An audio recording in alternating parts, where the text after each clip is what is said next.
Что значит жить вечно? Бесконечная борьба или истинное наслаждение? Перерождаться раз за разом. Но зачем? Именно этот вопрос является главным в мире Rain World. В этом видео я расскажу вам историю о великом роде, о жизненных рабах цикла смерти и перерождения, поднявшихся на высшую ступень пищевой цепочки, гигантские открытия, давшие множество возможностей, невероятные конструкции, от которых зависела в дальнейшем судьба всей экосистемы, были возведены этим родом. И все это ради единственной цели – выхода из цикла.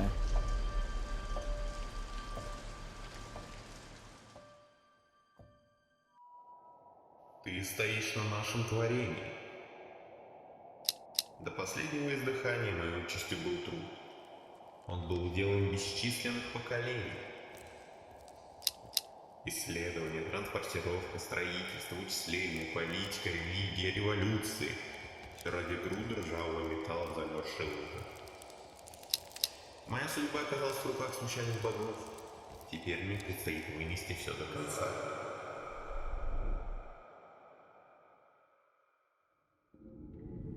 В мире Rain World, когда-то еще задолго до появления всяких слизнякисок и других существ, доминировала одна давно замутненная временем цивилизация. Все, что мы видим на момент кампании какого-нибудь выжившего или мастера копья, все, что было когда-то возведено, выращено, принадлежало именно этому древнему и загадочному роду. Настоящее название расы нам неизвестно, но ныне они зовутся древними.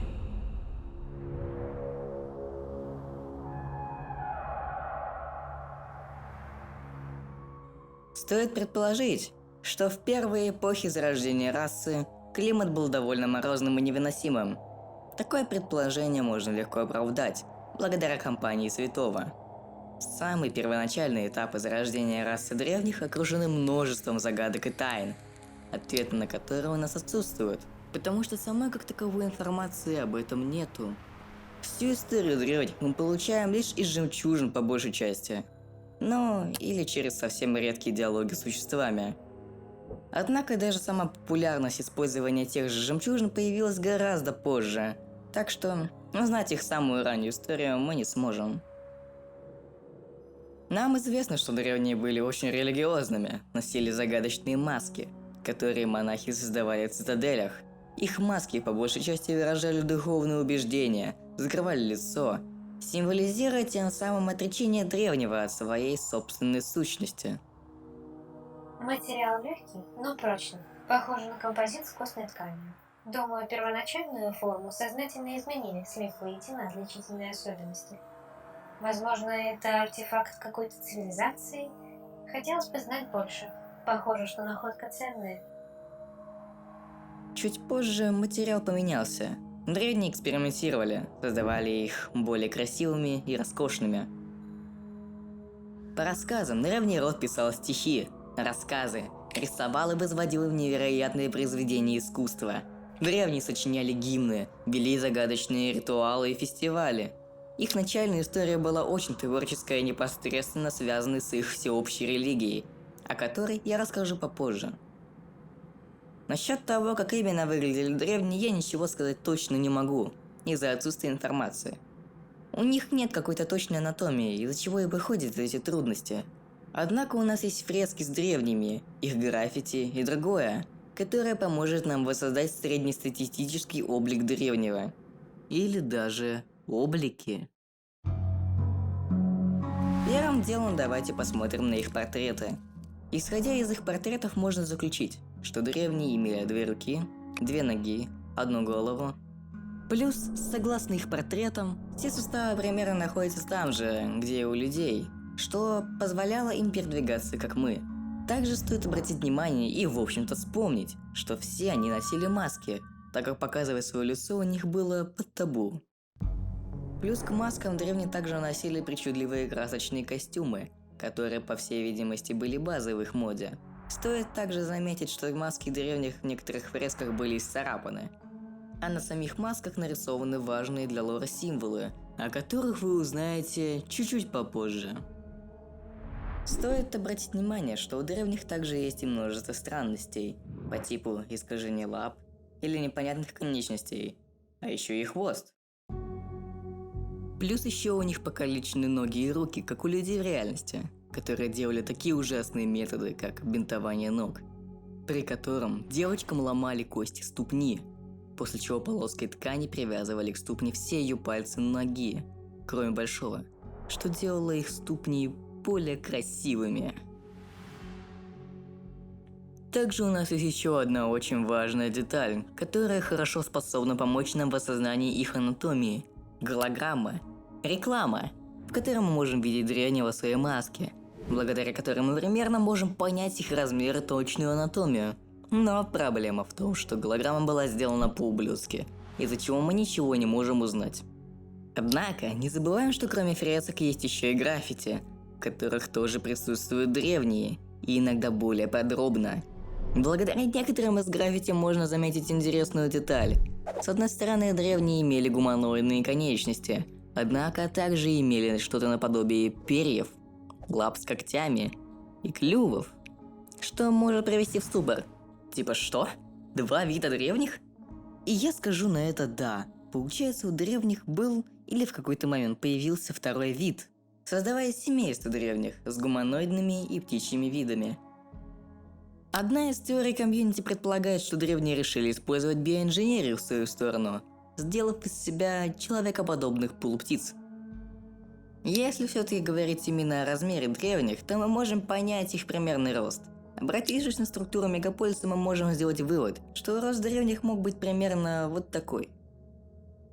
Так или иначе, ко времени любой компании из-за котов, древние уже все вымерли, из-за чего мы никогда не сможем увидеть древнего вживую.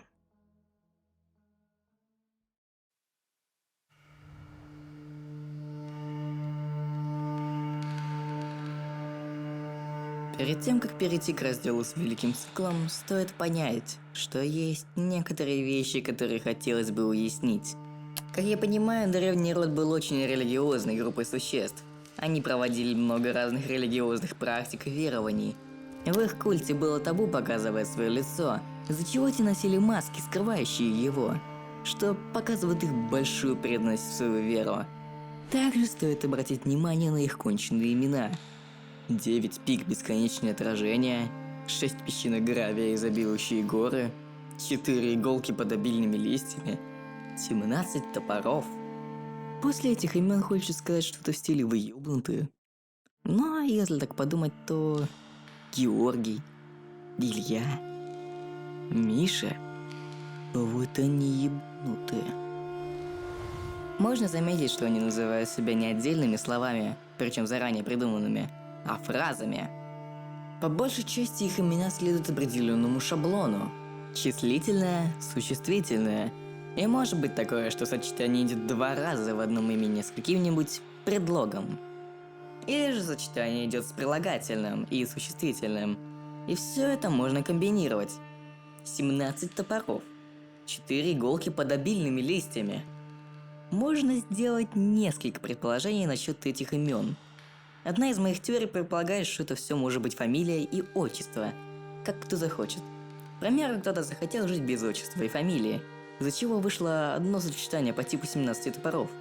А кто-то решил иметь в имени отчество, а не фамилию, и получилось 1 очко 17 членов.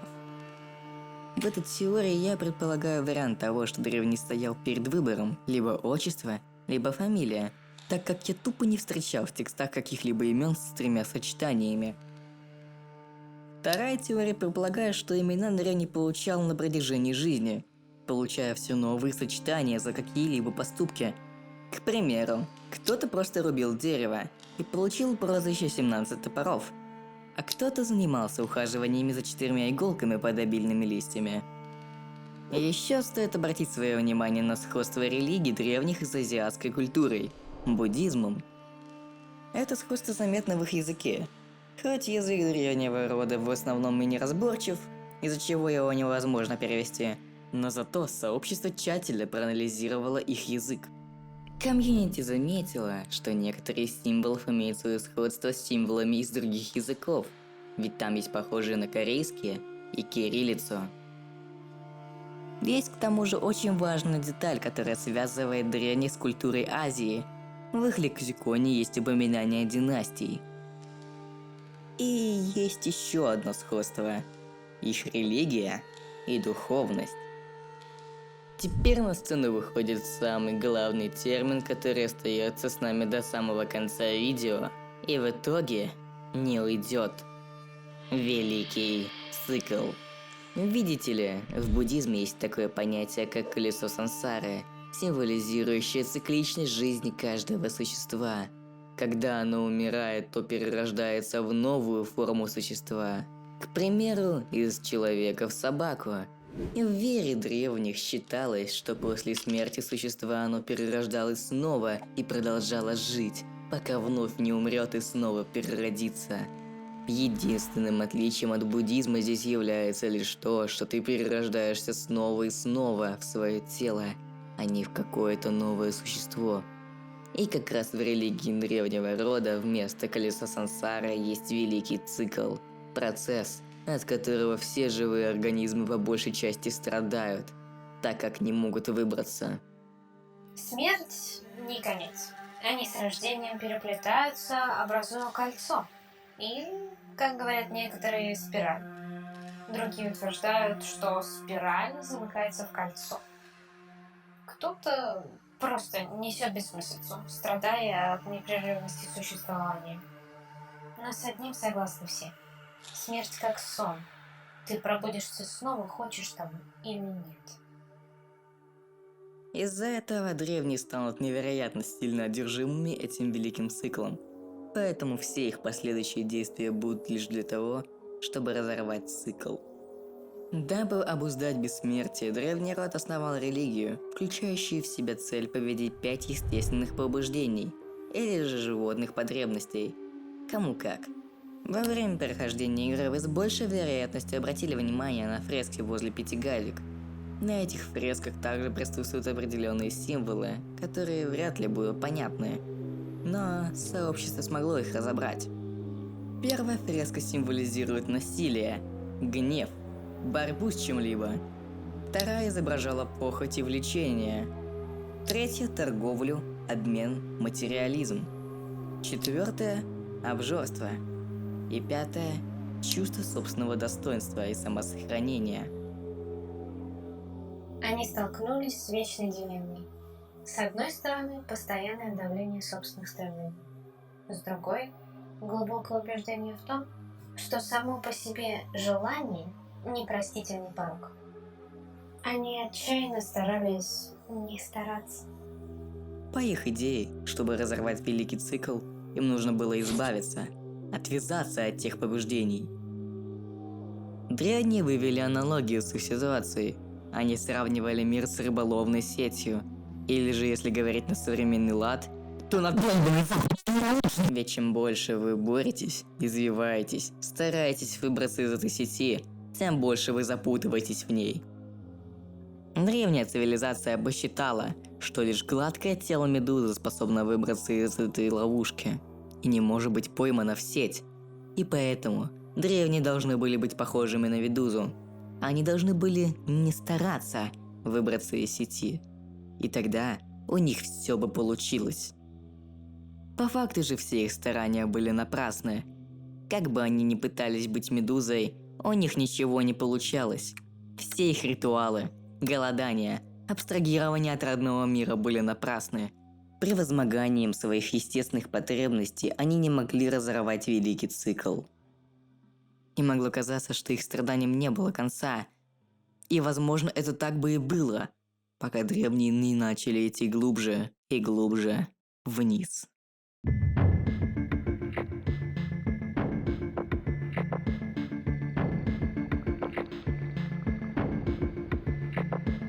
Если ты оставишь на земле камень, то, вернувшись через некоторое время, заметишь, что он покрыт пылью. Так происходит везде. Уровень Земли постепенно поднимается. Но процесс не быстрый. За это время сменяется несколько поколений таких существ, как ты. Теперь вопрос. Почему Земля не достигает неба? Потому что глубоко внизу, под самыми старыми слоями грунта, что-то растворяет гравий. Во время игры в Rain World, если вы, конечно, в нее играли, вы, наверное, при посещении трубной базы или подземки замечали гигантские буровые установки, которые вели очень глубоко вниз, в недра планеты. Не совсем понятно, по какой именно причине древний род начал буриться вглубь, но, по-видимому, эта идея пришла из-за примерно таких фраз и мыслей, которые были сказаны выше. После долгих копаний все глубже и глубже, древние обнаружили нечто, что было невероятным. Нечто, что было революционным.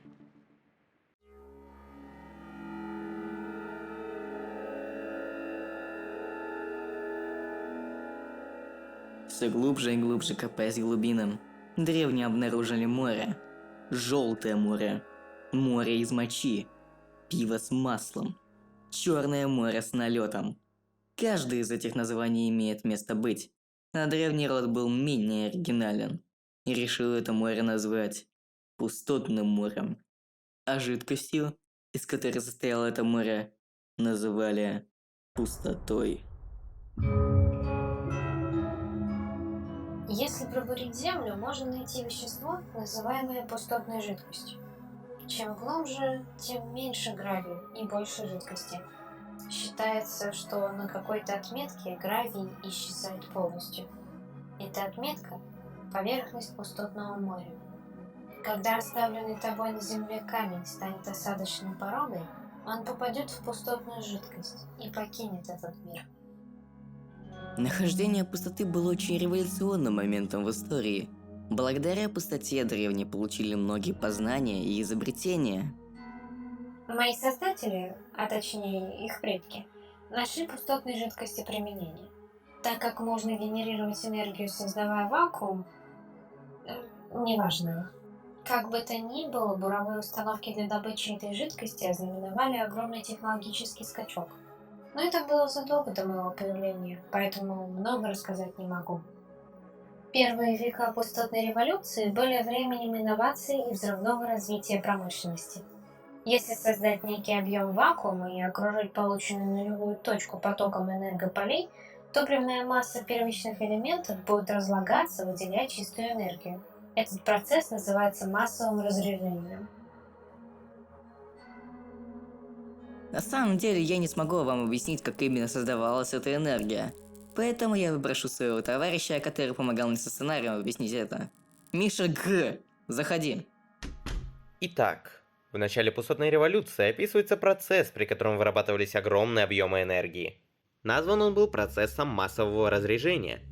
Путем создания полного вакуума мы получаем нулевую точку, вокруг которой будут образовываться энергополя, а топливная масса первичных элементов будет разлагаться в чистую энергию. Следует кое-что объяснить. Существует формула E равно mc квадрат. С помощью нее можно раскладывать массу на энергию. Например, кладем кусок дерева, поджигаем, получаем тепло и огонь, энергию. После такого процесса остается какой-либо остаток, в случае с деревом угли и зола. Под чистой энергией, скорее всего, подразумевается прямой обмен массы на энергию по стабильному курсу.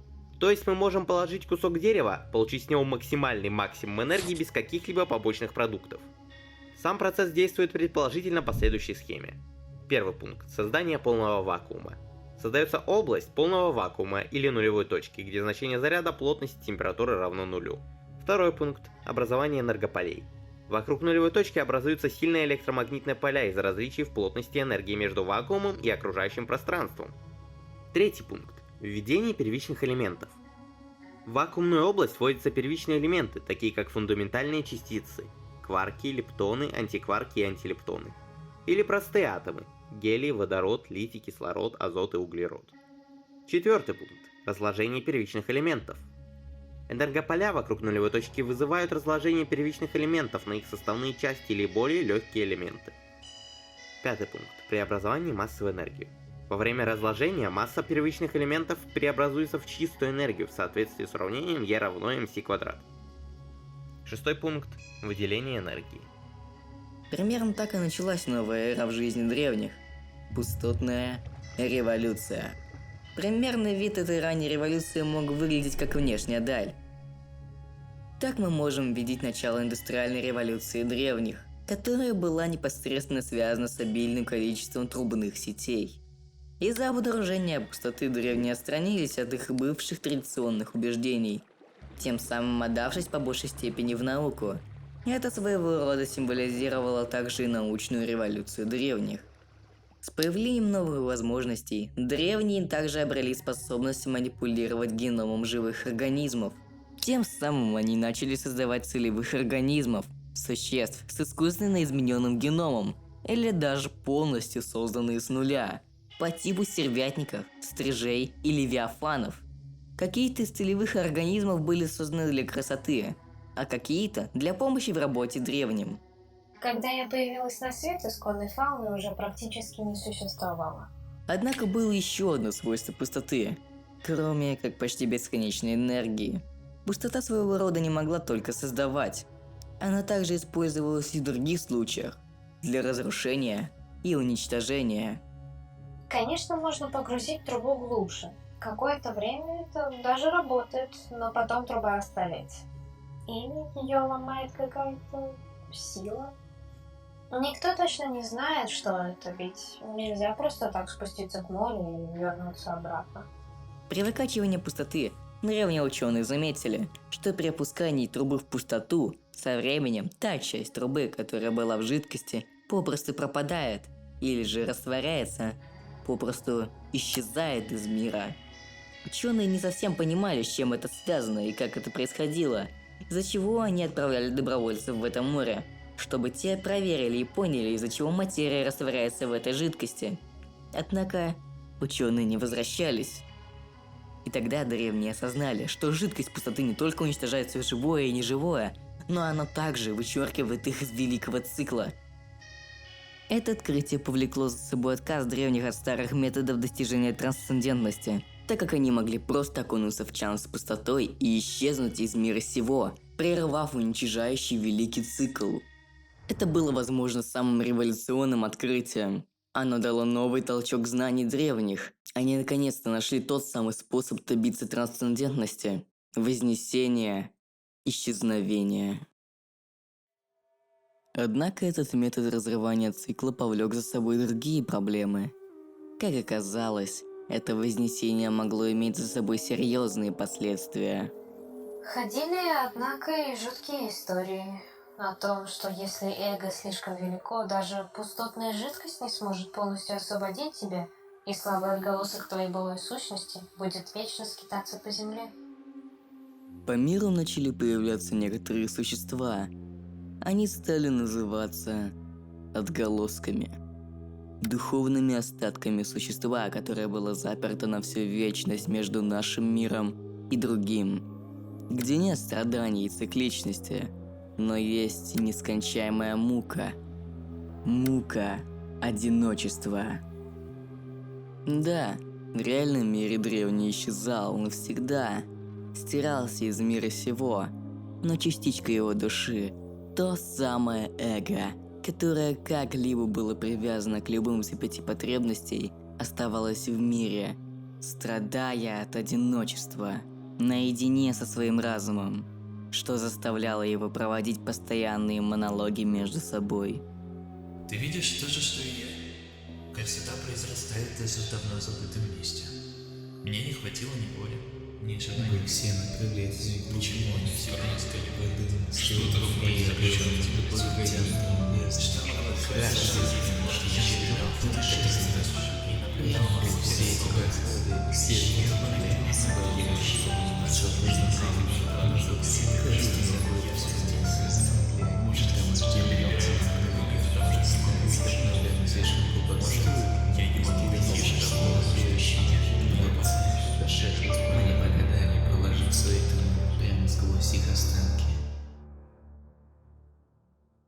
Это ужаснуло древних. С Самая малая вероятность того, что ты будешь заперт в мире, который так стремился покинуть, заставляла их возвращаться к проведению ритуалов для отстранения от 5 естественных побуждений. Однако по большей части это не помогало, из-за чего им пришлось полностью отказаться от вознесения таким способом. Уж очень это было рискованно. Они стремились найти одно из двух решений этой проблемы – достигнуть вознесения без использования пустотной жидкости или сделать этот процесс гарантированно безопасным. Эта проблема получила такое название – Великая задача. Древние были в отчаянии и страхе от того, что они могли оказаться между мирами. Они не смогли найти решение проблемы с Великим Циклом, несмотря на все их знания и технологии. Из-за чего они решили переложить их бремя на плечи других. Древние начали массово конструировать гигантские конструкции, невероятно большие суперкомпьютеры, которые были гораздо продвинутее, чем наши компьютеры. Наверное, даже более продвинутые, чем квантовые. Ведь это были разумные суперкомпьютеры, которых называли итераторами.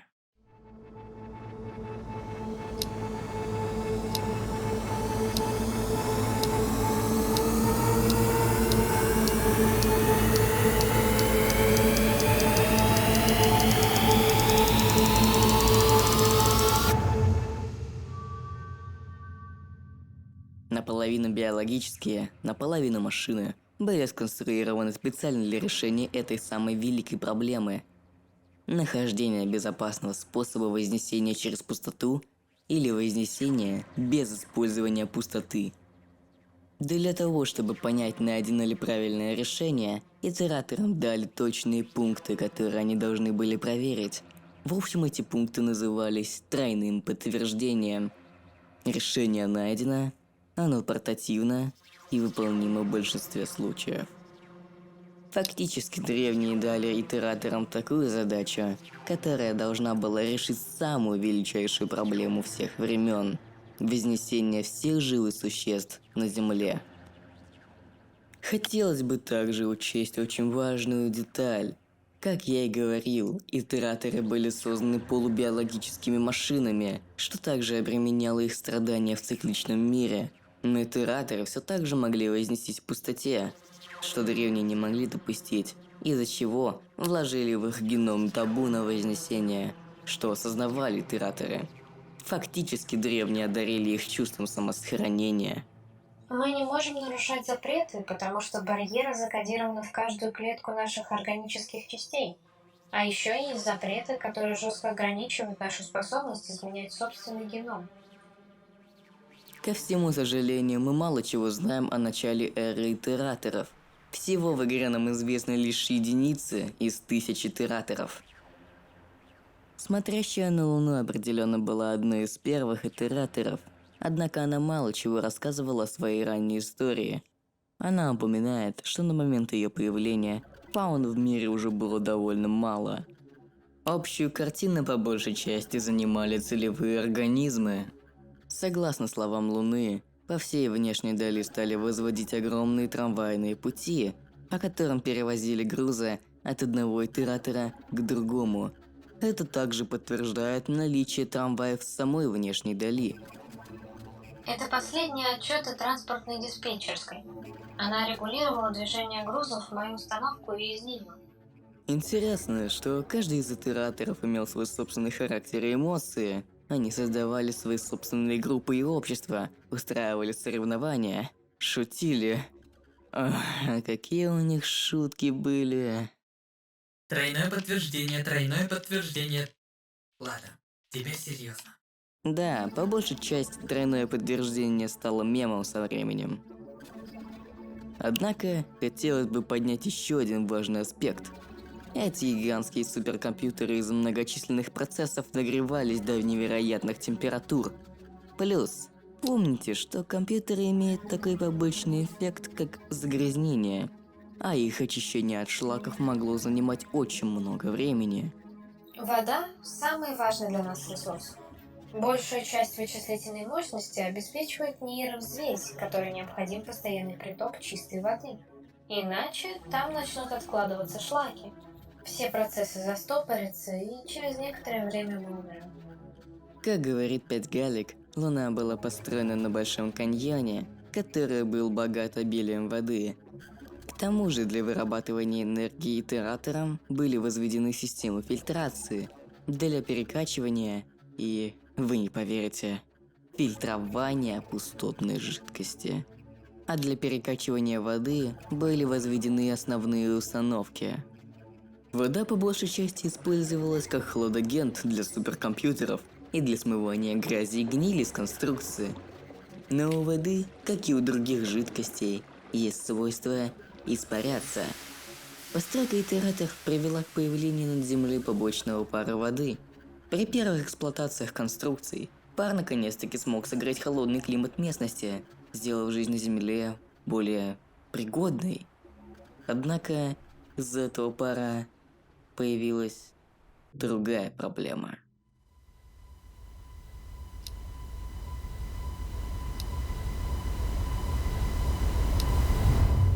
Начались сильные ливни.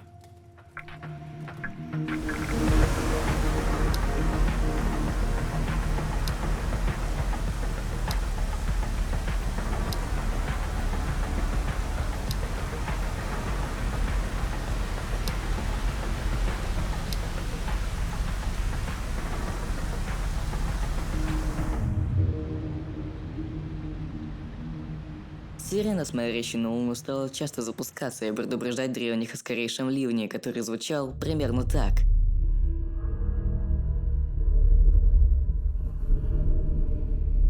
Для того, чтобы предотвратить крушение итераторов, древние возвели подпорные стены, превратив землю в каменную плиту, где стояли установки.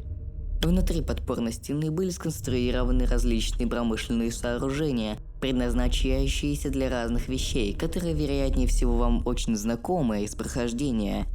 Все эти сооружения должны были быть очень устойчивыми, чтобы не разрушаться в первый же цикл, и автоматизированными, чтобы работать без вмешательства древних. В эту эпоху и появились первые убежища, которые спасали вас при убийственных ливнях. И к этому моменту территории возле каждого итератора становятся более знакомыми.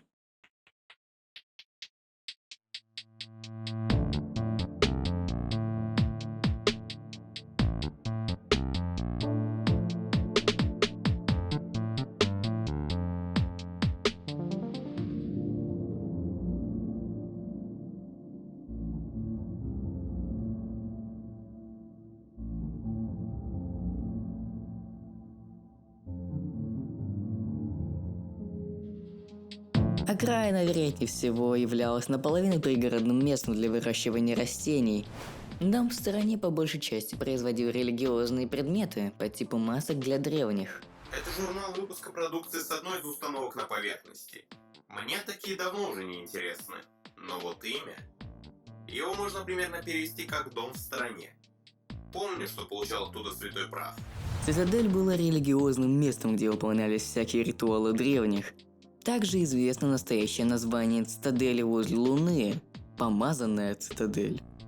Прибрежная установка являлась местом, где скапливалась вся вода после дождя итераторов, и потом перенаправлялась обратно к нему для дальнейшего использования и испарения. Циклические дожди, вызываемые нашей работой, наполняют водой маленькие впадины поблизости. Водоносный контур должен был соединить эти впадины и перенаправить воду из них обратно в каньон. Дренажная система была территорией, куда сливались все водные отходы и шлаки после дождя. Водосток также был связан с системой фильтрации, что может говорить о том, что либо там вода и фильтровалась и направлялась обратно к итераторам, либо как-то смешивалась с пустотой, фиг его знает. Фермерские массивы являлись, фермерскими массивами, где производили пищу, иначе массивы фермерскими мог назвать только самый конченый. Трубная база представляла из себя большой буровой комплекс, где древние до революции бурились до пустотной жидкости или до чего-нибудь еще. Судя по словам Луны, в ее трубной базе было около 47 буровых шахт. из-за чего можно предположить, что у остальных итераторов их было примерно столько же. Исходя из слов Луны, эти буровые шахты были уже неэффективными, и вместо них пришла система фильтрации. Свалка являлась местом, куда сливались все отходы от итераторов, и не совсем итераторов. Небесный архипелаг представлял из себя парящие острова, на которых были расположены антенны, с помощью которых общались итераторы. С увеличением количества итераторов также увеличивалась сила дождя. Они становились все сильнее и смертоноснее с каждым итератором. Древним было попросту опасно жить на поверхности Земли, а убежища на всех просто не хватит. Но куда тогда отправиться?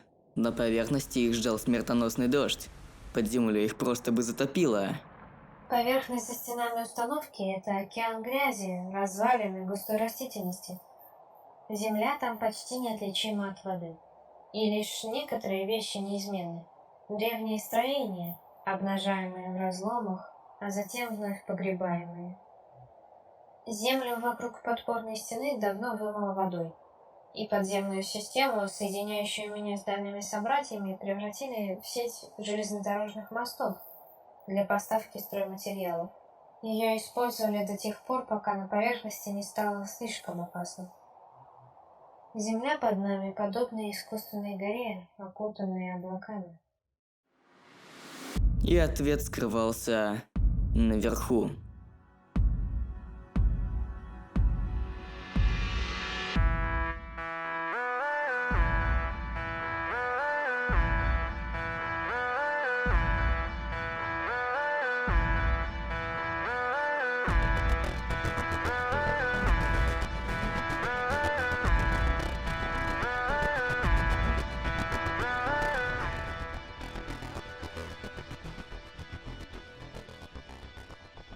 Итераторы были настолько массивными и высокими, что их верхушки были выше облаков и оставались безопасными. Древняя цивилизация направилась строить свои колонии именно там, на самых высоких точках итераторов. Город Луна, который был расположен на смотрящей на Луну, являлся одним из таких городов, и он был определенно одним из первых. Тем немногим, что отказались от жизни над облаками, оставалось лишь продвигаться так далеко, насколько возможно. Ходили слухи, что когда туман немного рассеивается, можно разглядеть небо. Древние перемещались именно над облаками, тем самым контактируя друг с другом. Однако, это не помогло сохранению целостности общества. Смотря вдаль, невольно замечаешь, как структуры итераторов находятся на гигантском расстоянии друг от друга, из-за чего древним было трудно коммуницировать между друг другом, ничего уже не говоря о физическом контакте. Это приводило к раздроблению общества на разные группы, из-за чего вся история древних становится все более локальной, принадлежащей к одному городу со своей политикой и убеждениями. Однако, как таковая структура сословия сохранилась у всех. У древних в мегаполисах был свой совет, который мог разделяться на группы, известные там как дома. Также там был древний со званием Великий Мастер, по типу президента. Был когда-то такой великий магистр в правительстве по имени Семь туч над бесконечными каньонами, и он в своих убеждениях был весьма суров. Его вера была абсолютна и обсуждению не подлежала, а те, кто пытались возразить, считались еретиками. И дошло до того, что образовалась целая кастовая система. Те, кто строго следовали системе его учений, наслаждались лучшими творениями литературы, живописи и архитектуры. Тех же, кто не следовал, обрекали на самые жалкие условия жизни. А для моей же колонии это были особо тяжелые времена. И если взглянуть поглубже, то можно заметить, что жители Луны были более религиозными, чем их далекие собратья. Эти древние все еще использовали пустотную жидкость для вознесения, не боясь стать отголосками.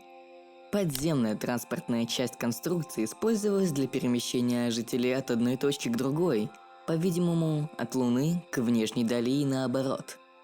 В темных хранилищах памяти древние сохраняли воспоминания о вознесенных древних. Они постоянно проводили разные религиозные фестивали и вечеринки. Граждане Луны также создали идентификационных дронов горожанина, которые подтверждали свое гражданство и были личными сигнализациями об опасности. Плюс ко всему, эти дроны были типа мобильных телефонов. Однако у них там не было все так хорошо. Да, древние хоть и были на вершине смотрящей на Луну, но это им не помогло. Луна, как нам известно, была одним из первых итераторов на Земле, но она не была создана для длительного использования. Ведь, напомню, древние не знали, какому сильному разрушению экосистемы приведет постройка суперструктур. Со временем некоторые системы Луны пришли к остановке. Многие жизненно необходимые поставки ресурсов прекратились, что привело к голоду в городе. Все эти проблемы привели к постройке еще одного итератора. 5 галек.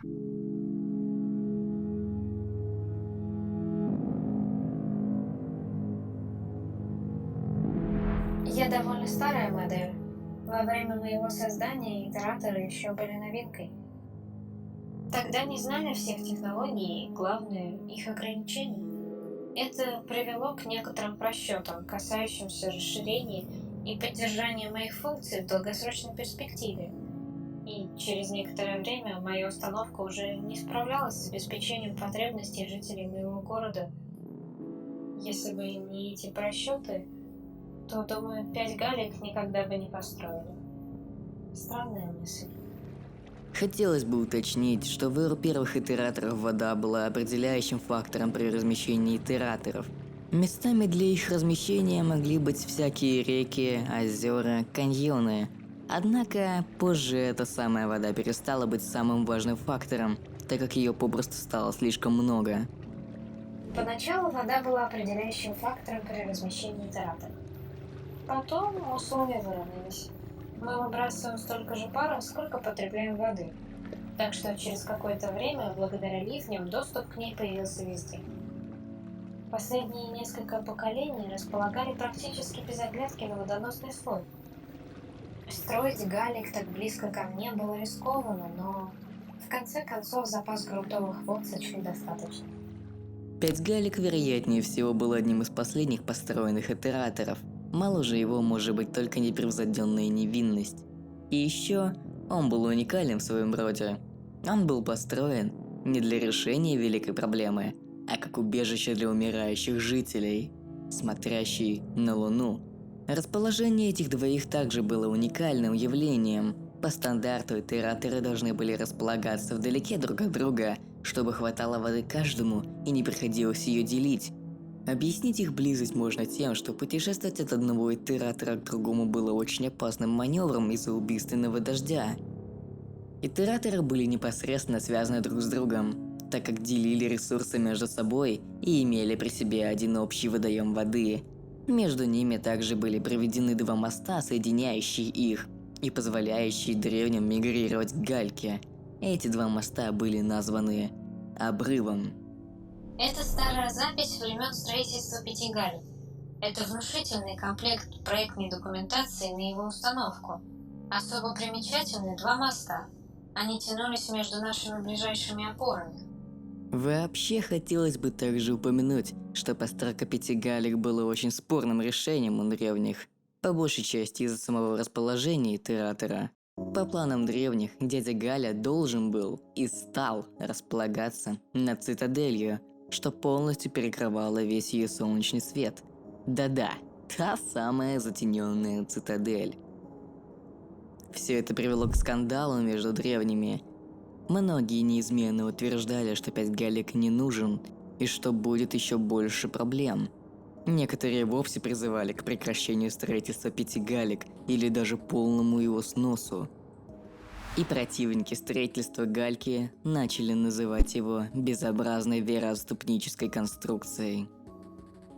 Мы 592 Синод истинно помазан цитадели. В соответствии с законами религиозной доктрины требуем немедленно прекратить возведение безобразной вероотступнической конструкции. Затенение божественного строения истинно помазан цитадели есть возмутительное богохульство, с которым нельзя мириться ни при каких обстоятельствах. Но так или иначе, жители Луны были эвакуированы из города, мигрировав в новый город, новой суперконструкции. Мегаполис.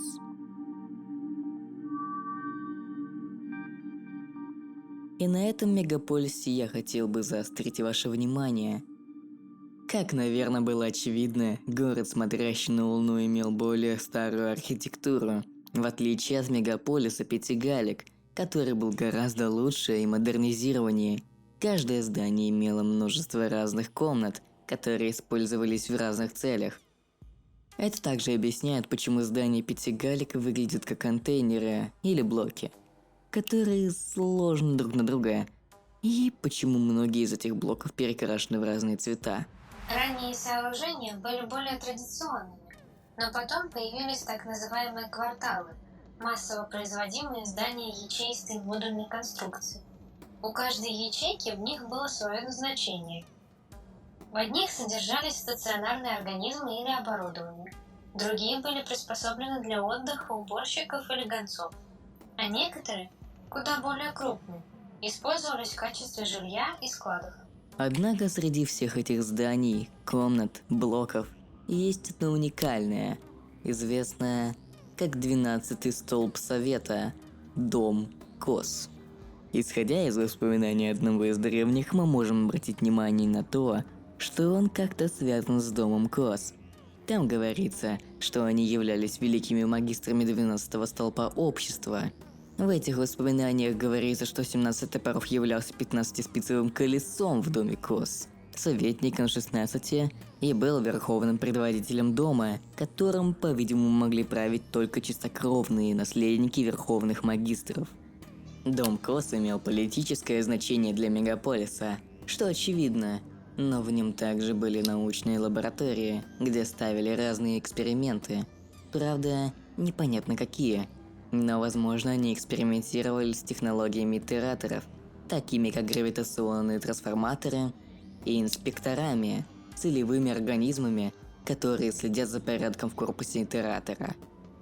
Кроме Дома Кос, также в мегаполисе была возведена башня под оригинальным названием «Вершина высочайшей башни».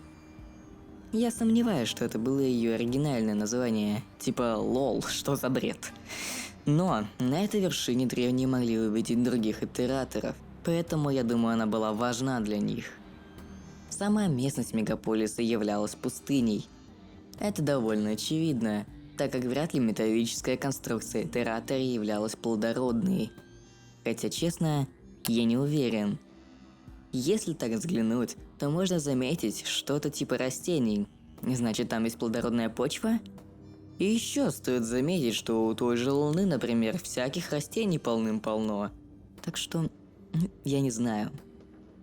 Еще по всему мегаполису мы можем видеть большое количество наблюдателей, транслирующих множество рекламных объявлений, на которые я бы хотел заострить ваше внимание. По большей части эти трансляции состоят из рекламных продуктов, травяного чая, кедов, какого-то спрея, туалетной бумаги и что-то вроде пропаганды граффити. И реклама украшений? Ну и как же без рофильной рекламы Пяти Пепси? На русском эта шутка вряд ли понятна, так что я поясню. У этого запада есть такой напиток под названием Пепси, который я никогда не употреблял, слава богу. Так вот, в оригинале 5 галик звучит как Five Pebbles, а напиток называется Five Pepsi. Типа, вот так вот, типа, вот так вот. Ну вы типа поняли шутку, вы же поняли шутку, типа, вы же поняли, вы же поняли, вы же. Также есть еще 2 рекламные интеграции в мегаполисе, которые довольно-таки загадочны. На одной из них явно изображен гравитационный трансформатор, или же энергошина, которая непосредственно связана с итератором. Но, возможно, здесь его рекламировали как просто генератор гравитационного аттракциона, где вы просто по приколу будете летать. Не знаю. Последняя реклама является, наверное, самой понятной и также жуткой. По всей видимости, это изображение должно было рекламировать жемчужные крипты памяти, тем самым призывая древних перед Вознесением засунуть свою память прямо в эти жемчужины, чтобы всегда была их частичка в мире. В этом сосуде воспоминания 17 топоров, 15-спицевого колеса из дома Кос, правителя 8 кварталов, советника 16, великого магистра 12-го столпа общества, верховного предводителя группы мыслителей «Крылатые мнения», чистокровного наследника рода Кос, избранного местным чемпионом на состязании ораторов в 1511.90, матери, отца и супруга духовного искателя и почетного члена собора идеальной неоднозначности, художника, воина и легенды моды. На заре 1514.08 17 топоров, 15-спицевое колесо изъявляет желание вознестись, перед этим пожертвовав все свое земное имущество на строительство местного императора, непревзойденной невинности, и оставляет эти воспоминания бренному миру.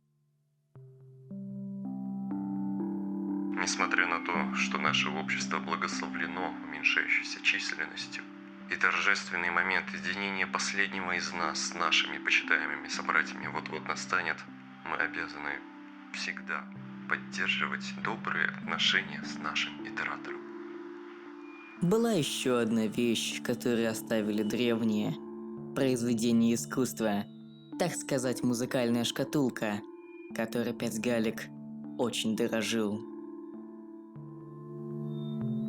Это жемчужина. Сувенир из далекого прошлого. На ней запись короткого гимна, популярного среди жителей моего города.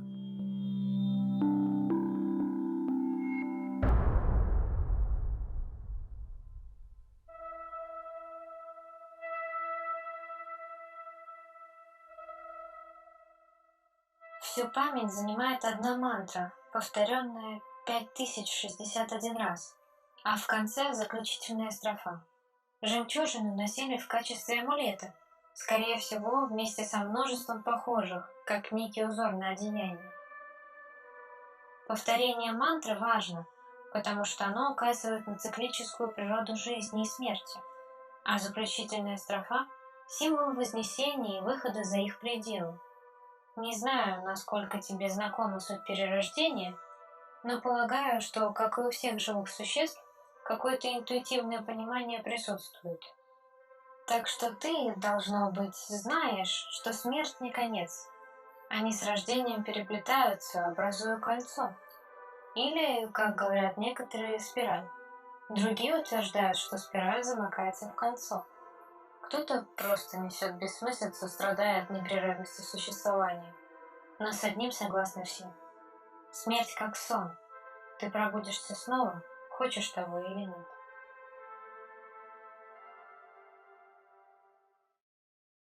Это официальный указ 22-го комитета по пропитанию, обязывающий администрацию Восточного массива ферм немедленно собрать и обработать весь имеющийся урожай, несмотря на возможные опасения. Не самая мудрая затея, прямо скажу. Полагаю, указ издали в последние циклы перед окончательным всеобщим вознесением, когда интерес к поддержанию биосферы был практически на нуле. Думаю, это довольно очевидно, что в какой-то из промежутков времени вся раса древних попросту исчезнет, сотрется. Все, что древняя цивилизация когда-либо делала, изучала науку, природу, выстраивала политики и дебаты, строили невероятные суперконструкции. Все это вело к одному – великому циклу. Их религия была бесповоротно связана с великим циклом, вся их архитектура была связана с ним, все фрески древних отсылали к великому циклу. Даже великие суперкомпьютеры, итераторы были сделаны лишь из-за великого цикла. Их главная цель была именно в решении великой проблемы, которую они не решили. Сколько бы итераторы ни думали, сколько бы ни старались, у них ничего не вышло. Древние просто устали ждать. Это последний отчет о транспортной диспетчерской. Она регулировала движение грузов в мою установку и из нее. Здесь отмечено время, когда поставки прекратились и вереницы замерли навечно. Некоторое оборудование вышло из строя из-за ветхости и поломок. Другое остановили сознательно, перед самым завершением всеобщего вознесения. Все свелось к одному роковому дню, который уже нельзя было предотвратить. Этот день X стал называться глобальным или массовым вознесением. Забавно, но о самом важном дне за все существования древних мало чего известно. Однако, одна деталь точно известна. Как будто невероятное желание вознестись окутало сразу же всех древних, из-за чего это произошло день в день. Это воспоминание о давно ушедших днях, когда мы высились над облаками. Мы трудились над решением великой задачи, поставленной нашими создателями. Спорили, ставили опыты, проводили расчеты и исследования. Нас были тысячи. Создатели решили покинуть нас, рискнули и исчезли из мира. А мы остались и продолжали работать над задачей. К сожалению, некоторые древние не хотели возноситься. Они все еще хотели пожить в мире яви и не исчезать, но они были вынуждены. Они поддались давлению общества, и теперь многие из них заперты в тюрьме. Ты видишь то же, что и я? Красота произрастает даже в давно забытом месте. Мне не хватило ни воли, ни желания уйти. Почему они всегда искали выход, будто бы мы были заключены в темницу?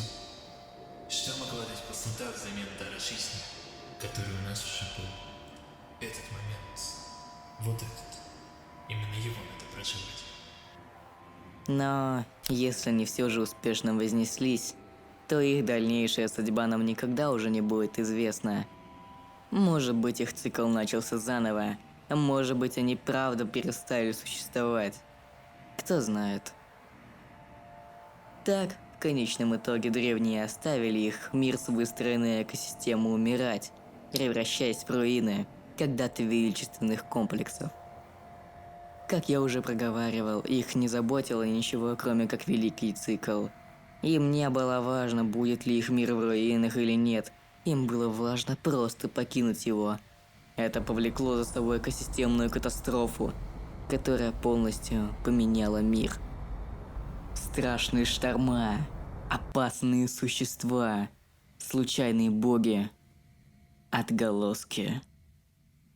Вы все направляетесь в глубины, подобно столь многим до вас, притянутым бездной, как бесконечная чердокапель. Прямо как все эти проходы и пещеры, забавляющие меня несравнимо. Кости забытых цивилизаций, нагроможденные друг на друга. Сколько таких уже исчезло? Какая по счету моя цивилизация? 10-я? 1000-я? Удивительно, какое значение они придавали своей мелкой борьбе. А в итоге все служило лишь пустоте.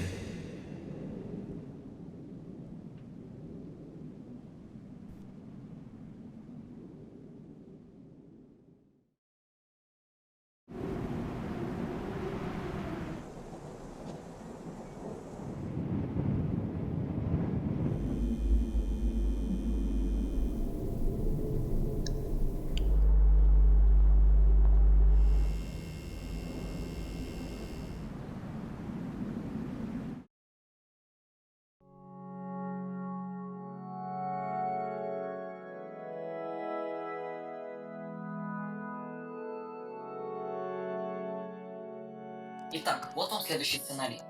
Предположим, что некто создает тройное подтверждение. Предположим, решение найдено. Наша работа завершена. Что тогда?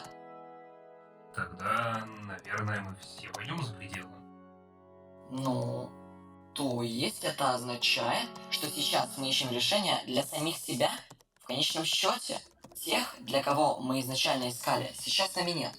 Теперешней фауне это решение вряд ли нужно. Да они его и не поймут. А к тому моменту, как здесь разовьется более совершенная цивилизация, мы давно уже выйдем из строя. Так зачем же мы этим занимаемся? От нечего делать? Почему ты думаешь, что многие из нас не вылезают из этих чатов? Мы могли бы решать другие задачи, более важные. Ну, и вновь пошло экзистенциальное нытье. Вот обязательно раз в цикл кто-нибудь приходит и заводит эту шарманку. Брошенные своими создателями итераторы были вынуждены продолжать думать о великой проблеме, так как это было заложено в их подсознание. Они были брошены гнить в своей почти вечной конструкции из ржавеющего металла, Случайные боги находились в безвыходной ситуации, при которой они медленно умирали, а потом снова перерождались. Земля, на которой существовала великая раса, начала кишить флорой и фауной, которая по большей степени состояла из целевых организмов. Живность руин состояла из многих разных существ, от маленьких мушек или пиявок до левиафана или зайцелося. И пока в глобальном мире ничего не происходит, давайте пообсуждаем всю эту живность. Итак, начнем с мелкого. Кальмаракады, или же как их называют, цикады. По большей части они сшиваются на небесном архипелаге, гуляют стаями, обустраивают свои гнезда в местах, где хорошо распространены летучие мыши, из-за чего именно небесный архипелаг стал самым благоприятным для проживания местом. Крабокадицы – это кальмары на морском гипердрайве. Питаются ягодами, заселившись в прибрежной установке. Да, согласен. Довольно неочевидное место для реактивных рыб. Паукоподобные мрази решили заселиться в затененной цитадели. Благодаря ее темноте место становилось благоприятным для существования. Однако они также заселялись и в корпусах этеразеров, потому что почему бы и нет. Там темно, приятно, вместо дождя может расхуярить молния, хоть какое-то разнообразие. Вместе с паучками в затененной цитадели также жили и фонарные мыши. Такие милашки, прям ути-пу. Стриптиз шестым мимики были распространены везде. Эти ублюдки выживали по принципу крыс из Brawl Старса. Тупо сидели в кустах и выжидали добычу. Только кустами здесь уже были мимики. Их старшие по пищевой цепочке сестры-водоросли располагались в затененной цитадели, дренажной системе и подземке. Как таковым крысятничеством они не занимались из-за их немаленького размера. Ящеры были распространены абсолютно везде. Они были, так сказать, базой для каждого региона. Их великолепная иерархия делилась по российским принципам. По цвету. Типа зеленые жирные, тупые, фиолетовые не жирные, но все равно тупые. Синие вообще забуленные дети, которым питаются сами ящерицы. Саламандры, ящеры, угры, супербыстрые в воде. Цианки, сучары поганые, ненавижу их, я вообще не понимаю, с хера ли Тони Старк им дал кибер... Черным вообще глаза выкололи. Мне реально кажется, что их иерархия российская. Ну и красные, самые крутые. Альфа-самцы. Сигмы. Им не нужно чужое признание, они уже жизнью признаны. На них была дана способность под названием «похуй», при которой им было похуй. На все. Ну и карамельки, такие же жирные, как зеленые, но круче. Спусковерски подобным мимикам замаскировывались под окружение и, подложив приманку, ждали свою добычу. Скалопендры по своей натуре были одновременно мразями, но и простой добычей. Все зависело от того, насколько ты большой, ну и кто твои родители, конечно же. Зайцы-лоси – нейтральные существа, которые за мир во всем мире. По факту они большие, травоядные. И все. Ну а дальше уже идет вышка пищевой цепочки, которая уже состоит из реально американских психопатов. Стриж или курочка из KFC является целевым организмом, предназначенным для патрулирования территории хранилищ памяти. Хотя по большей части они предназначались для дергания за ниточку нервов игрока. Сдохни! Наш корреспондент морально умер. Теперь его заменяет безротый фиолетовый мальчишка. Ну и как же без стервятников?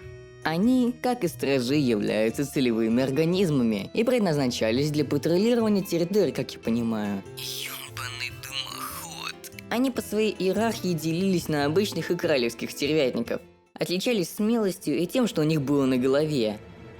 Типа один был обычной воздушной установкой, а другой ебаной воздушной установкой с пушками, которая уничтожит весь твой кайф на дымоходе за мастер копья. А нет, есть еще хуже. Стервятник, блять. Конченая херня, которая уничтожит любого, кто пройдет мимо нее. Ради убийства своей жертвы этом разода готова взорвать все. Уничтожит любого, кто встретится ей на пути. Вместо обычных нормальных дротиков это имеет при себе портативную переносную противоземную ракетную установку С-300, которая способна убить самого титра. Ну и как же не поговорить о самом крутом существе этой игры – Левиафане. Левиафан является длинным червеобразным существом черного цвета с фиолетово-розовыми оттенками. Он, как и стервятники, стрижи-стервы, является целевым организмом, что можно понять по его механическим частям тела. Обитал он в подземке в прибрежной установке, охотясь в большинстве случаев на морскую летающую особь, или на идиотов, которые решили там поплавать. Однако сами левиафаны не так уж развиты, как следующие последние два существа.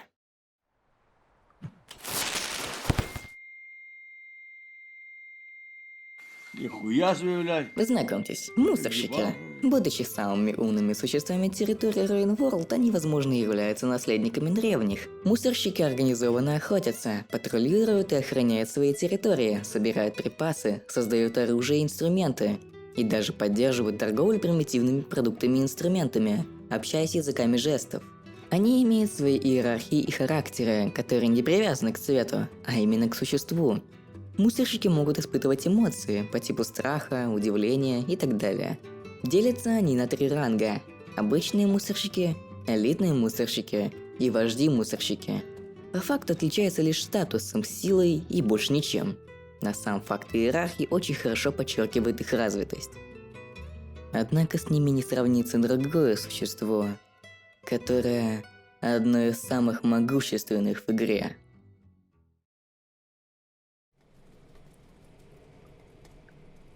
Эта слизнякиска имеет при себе крошечный мозг, небольшое вытянутое тело слизи, уши как у кота, сильный хвост, 4 лапы. В отличие от ящериц в семействе кошачьих отсутствует расизм. Максимум, к кому могла природа отнестись по-расистски, так это к генно-модифицированным, или к тем, кто пока никто не видел порохил, были спроектированы древними, чтобы прочищать трубы. Буквально прочищать трубы, по которым шла пустотная жидкость. По факту слизнякиска тупое существо. Лезет в рот к хищникам, прыгает в бездну, топится сам и заставляет других топить себя. Плюс вдохновляет людей топить котят. Ведь это так прикольно. Однако вы тогда меня спросите, почему я его поставил так высоко? Но вообще, если так подумать, слизнякиски имеют какие-никакие базовые способности к выживанию в одиночке. Во-первых, они используют палку и камень в том направлении, в котором они нужны. В бою.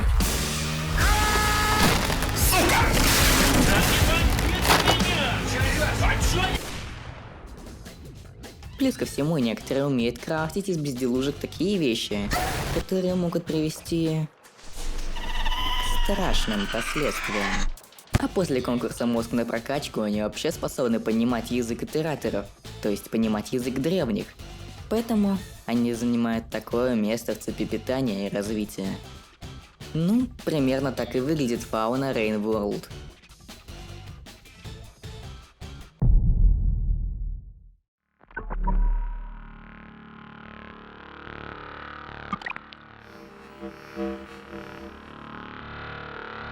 Стоит вспомнить, что древние, когда вознеслись, не просто покинули мир, а бросили на произвол судьбы свое детище, которым пришлось думать о решении великой проблемы, так как других занятий попросту не было. Однако исследования итераторов не могли идти постоянно. Хоть и могло всем казаться, что действия итераторов были бесполезными, но на нахождение решения у них было бесконечно много времени, так что рано или поздно должно было произойти то, что ждали множество циклов.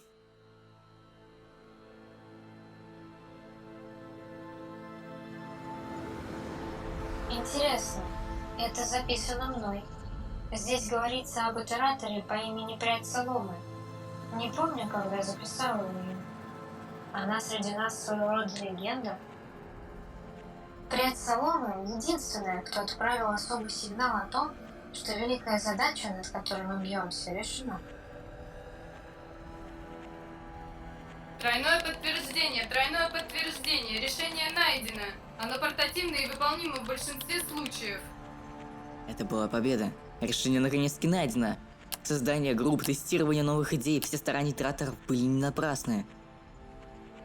Кроме того, она одна из немногих итераторов, полностью вышедших из строя или погибших. Нас довольно сложно убить. Поднявшееся после отправки сигнала смятения не поддается никакому сравнению. До сих пор помню. Однако ничего не случилось, за исключением того, что Прядь Соломы по всем признакам была мертва. Это был шок. Резкий взлет и резкое падение. Никому не было известно, как именно умерла предсолома. Когда все улеглось, мы еще долго смотрели друг на друга в недоумении. У всех были теории. Одни считали, что прядь соломы нашла решение, но оно оказалось опасным. Их позже прозвали триангуляторами. Они убеждены, что к решению нужно прийти косвенным путем, без непосредственного использования. Другие говорили, что у нее не было решения. Она просто умерла, а сигнал был послан случайно, когда ее системы отказали. Кто-то даже утверждал, что в смерти есть решение. Как бы то ни было, мнения разделились. Было вложено немало усилий в попытке воссоздать последние моменты жизни пряди соломы.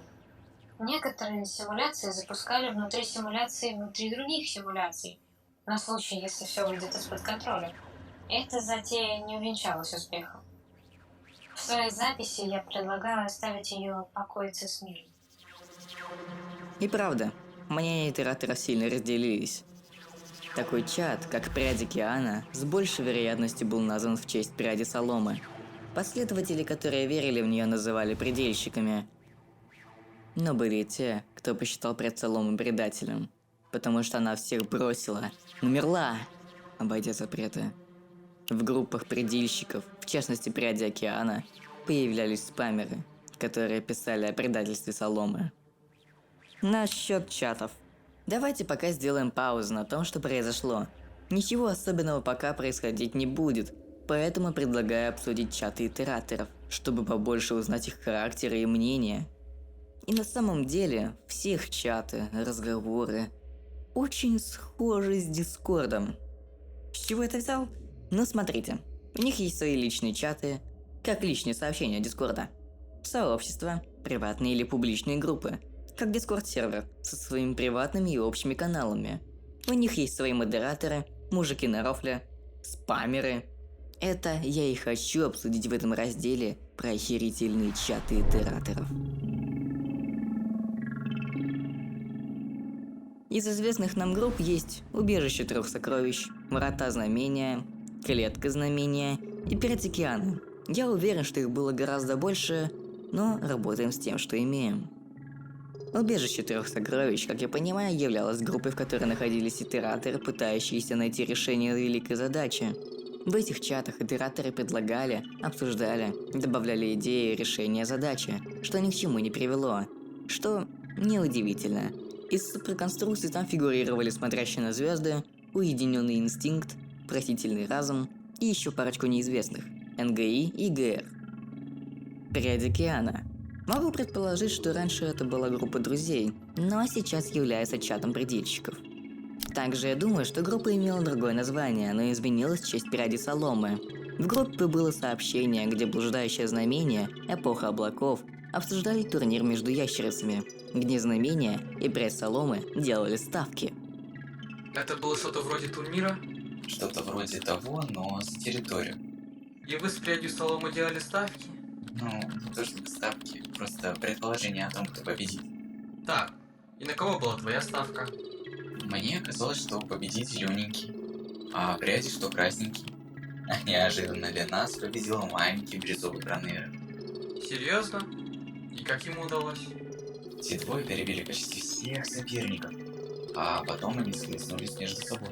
Друг друга изранили, а потом пришел бирюзовый и прикончил их обоих. Вот это я понимаю, подготовил момент. Точно. С прядью часто шутили об этом бирюзовом. Дальше у нас идет две группы с одной и той же припиской. Понимаете, названия групп тут состоят из 2-3 слов, в редких случаях из одного. По моим предположениям, Врата знамения и Клетка знамения были связаны одним сообществом. Знамения. Типа как в Дискорде, есть сервер и каналы. И я предполагаю, что Убежище трех сокровищ это либо отдельная группа, либо группа в сообществе убежища. Врата знамения. Группа, где, по всей видимости, повествовали всякие истории и просто рассказывали другим итераторам о своих переживаниях. Эта публичная группа была как сеанс анонимных алкоголиков, где просто делились чувствами и рассказами. Я в пыли. И с меня песок сыплется. Наверное, старею. Все мы стареем, но ты же должен знать эту старую шутку про пыль накопления. Что на Земле скапливается пыль, потому что Земля пытается дотянуться до неба? Ага, и знаешь, меня успокаивает эта мысль о том, что я сейчас этой конструкцией, которая когда-нибудь может превратиться в гору. Разве это не наполняет предвкушением? Не особо. О клетке знамения нам мало чего известно. Возможно, это был чат для сплетен. Примерно так можно рассказать о чатах-итераторах. Но все же, пора перейти к сюжету.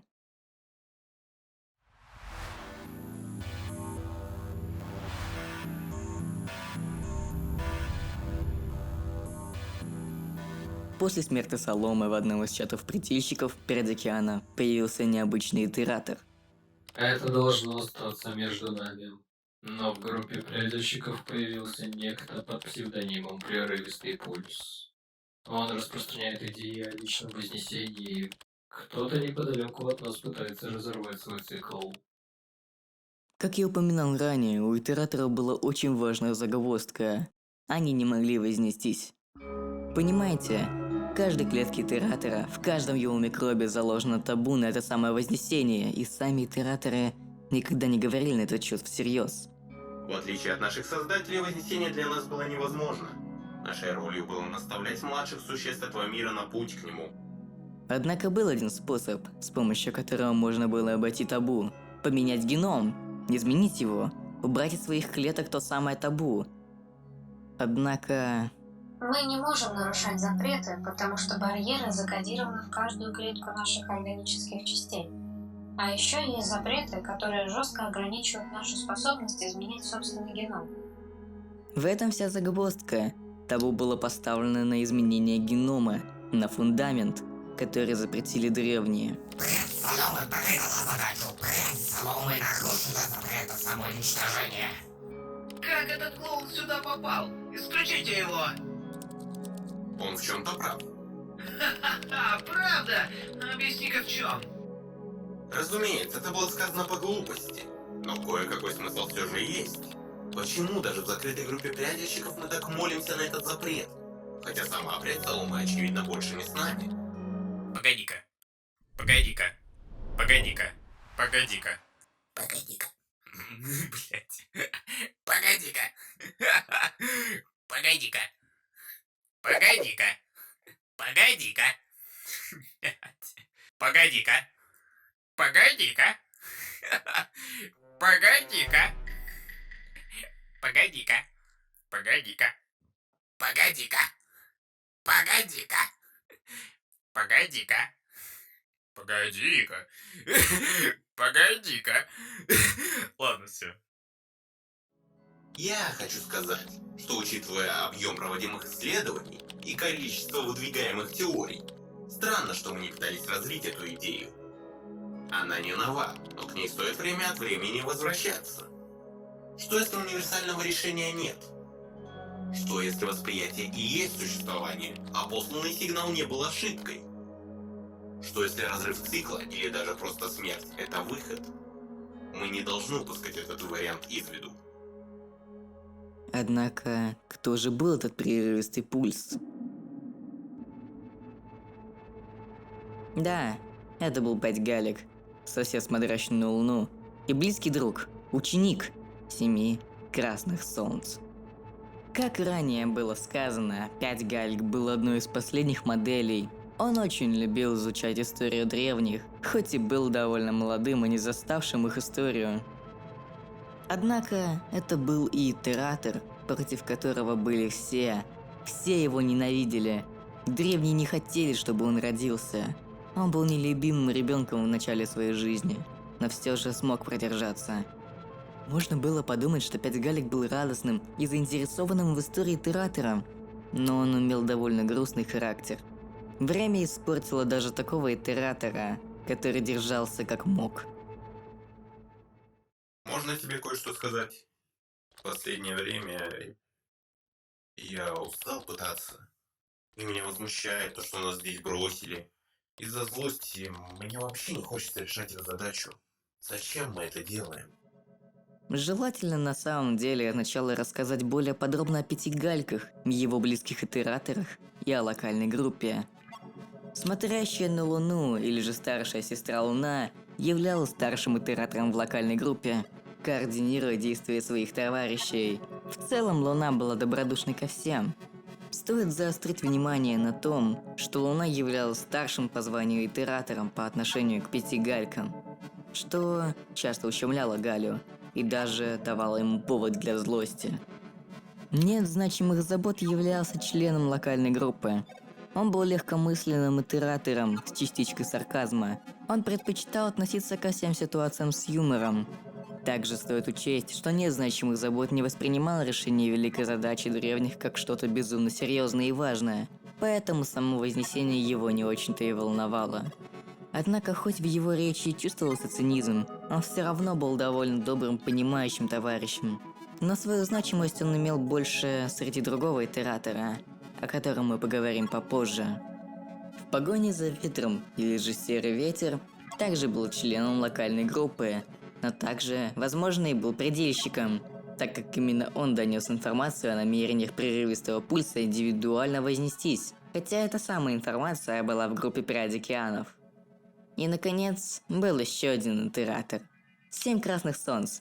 Он не состоял в локальной группе итераторов, однако был очень важной персоной для Гальки, ведь был его наставником и близким другом. 7 красных солнц по просьбе 5 галек разработал схему по изменению генома итератора без прямых действий самой конструкции.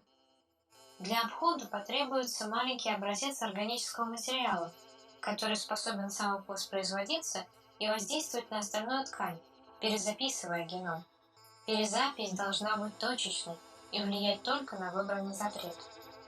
Описанный здесь метод основан на перемещении участков генома обычной пластичной нервной ткани посредством резких перепадов температуры. После каждой манипуляции полученные клетки проверяются на наличие необходимых генов. Конечно, это крайне длительная процедура, если не запустить сразу много параллельных процессов. Эту идею 7 красных солнц отправил Гальке, однако довольно необычным путем, с помощью целевого организма слизни-кота. Эта информация незаконна. Видимо, кто-то решил отправить ее жемчужиной, опасаясь, что разговор могут подслушать. Причем, интересная деталь. 7 красных солнц именно создал этого слизни-кота, дав ему кодовое название 07. Может, 7 красных солнц ранее создавал слизни-котов? Может быть, он убивал их себя на потеху? Может быть, он кошачий зад? По факту, мастер копья являлся котом, который исполнял роль курьера Delivery Club. Важное уточнение. Мастер копья еще тот, спермастер. Искусственно сделанный слизнякот может создавать бесконечное количество копий. Важность этого можно объяснить тем, что мастер копья являлся гонцом 7 красных солнц.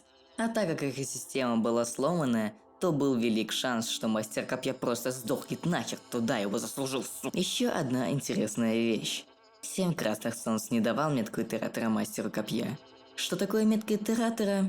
Ну как сказать, это в какой-то мере чип или что-то в этом роде, который дает существам возможность понимать язык итераторов. И, наверное, язык древних тоже.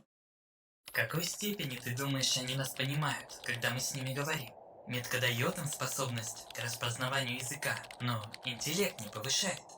Они остаются такими же дикими зверьками. Я своему метку не давал. Проблема в том, что метка – это средство односторонней связи. Он меня понимает, а я его нет. Я взял кодовый язык времен поздней желтой правящей династии. В нем используются жесты и выражения лиц, как немой способ общения с тяжелобольными. Может и хорошо, что жемчужина не дошла до получателя. К сожалению, дошла. Важным компонентом к созданию организмов по изменению генома была вода. Стоит напомнить, что 5 галек был возведен рядом со смотрящей на Луну в одном водном карьере, из-за чего все водные запасы Луны и галек были общими. Когда данные были переданы галькам, он полностью перекрыл все каналы связи, чтобы быть сконцентрированным на создании существ. Мне не приходилось проверять на себе, но думаю, слишком большое количество параллельных процессов может быть опасным. С увеличением числа их будет все сложнее контролировать. И вообще, вся операция, как по мне, довольно рискованная. Как я уже сказал, во всей этой операции было нужно очень много воды. 5 Галек понимал, на какие риски он идет и какие опасности могут быть в отношении старшей сестры Луны. Но его амбиции были выше всяких моралей. 2 циклами ранее мой сосед 5 Галек поднял свое потребление воды до уровня в 4 раза превышающего норму. Он перестал отвечать на сообщения еще до этого. У нас с ним общие грунтовые воды, и я без воды уже почти цикл. Попытки связаться с ним не принесли результата, и мое положение становится все более опасным.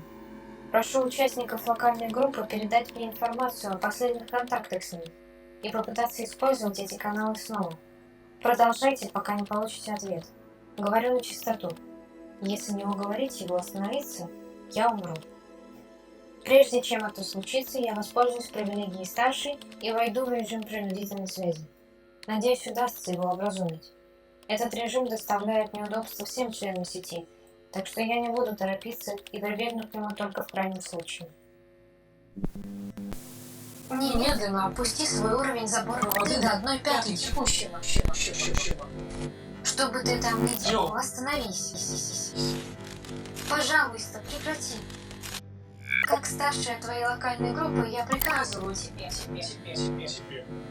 Как старшая, я призываю. Самый неподходящий момент. Остановись. Ты все испортила. Прошу. У меня почти получилось. И я никогда этого не забуду. Знаешь, что рассказывает непревзойденная невинность? Ну, только по слухам, но с удовольствием узнаю подробности. Говорят, итератор начал гнить. Серьезно гнить. Ну и жуть. Что, эксперимент пошел не так? Все считают, что да. С ним пытаются наладить связь, чтобы понять, что случилось. А это вообще кто? 5 Галек, которые рядом с смотрящей на Луну. Погоди, так ведь она его старшая, она даже зовет себя сестрой старшей Луны. Может, ее спросить? Так с ней тоже нет связи. Вот в чем штука. Мы до сих пор не понимаем, что произошло. Эх, это мне напоминает те старые слухи при Рюстом Пульсе. А он, кстати, еще не появлялся? Нет, а самое бы время. Проблема в том, что работа над созданием существ по изменению генома очень трудна, и для нее нужно очень много концентрации. Особенно, когда процесс ведется сразу с несколькими такими существами. Так как Луна отвлекла Гальку, он не успел отреагировать, из-за чего произошла утечка, которая повлечет за собой колоссальные и необратимые последствия. 5 Галек начал гнить.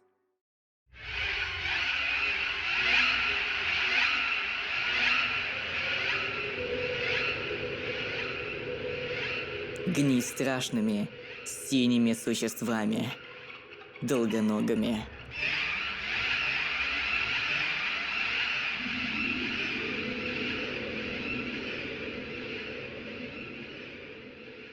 Чтобы предотвратить гниение, 5 Галек начал использовать еще больше воды, чтобы смыть эту самую гниль.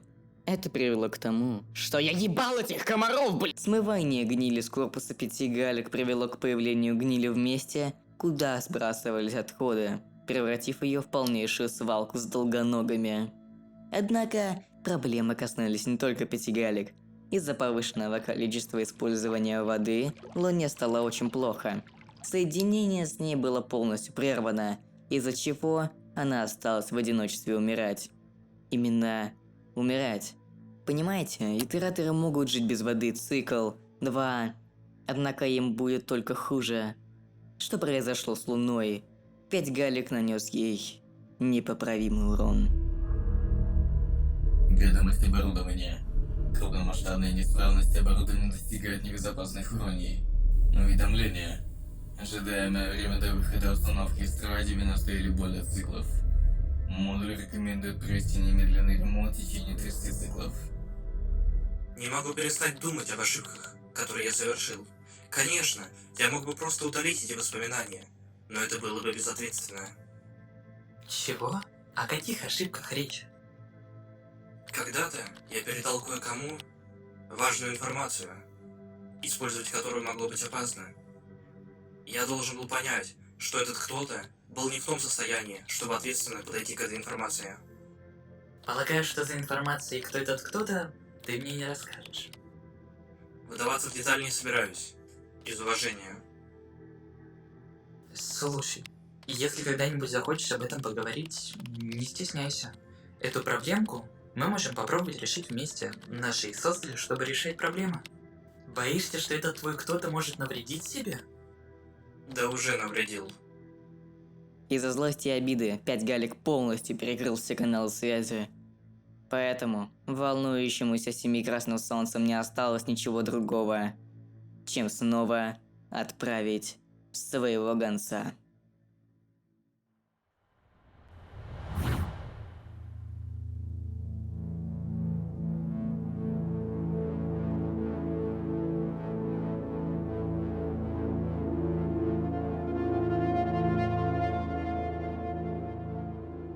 Знаешь, как я послал ему в последний раз важную информацию? Не по трансляционной сети. Я создал целевого конца и отправил данные по земле жемчужиной. Весьма оригинально. Учусь у лучших. По крайней мере, я использовал этот способ для чего-то более практичного. Если это считать практичным, то конечно. Смотри, к какому успеху это привело. Ладно, суть в том, что способ в последний раз работал на ура. Данные были доставлены, гонец вернулся в целости и сохранности. Так что недавно я послал его снова, с другим сообщением, несмотря на перекрытые линии связи. Если учесть, до чего у нас дошло, теперь это опаснее, чем раньше. И снова это не проблема. Я дал моему гонцу все средства самозащиты. Заметьте, насколько много времени прошло с начала ролика, а мы только подошли к первому играбельному слизнякоту в истории. Мастеру копья. Мастер копья, как уже было сказано, в сравнении со своими сородичами очень выделяется и выглядит несколько аномально. У копейщика отсутствует рот, поэтому слизнякоту приходится питаться через иглы, создаваемые из собственного хвоста, которые буквально высасывают жизненные соки из жертв. Ну ладно, давайте перейдем к сюжету. С точки зрения геймплея, мастер копья начинает свое путешествие в окраине, переходя из внешней дали. Но на самом деле путешествие кота начинается с установки Семи Красных Солнц, через внешнюю даль и уже в окраину. Во время своих похождений до 5 Галек с мастером копья еще идет наблюдатель Семи Красных Солнц, чтобы наблюдать, оверсирить. Параллельно с тем, как слизнякот исследует окраину, вместе с 7 красными солнцами начал волноваться положением дел и незначимых забот. Ты как-то закрылся в последнее время. Я, разумеется, не хотел довести до такого. Не в том дело. Я просто очень волнуюсь. Активность, которую я наблюдаю в коробке Луны, меня все больше беспокоит. Вариантов у нас становится меньше, и я чувствую, что не могу ничего сделать.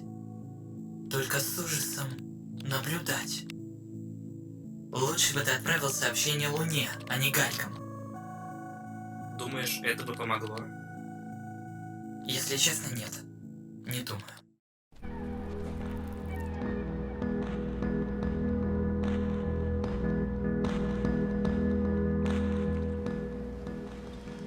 Так как 5 Галек активно вымывал гниль из своей конструкции, она оседала в соседнем регионе, сделав из него буквально свалку. Во время кампании Мастера Копья этот регион гораздо опаснее. В нем больше долгоногов, во многих местах находится смертельная кислота. Хоть 7 красных солнца направил слизнякота конструкции 5 Галек, мы это проигнорируем и пойдем к Луне. А между ней и свалкой есть такой замечательный регион, как прибрежная установка. Именно через эту мокрую локацию даже мастер дойдет до ее конструкции.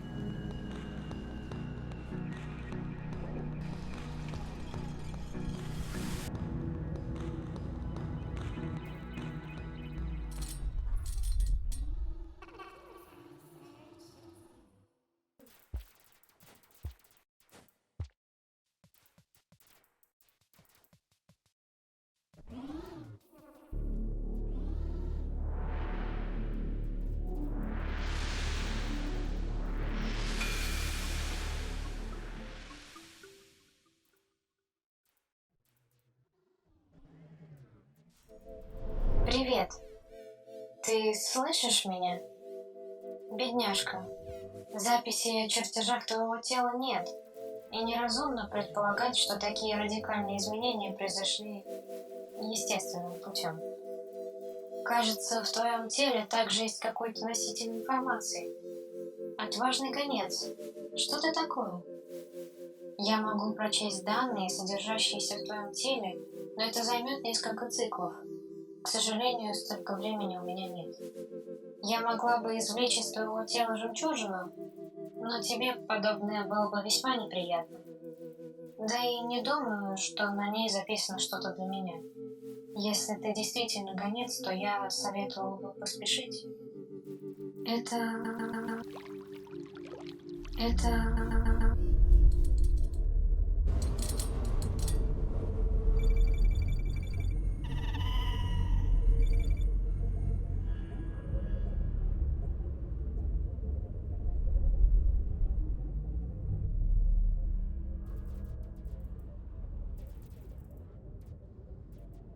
Рядом со мной есть еще один подобный мне. Его зовут 5 Галек. Пожалуйста, поспеши в его установку. Я не могу его успокоить, а его чрезмерная активность наносит моей конструкции непоправимый вред. Я не знаю, сколько еще протяну. Наши установки соединены высотным кабелем. По нему пройти к 5 Галькам безопаснее, чем по земле. Поспеши, маленький гонец. После долгого пути через корпус Гальки, пройдя несколько инспекторов, увидев красивые виды с нейронами, мастер копья доходит до главной цели своего путешествия.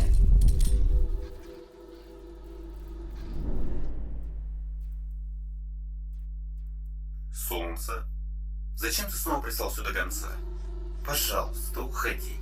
Мне нельзя отвлекаться. Только я могу все исправить. Уверен, ты меня поймешь. Твой наблюдатель проделал такой путь. Наименьшее, что я могу сделать, зачитать сообщение вслух.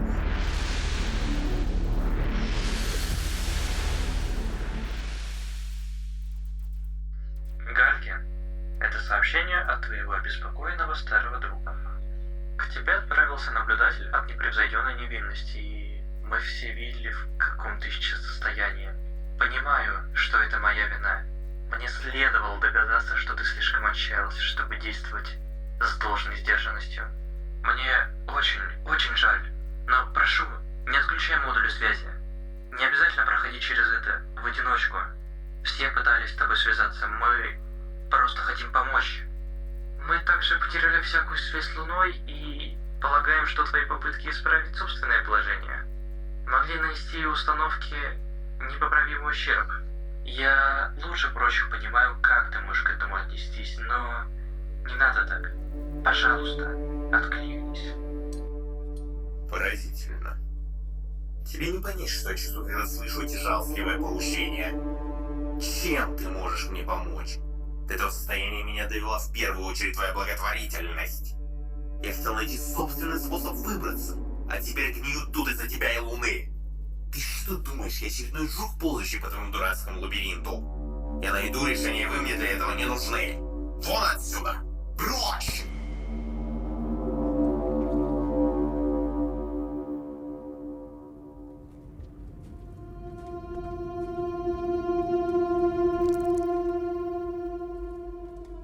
В ужасном состоянии, уставшая, черничная слизневая существкиска, с болью в груди идет обратно к Луне.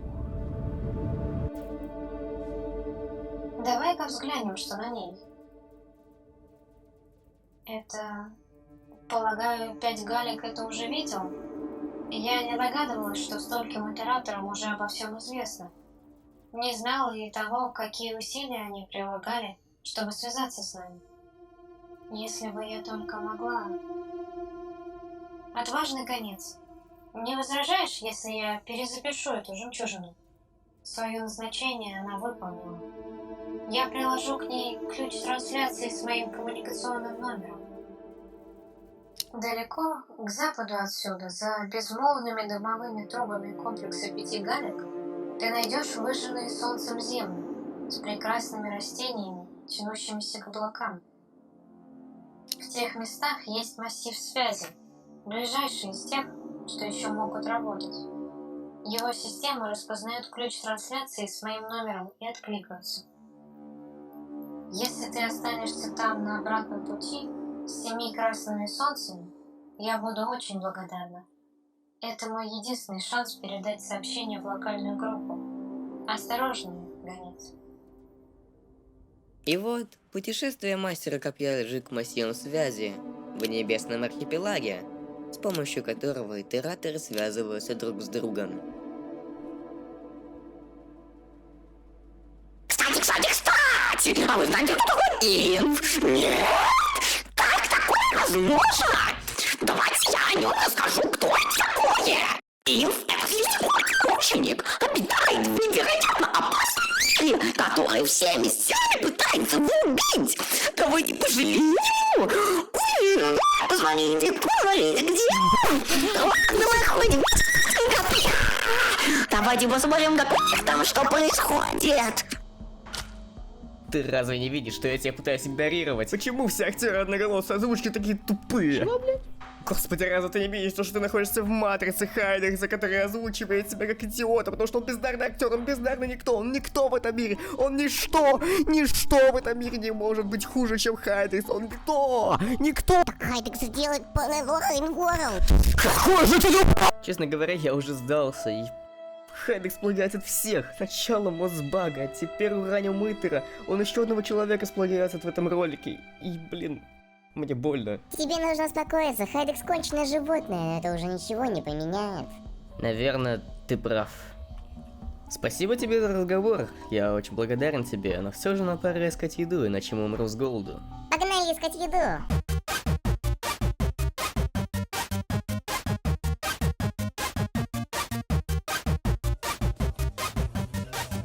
Это прекрасно.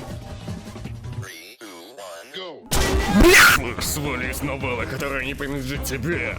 Иначе... Есть какие-то проблемы?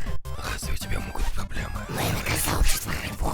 Вы убийцы моего друга! Закройся ты уже, иначе ты умрешь постоянной постоянности и будешь убирать постоянно в цикличности и постоянности, иначе постоянно умрешь. Сюда, говно. Как же эти стервятники уже задолбали. Ха. Как же хорошо, что я их легко убиваю, они будут умирать постоянно от меня.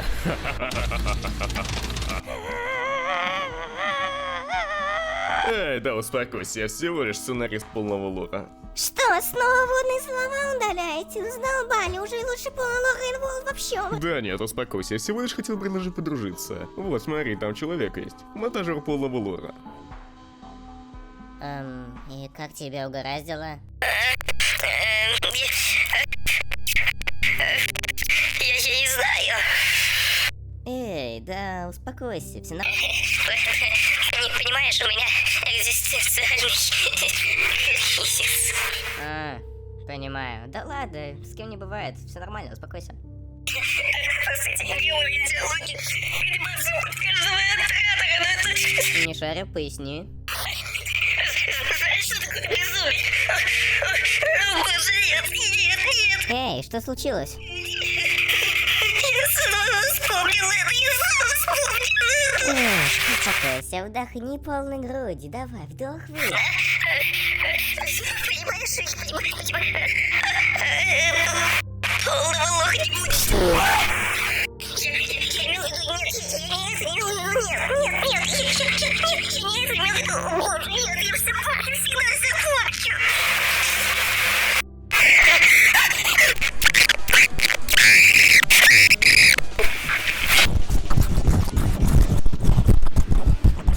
Эй, поменьше борзости, так-то. Слышь, вообще-то неприлично говорить, про мать была лишняя.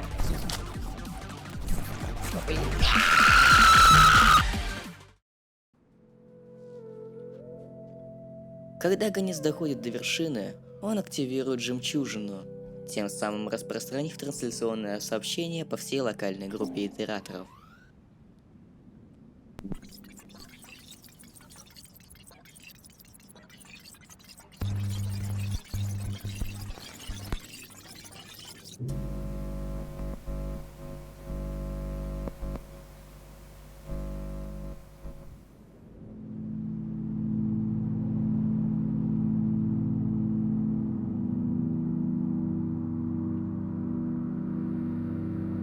Это мое последнее сообщение в локальную группу. Через несколько циклов опоры моей конструкции откажут. Даже если 5 галек утихомирится, урон уже нанесен. Я лишь надеюсь, что когда-нибудь вы найдете ответ на нашу великую задачу. Не думаю, что увижу этот день. Хочу поблагодарить вас всех за то, что не оставили меня. Я очень благодарна, что вы приложили такие усилия. Я не могу простить его, но могу понять, от чего он так зол. Мы все сейчас испытываем подобное. Хотелось бы лишь иметь возможность поговорить с ним в последний раз. Спасибо вам всем. Я рада, что я не одна. На этом кампания Мастера Копья и оканчивается. Сообщение Луны было доставлено, и последние слова смотрящей на Луну были сказаны. История этого доброго, понимающего итератора была закончена. Как и история милого гонца, который в итоге вернулся к своему создателю. 7 красным солнцем.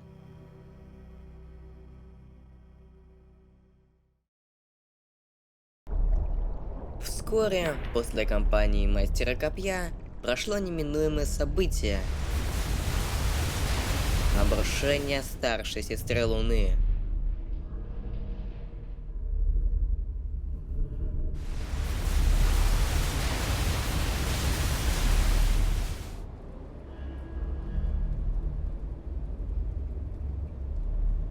Но между тем, в хронологии появляется такая героиня малинового цвета и с шрамом на лице.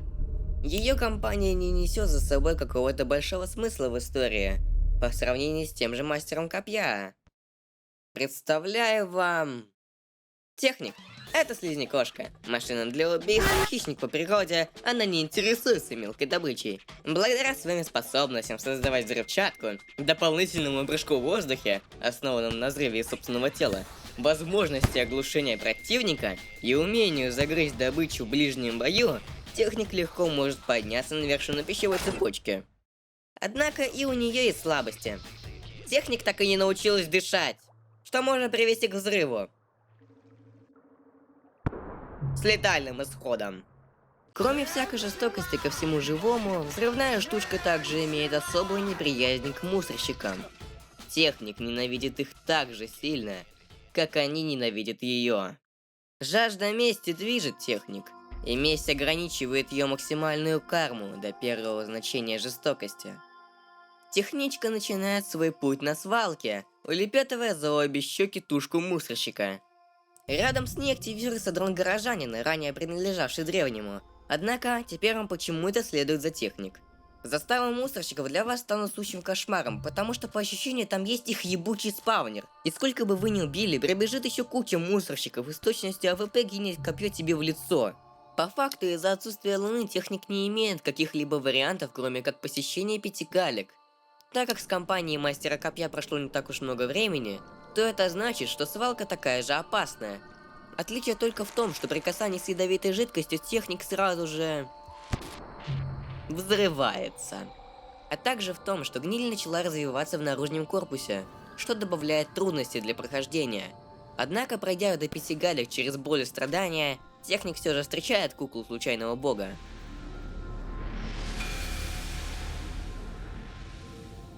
Ты слышишь меня? Думаю, рано или поздно тебе удалось бы добраться сюда. Я следил за твоими передвижениями по моей установке через наблюдателей благодаря устройству, следующему за тобой. Это идентификационный дрон горожанина, принадлежавший одному из давно покинувших нас моих создателей. Кажется, он был поврежден и при реактивации привязался к тебе. Большинство данных на дроне испорчено. Позволь выполнить долг итератора и синхронизировать его с моей конструкцией.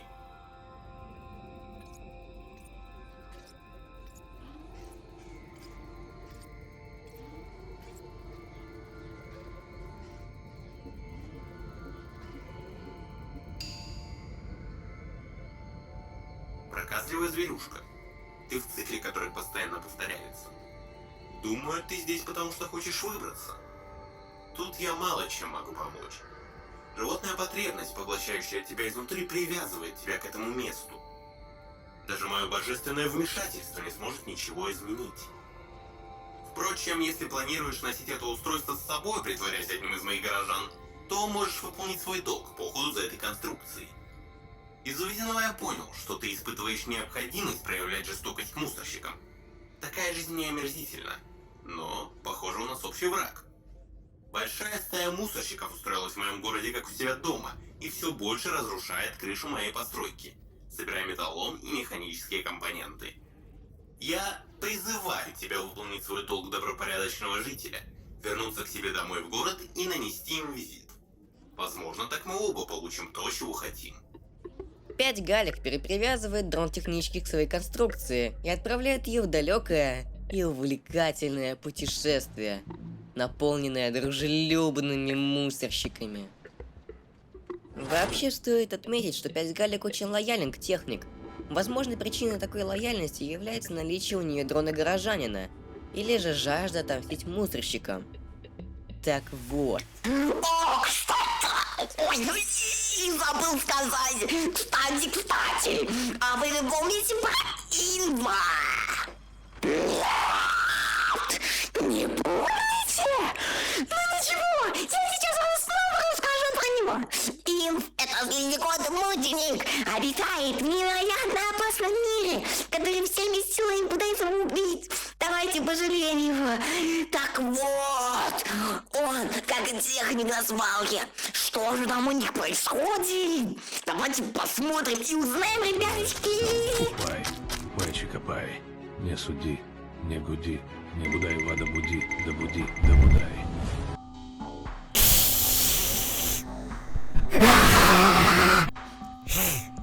А? Подожди! Я знаю, что тебе нужно. Откуда ты можешь знать, что мне нужно? Многоголосая озвучка.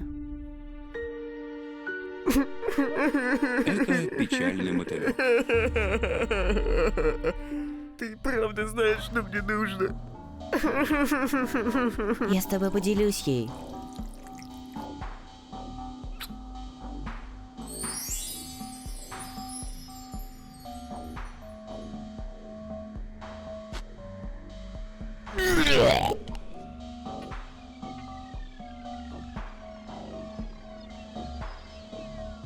Озвучка.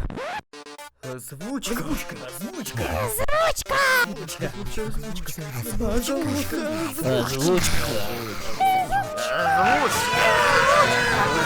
Озвучка.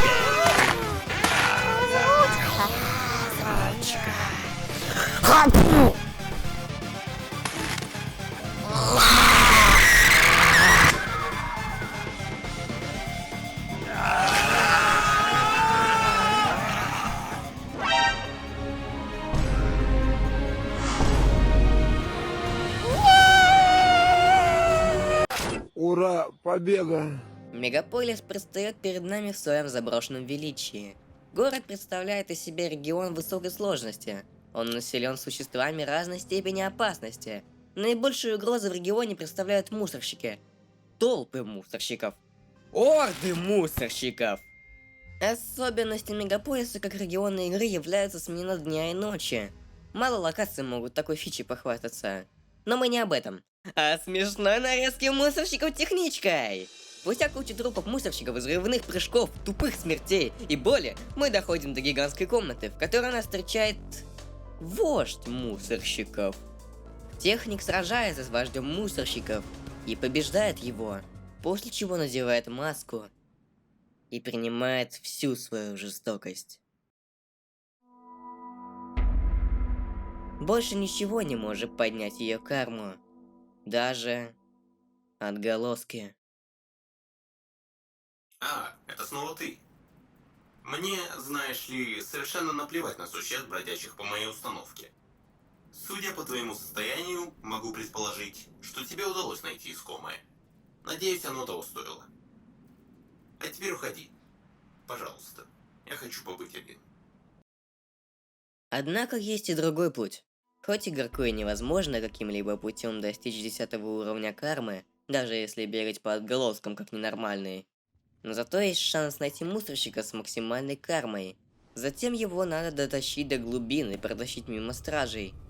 После этого можно спокойно отправляться топиться в пустотное море, в надежде на то, что техник обретет свое счастье.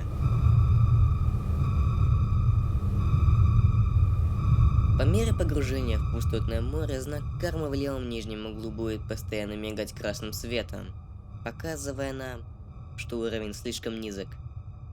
Когда червь пустоты встречает техник, он не тянет ее на дно, как остальных, а уплывает восвояси, оставив слизнякушку посреди пустотного моря, и ей не остается ничего, кроме как плыть глубже и глубже.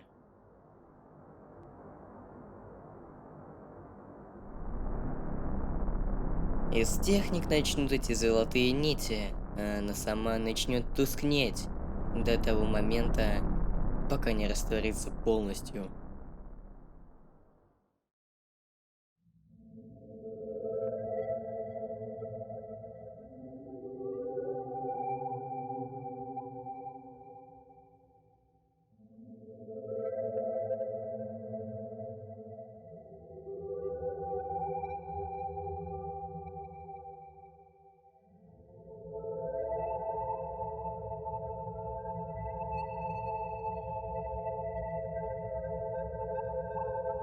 У вас мог возникнуть вопрос, что за слизнякоты в концовке техник?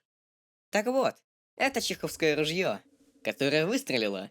На протяжении всего геймплея, в определенные моменты при спячке, она видит сны, которые рассказывают ее предысторию. В первых снах мы видим, как техник учит своих слизнякотят выживать на свалке. А дальше мы становимся свидетелями бегства техник со слизнякотятами от толпы мусорщиков. Техник с зеленым котенком перепрыгивает через холм, а второй не может этого сделать, потому что он слишком мал. Техник убегает, а котенок остается окружен толпой мусорщиков, которые настроены и явно недружелюбно. Спустя определенное количество спящих мы видим сон, в котором техник в момент, когда вот-вот пойдет дождь, убегает от орды мусорщиков уже с одним слизнякотенком на спине. И перепрыгивая водоем, в них попадает бомба. В последних двух снах мы наблюдаем за тем, как техник расправляется с мусорщиками. Но в первом случае она это делает сама, а во втором это нужно сделать игроку. Благодаря этим снам мы узнаем предысторию техника и ее ненависти к мусорщикам, из-за которых погибли оба ее котенка. Цикл насилия и злобы в этом жестоком, дождливом мире. Конец. Луна, это снова я. Не знаю, принимаешь ли ты мои сообщения. Откликнись любым способом. Нужно поговорить. Мне нужно знать, что ты в порядке. Нам тяжело помогать тебе на таком расстоянии. Еще тяжелее вообще что-то делать, когда вокруг сплошные истерики. Мы попытаемся сделать все, что в наших силах. Ты только там держись. Луна? Луна, ты можешь что-то написать? Не знаю, дойдет ли до тебя эта трансляция. Не знаем, насколько повреждены твои системы. Луна, держись, прошу тебя. Мы пытаемся тебе помочь. Не знаю, сможем ли, но мы постараемся. Мы попробуем успокоить 5 галек. А если не получится, у меня есть мысли на этот случай. Надо пытаться помочь ей как можем. Сейчас я пока еще надеюсь, что она рано или поздно выйдет на связь. Если все будет совсем плохо, я могу отправить ей небольшую посылку. Если все будет совсем плохо, я могу отправить ей небольшую посылку. Просто выйди на связь, мутила. Иначе посылку отправлю, сдохнешь там чисто. Набор юного терпения. Из-за отсутствия альтернативы у незначимых забот появляется идея, как помочь смотрящей на Луну. Итератор решает вырастить своего собственного гонца по тому же методу, что и 7 красных солнц. С помощью опытов у него и получился следующий по хронологии слизнякот. В курсе, что он натворил незначимых забот? До меня доходили какие-то жалобы, что он отправил какую-то бескусицу другому итератору. Ну да, но что важнее, он поручил ее доставить целевому организму. Зачем? Это что, такая бескусица, что ее по трансляционной сети отправлять страшно? Он думает на перспективу. Экспериментируй с альтернативными методами связи, чтобы мы могли поддерживать связь, даже когда наше трансляционное оборудование выйдет из строя. А что за организм? Организм на основе тех существ, что без конца ползают по трубам. Сейчас кину картинку. Ага, вижу. Как вообще можно научить это безмозглое создание выполнять приказы? Может, спросить у него? Сейчас не стоит. По последним сообщениям нет значимых забот, видно, что он раздраженно готов сорваться на любого. Интересно, что случилось?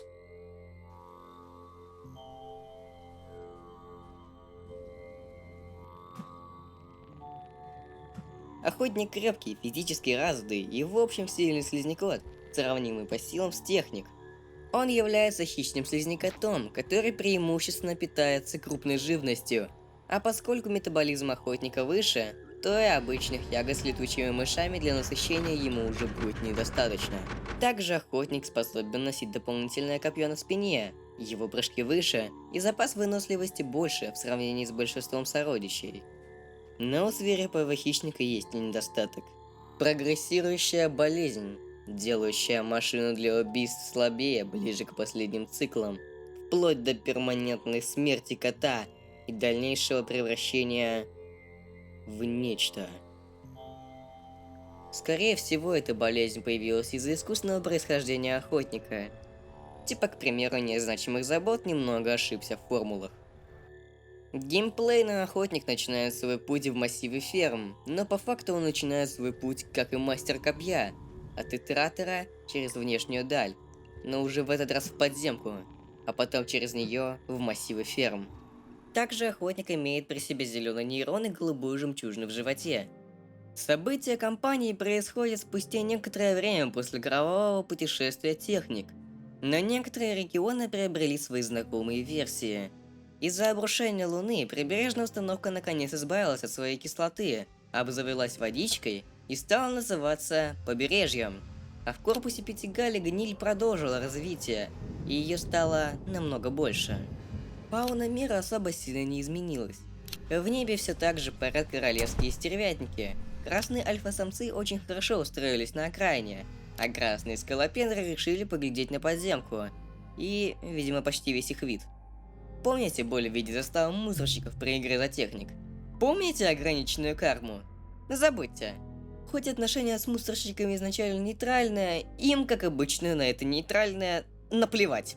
Они так или иначе убьют вас при любом косом взгляде в их сторону. Казалось бы, просто смерть, но охотник является особенным кармически несбалансированным существом из-за некой болезни в его организме. Когда мы играем за охотника, то привычный счетчик циклов, который обычно повышается на 1 единицу и идет от 0 до бесконечности, здесь заменен. Мы начинаем игру с 19-го цикла, и с каждой спячкой число будет уменьшаться, а по достижению 0 циклов охотник начинает видеть визуальные и звуковые галлюцинации. Охотник будет периодически уставать, падать просто так, а при смерти игра для нас будет окончена, а сам охотник либо умирает, либо остается существовать полуживым, испытывая вечные муки, будучи частично превращенным наподобие долгонога, о котором мы точно не забудем рассказать в компании Гурмана. Вследствие этой проблемы задерживаться на одном месте не стоит, а многократные смерти крайне нежелательны. Пройдя через массив ферм, мы достигаем мучения на Небесных островах, Дымоходе и Стене. Весь этот маршрут был сделан для посещения еще одной точки нашего интереса, как кота – Пятигалик.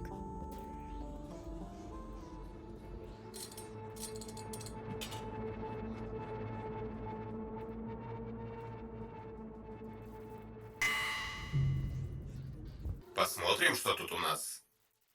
11. Нет, 16. 16 ключей сброса шлаков. Несколько я уже видел, но пара все же будет полезна. Однако посылка, похоже, не была направлена мне. Судя по всему, она предназначена для моей подруги, находящейся в весьма незавидном положении. Ее имя – Смотрящая на Луну, и ее состояние значительно хуже моего. Она находится неподалеку отсюда, на востоке, расстояние куда меньше среднего. Это обстоятельство стало почвой для определенных разногласий между нами. Я не без вины за то, что произошло с ней. Мне стоит поспособствовать этой спасательной операции. Изначальные цели теряют значение, и мне не стыдно признавать, что я вижу все больше смысла в повседневности. Я сделаю, что могу, чтобы помочь тебе. Если тебе по какой-то причине еще неизвестно, ты нездорова. Я не был медучреждением, даже когда мое оборудование было в порядке. Но я попытаюсь сделать кое-что. Купить тебе немного времени.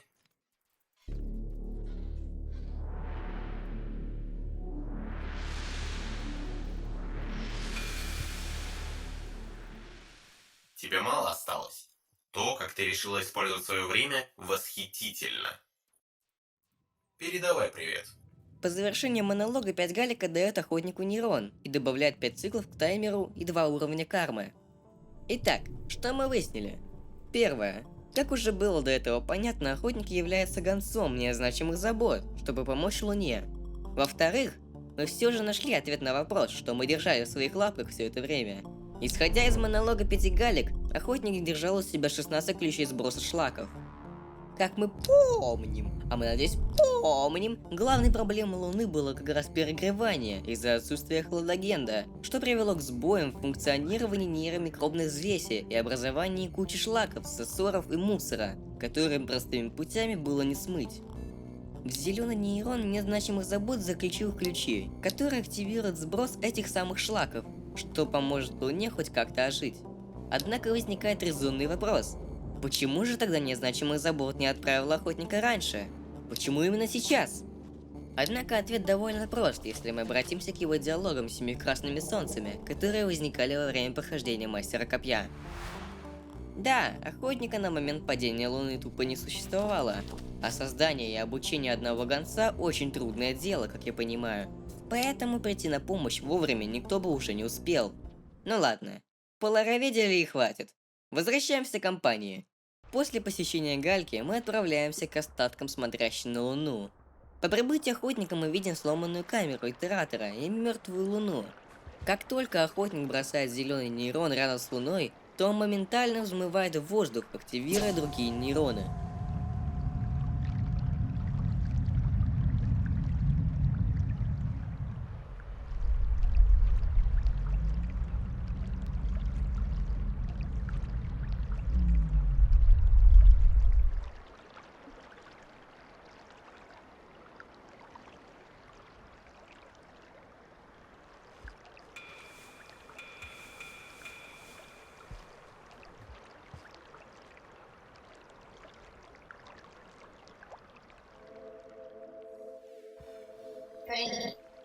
Привет?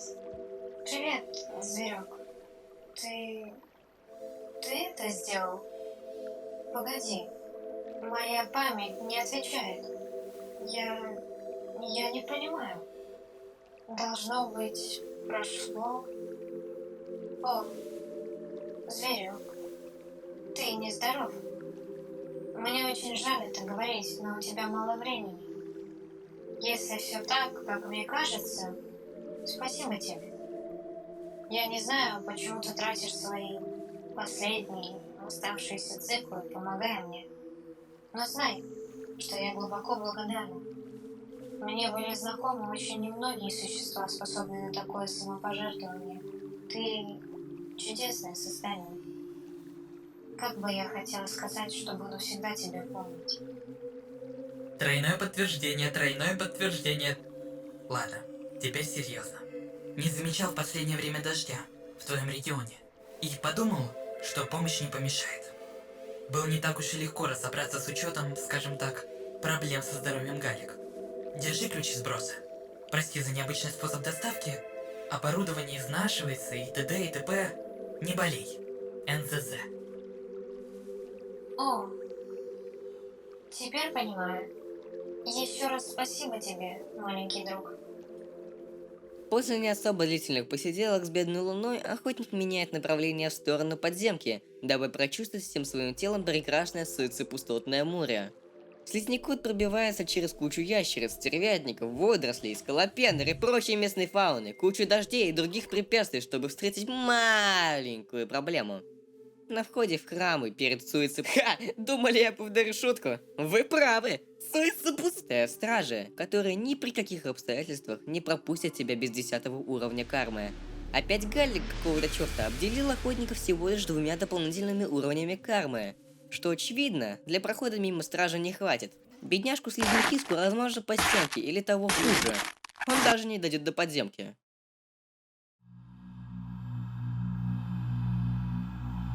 Странно. Что-то все возвращает меня в это место, даже после стольких лет. Погода так изменилась, но поля. Мне не нужны глаза, чтобы знать, что травы все так же мягко качаются под порывами ветра. Передо мной открывалась вся безграничность вселенской пустоты. Но вот я снова здесь, любуюсь теми же полями и говорю с каким-то грызуном. За время нашего повествования история охотника, мастера копья и техник мы забыли упомянуть одну довольно важную деталь. Отголоски. Те самые древние, которые не смогли оторваться от материального мира и остались в нем навеки.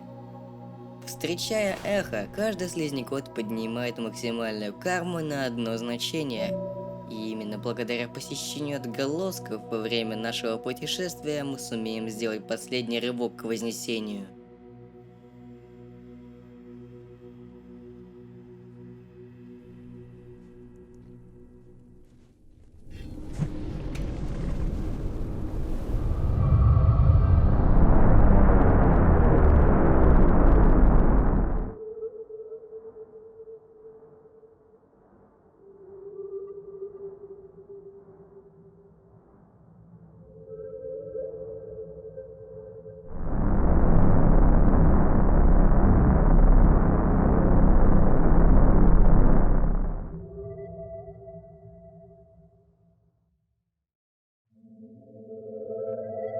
В концовке охотник плывет вместе с остальными слизнякотами.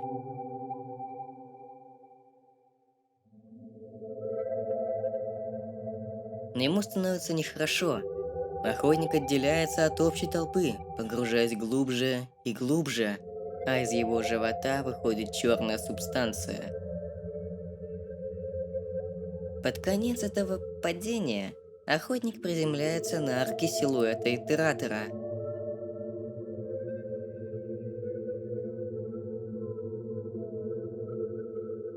Довольно трудно понять и тем более объяснить, что произошло. Возникает два главных вопроса.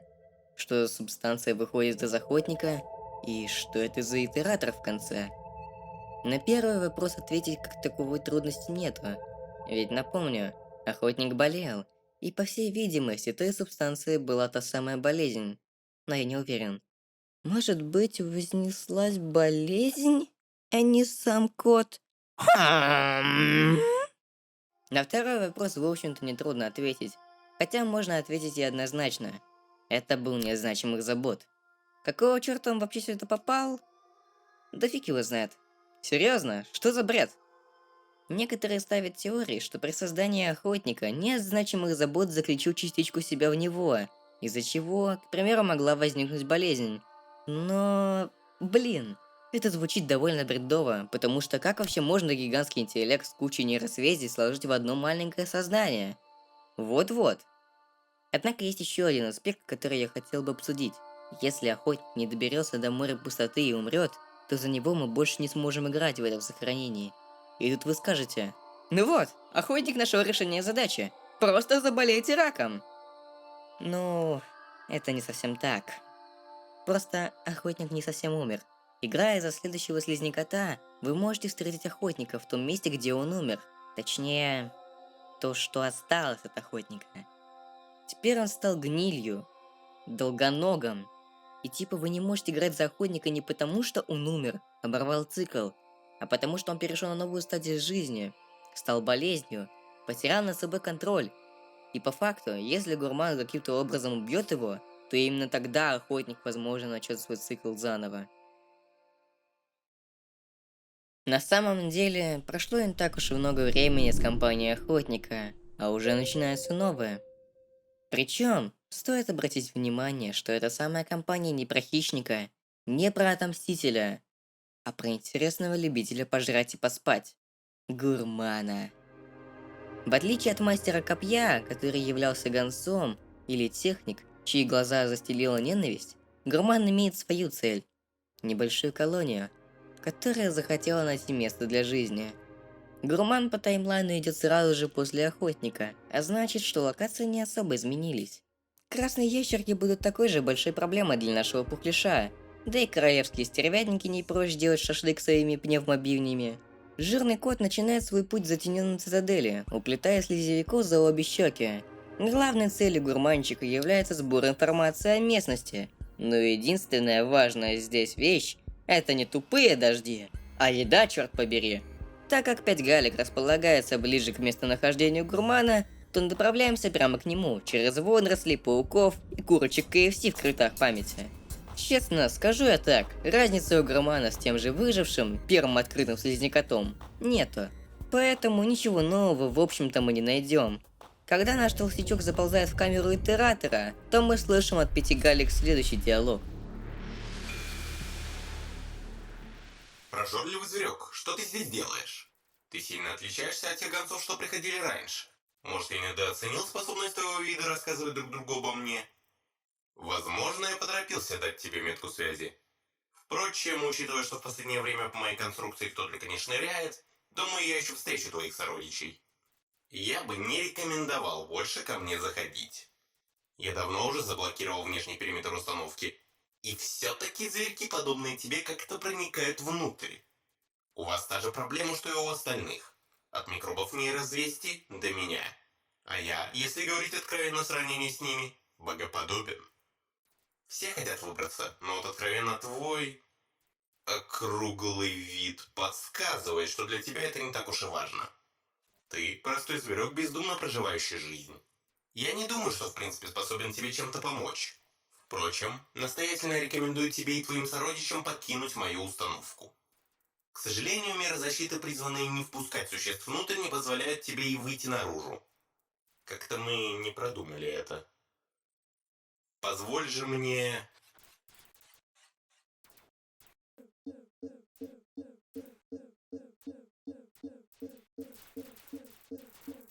Иди на запад через подземные туннели к краю моей установки. Ты увидишь, что врата во внешний мир теперь открыты. Взамен попрошу любым удобным способом призвать своих друзей также идти на запад. Ступайте вниз, в захламленные земли, прочь от меня. Не мешайте мне работать. И после этого монолога уязвленный гурман, которого богоподобное существо назвало округлым, уползает в шахту лифта. Что мы можем из этого диалога понять? Гальке попросту надоели похождения существ по типу гурмана к его конструкции, поэтому он перекрыл все проходы через подпорную стену. Но гурман не пальцем деланный, он все равно перешел границу. Из-за этого вышла дилемма, что слизень-толстяк попросту не покинет территорию итератора, вследствие чего 5 галек решается открыть врата во внешний мир. После этого мы можем посетить смотрящую на Луну, услышав такой диалог. Привет, маленький зверь. Ты не знаешь, куда идти? Прости, но для тебя здесь ничего нет. Тебе дали метку связи? Значит, кто такой 5 галек, тебе, скорее всего, известно. Вероятно, ты уже понимаешь, как мало функций у меня осталось. Но я рада, что теперь мне наконец-то есть с кем поговорить.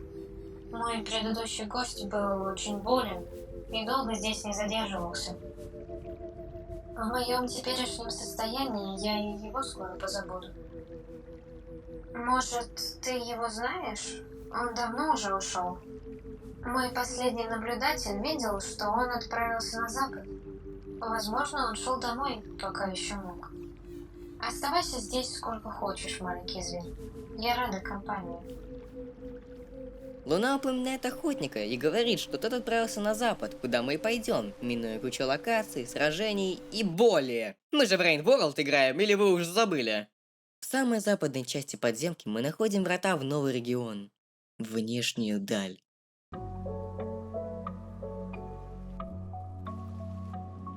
Внешняя даль является регионом, который покрывает ближайшие земли после подпорной стены. Эта локация захватывает дух своей красотой. В начале путешествия по этой местности может показаться, что это просто обычный синий и мрачный регион. Но нет. Это восхитительное место, в котором собралось большое количество разных видов существ. Именно с таких мест начали свое развитие древние. Именно здесь появились первые постройки, имеющие потрясающий вид. Это очень приятная локация, которую можно еще долго описывать. И именно ради нее есть вся эта сюжетка Гурмана.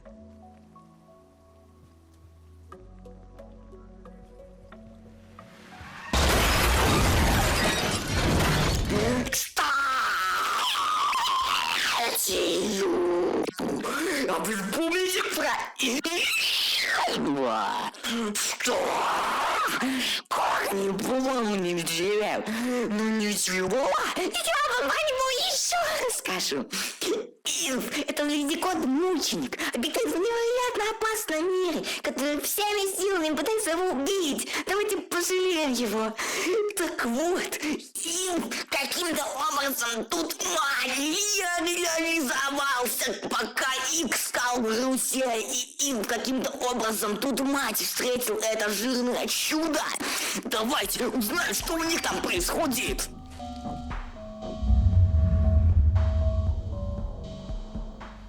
Не ожидал здесь кого-нибудь увидеть. Ты не из моей студии, верно?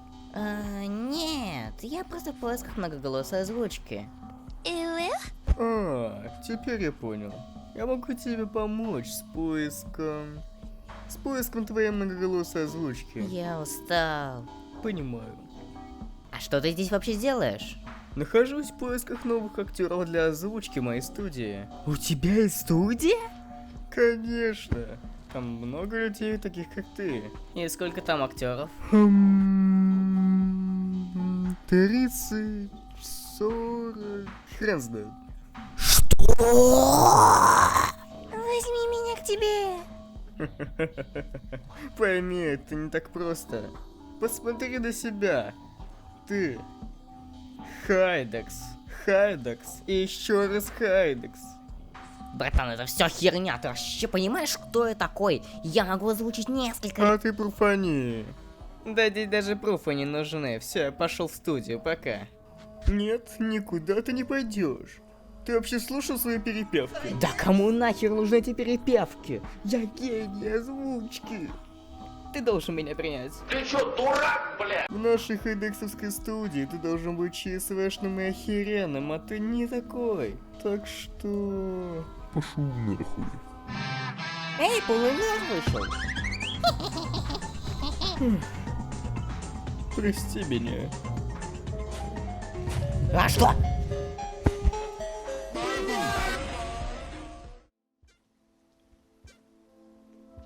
Именно здесь и находится колония слизнякотов, к которой подходит наш пухляж. Под такой красотой мы и попадаем на конец пути, по мере приближения к которому мы начинаем замечать их. Других Не котов? Что? Другие слизнякоты из Реал? No fucking way! Гурман кормит своей едой других котов и показывает, где он был и что он видел. А затем они всей колонией отправляются за ним в далекое путешествие. В дождливый пиздец.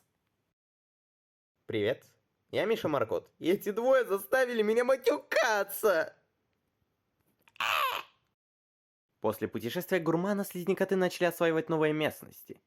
Толстячок открыл путь в новый мир. В мир с большим количеством еды и опасностей.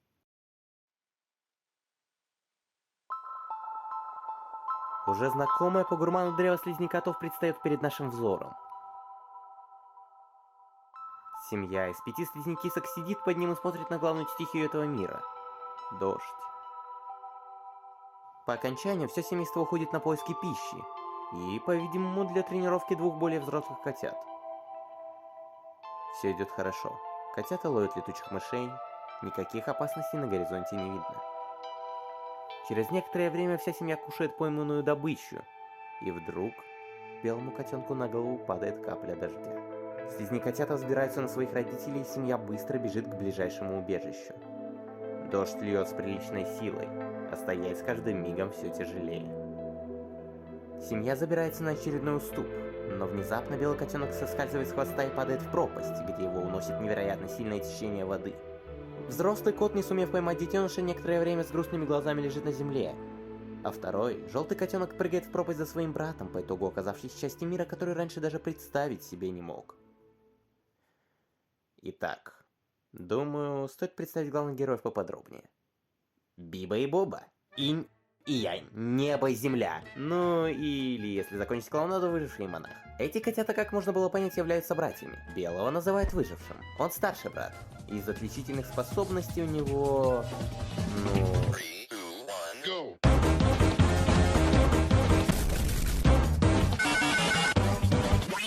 Желтый котик. Монах. Эйкей младший брат выжившего. Особо сильно не отличается от своего старшего брата. Все так же всеяден, но, как и выжившему, ему кроме мышей мало что припадает. По физическим характеристикам слабее выжившего, но в цирке он не выступает. При этом, находясь примерно на том же уровне пищевой цепи. Но окружающая фауна относится к нему более лояльно. И в общем, не проявляет такой сильной агрессии, как к выжившему. Из-за чего путешествие может сложиться более благоприятным. Целью же монаха является поиск старшего брата и возвращение к семье. Вернемся к выжившему. После сокрушительного дождя выжившего выплевывает в левой нижней части окраин, после чего начинается его путешествие. А спустя примерно пару циклов туда же попадает и монах, который с этого момента будет идти по пятам за другим котом. Обоих котов на старте находит желтый наблюдатель. Он указывает на проходы, помогает с поисками убежищ, лучше ему не верить, и стимулирует котов продолжать поиски путем демонстрации голограмм с их семьей.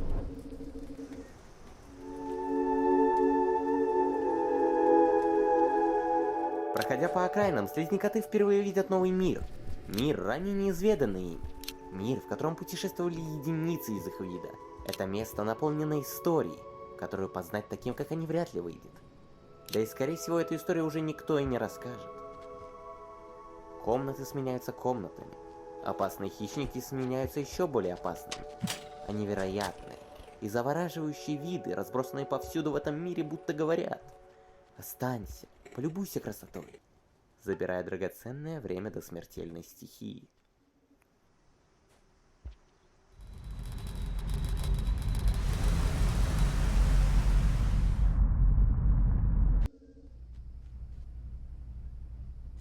Стоит заметить, что после путешествия гурмана прошло немного времени. Из-за этого мир практически никак не изменился. А если какие-то изменения имеются, то они настолько мелкие и незначительные, что выглядят примерно как...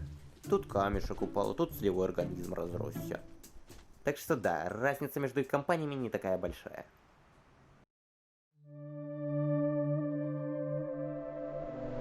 При успешной попытке поспать выживший может увидеть сон. Они будут сниться ему на протяжении всего пути с некоторой периодичностью, напоминая о поставленной цели, но... монах! Монах, как я уже упоминал, дышит в спину своему брату, стремясь его найти. И при входе в убежище он может заставить светящийся ярко-желтый силуэт слизни-кота. При спячке в таком убежище слизни-кот увидит идентичный выжившему сон. Что это за силуэт? Может, тут остался запах выжившего, и монах его почувствовал, а сам по себе силуэт является визуализацией того, что тут был брат, и мы идем в верном направлении. На самом деле, что это точно сказать нельзя. Возможно, у кота работают какие-то чувства, которые решили так визуализировать. Хз. Приключение продолжается. Котики проходят сквозь новые области. Многоуровневый индустриальный комплекс, где впервые встречаются стервятники. Темная, затененная какой идиот это написал? Боже. Затененная цитадель, наполненная смертоносными скоплениями пауков и мольбами о источнике света, дабы не окунуться прямиком в ворох кишачих пауков. Невероятных размеров побережье, затопленное доверху и... стоп, почему наш желтый сопровождающий перестал показывать мордочку слизни-кота и сменил ее на какую-то круглую штуку с глазами? Как-то поздно я обратил на это внимание. При одной из следующих спячек после изменения указателя вместо сна, связанного с семьей, мы видим, как желтый наблюдатель в убежище, используя голограмму, транслирует котику какое-то синее гуманоидное существо. Нам эта персона уже давно знакома, и вы все ее знаете. Это супер-мега-крутая легендарная Big Sister Moon! Нам эта персона давно известна, но наши котики даже не подозревают, кто это и что их ждет в будущем. Ну что же, отправляемся в путь дальше. Путь прямиком к остаткам Луны.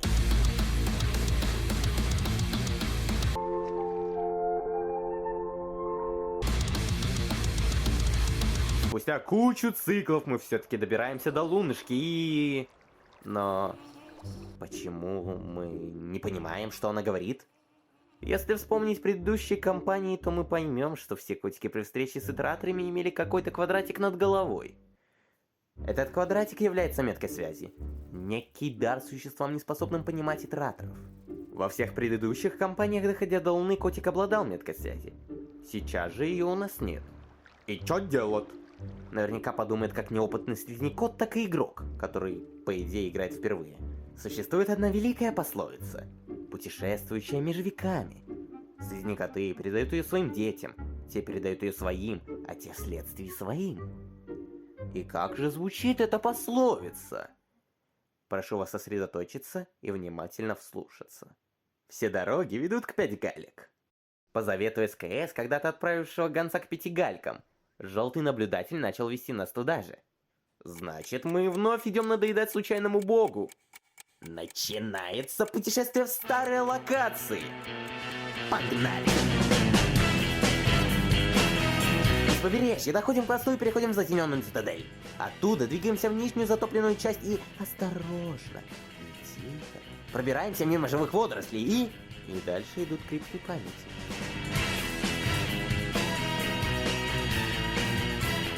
После опасных похождений в криптах памяти мы попадаем в вертикальную область, как будто намекающим на что-то названием опора. Ну, или нога, если душе угодно. Микробик, зачем ты мне Поднимаясь вверх по локации, я уже говорил, что это вертикальная область, мы минуем кучу маскирующихся под окружение белых ящеров, шестов мимиков. Осторожно перебираемся сквозь огромную пропасть и встречаем довольно интересное, но по-прежнему опасное для слизняка существо. Ну да, это прикольная черно-синяя штука с тентаклями гнили с конструкцией гальки, способной передвигаться. Огромную часть гнили 5 галек смыл, как только не смог контролировать процесс и держать образцы органической ткани стабильными. Пробравшись сквозь корпус, наполненный множеством гнили и желтых ящеров, мы добираемся до основной части итератора. Попадая туда, игрок, как и слизняков, впервые почувствует невероятные изменения. Отсутствие гравитации. Большая часть корпуса заражена гнилью, из-за чего в правой стороне конструкции случается перебой с электричеством. Вследствие чего зараженный гнилью генератор невесомости, они нужны для поддержания внутренней экосистемы итератора, сбоит и периодически отказывается работать. Короткий путь к заветному злому тостеру лежит как раз таки через это гнилое место. Так что для сокращения маршрута стоит идти туда. Но в принципе есть вариант стать посечкой, казуалом и анскиллом и выбрать левый путь, имеющий всего лишь плюс-минус 2 долгоногов. Что, мягко говоря, мало. Вторая часть конструкции не заражена гнилью. Электрики в виде отцов долгоногов туда не добрались. И генераторы работают там нормально. Но! Там есть работающие на полную катушку высоковольтные катушки конденсаторного потока, которые, о как неожиданно, превращают слизняка в шашлык при касании с ним в рабочем состоянии. Сами ВККП, скорее всего, используются для ускорения основных процессов итератора, его вычислительных мощностей и более грамотного и равномерного охлаждения всей конструкции. Пройдя через боль, страдания или становление казуалом, мы попадаем в главную системную шину. Место невероятной красоты. Пожалуй, я временно оставлю вас здесь наедине с этим прекрасным местом.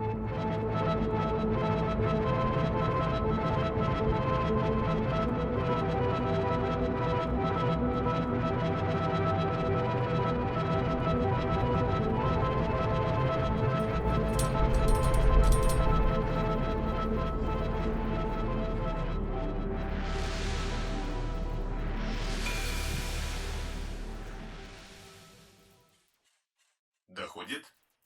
На полу моей камеры маленькое существо. Думаю, мне известно, чего ты ищешь. Ты застряла в цикле, в нескончаемом узоре. Ты хочешь выбраться. Знаешь, что это не делает тебя особенным. Все живые существа чувствуют подобную фрустрацию. От микробов не развести до меня. Кто, если позволишь сравнение с тобой, богоподобен? Сначала скажу хорошую новость. В каком-то смысле я — то, что ты ищешь. Таким, как я, дана цель освободить тебя и бесчисленных прочих от этой нескончаемой клаустрофобии ваших мясных темниц. Странное милосердие. Ты не знающий получатель. Я неохотный подарок. Великодушные благодетели? Их давно уже нет. Теперь плохие новости. Окончательного решения не найдено, и с каждой секундой мое оборудование деградирует все больше, крупица за крупицей. Я не могу спасти вас всех. Или тебя лично. Я даже себе помочь не могу. Для тебя, однако, есть другой путь. Старый путь. Иди на запад через массивы ферм и вниз через разлом в земле. Туда, где древние построили храмы и плясали в дурацких обрядах. Метка, которую я дал тебе, будет ключом. Это не спасет никого, кроме тебя.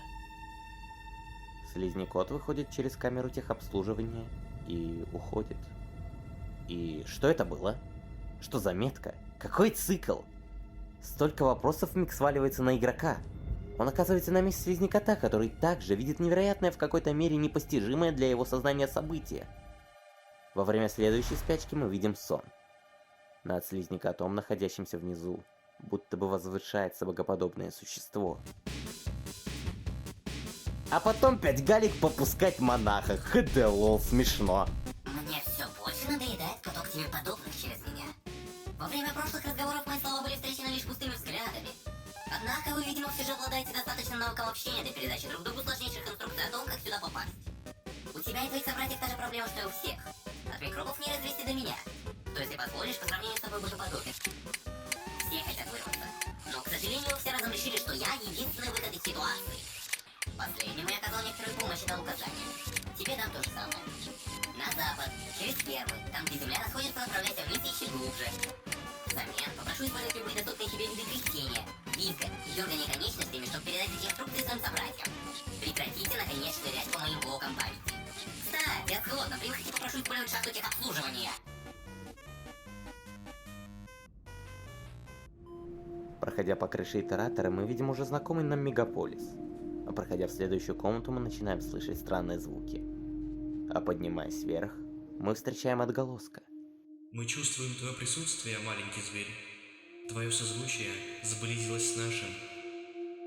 Полученная тобой метка — воистину чудесный дар. Страдания, циклы — все отступит, как утренний туман под лучами солнца. Мы нашли выход. На этом этапе пути котиков временно разделяются. Выживший, следуя указаниям 5 галек, двигается на запад в сторону фермерских массивов, а монах, будучи более любопытным, движется в сторону смотрящей на луну.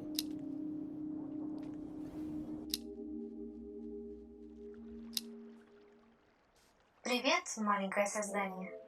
Что ты? Будь у меня моя память, я бы знала. Думаю, я тебя когда-то видела. Ты, должно быть, очень храбрый зверь, раз смог добраться сюда. Мне жаль, но твое путешествие сюда абсолютно бесплодно. Как видишь, у меня для тебя ничего нет. Даже моей памяти. Или я это уже упомянула. Вижу, кто-то дал тебе метку связи. Должно быть 5 галек. Ты не выглядишь способным на длительные путешествия. Знаешь, он ведь болен. Его собственные опыты пожирают его изнутри. Может, все остальные в том же положении. Мы были созданы неспособными уйти, и это сводит нас с ума. Так хорошо, наконец, иметь хоть какого-то собеседника. Из мусорщиков плохие слушатели, хотя они и приносят мне вещи время от времени. Если выходить за рамки игры, то с дополнением Downpour в игру пришло множество изменений, контента и лора. Одним из самых важных лорных событий, влияющих на историю мира, является нахождение плаща. Монах, не подозревая о существовании такой лорной вещи, абсолютно случайно отправляется в затопленную конструкцию. Я не буду подробно описывать эту, как можно понять по названию, затонувшую область. Но пройдя не самое простое испытание, монах находит эту невероятную, стильную, дырявую, мокрую и явно важнейшую для существования вселенной тряпку. После путешествий по потонувшему сооружению монах надевает плащ и отправляется обратно к Луне. Что это, маленький зверь? Очень мокрая штука. Похоже на какую-то тряпку. Не могу понять, откуда она. Будь она чуть в лучшем состоянии, то могла бы укрыть тебя от сырости. Но сейчас, боюсь, проку от нее немного. Разве что... Маленький зверь, это подарочек мне? А, ну, тогда дай-ка я... Готово. Ну как? По-моему, очень хорошо. Спасибо, маленький зверь. Да. Он нашел мокрую тряпку и подарил ее полумертвому богу в качестве одежды. У вас остались какие-нибудь вопросы? Лучшая, сюжетная арка! После такого доброго дела монах отправляется на запад. За время лорных похождений он немного отстал от выжившего. А где там выживший? А, вот он, едет на зайца-оленя посреди живой травы, которая пытается убить все, что в нее попало. А мне говорят идти трогать траву. А я не могу, она ест меня! Проходя все ниже, мы замечаем разрушенную инфраструктуру древних. Поезда, которые будто что-то поставляли, встали навеки, а часть земли под ними будто провалилась. Все глубже, на самое дно. Вы все направляетесь в глубины, подобно столь многим до вас, перетянутым бездной или бесконечная череда капель.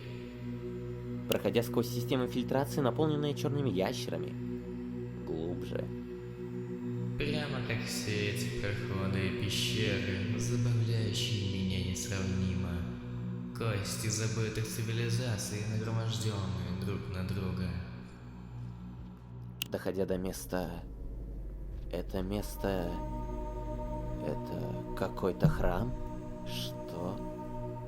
Копнули они слишком глубоко? Или недостаточно смело? Проходя мимо стражей, прыгаем в яму. Яму, из которой уже нельзя будет выбраться. Глупцы. Мы не прогадали, проложив свои туннели прямо сквозь их останки. Пространство вокруг слизняка-то искажается. Каждый шаг ощущается... иначе. Комнаты сменяются комнатами. Опасности? Нет, это осталось в прошлом. Сейчас же нет опасности. Сейчас... А что сейчас есть? Все, что было, осталось в предыдущих циклах. Сейчас же...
Сейчас на наших котиков, ищущих семью, свалилось невероятное количество событий, которые понять таким существам, как они, толком невозможно. Все страдания древних и итераторов, ищущих спасения из вечного цикла смерти и перерождения, для таких существ толком никак не важны. Хоть у тех же слизнякотов или мусорщиков присутствует какой-либо интеллект, им по большей части плевать на вечные страдания и невозможность выбраться. И что выходит? Другого пути нет? Больше пафоса Богу, пафоса! Ну, в смысле нет, другой путь есть. Вы ведь не забыли, какое событие произошло благодаря нашему округлому другу? Врата во внешнюю даль открыты, и мы, будучи непослушным слизнякотом, отправляемся не в море суицидников, а на поиски изначальной цели — семьи. Проходя по светлым и красивым локациям внешней дали, мы ловим флешбеки с прохождения гурмана и достигаем древа слизнякотов. Выживший вместе с двумя найденными слизнякотятами наконец достигает родного дома. Они пируют синими ягодами, и наконец монах настигает потерянного брата.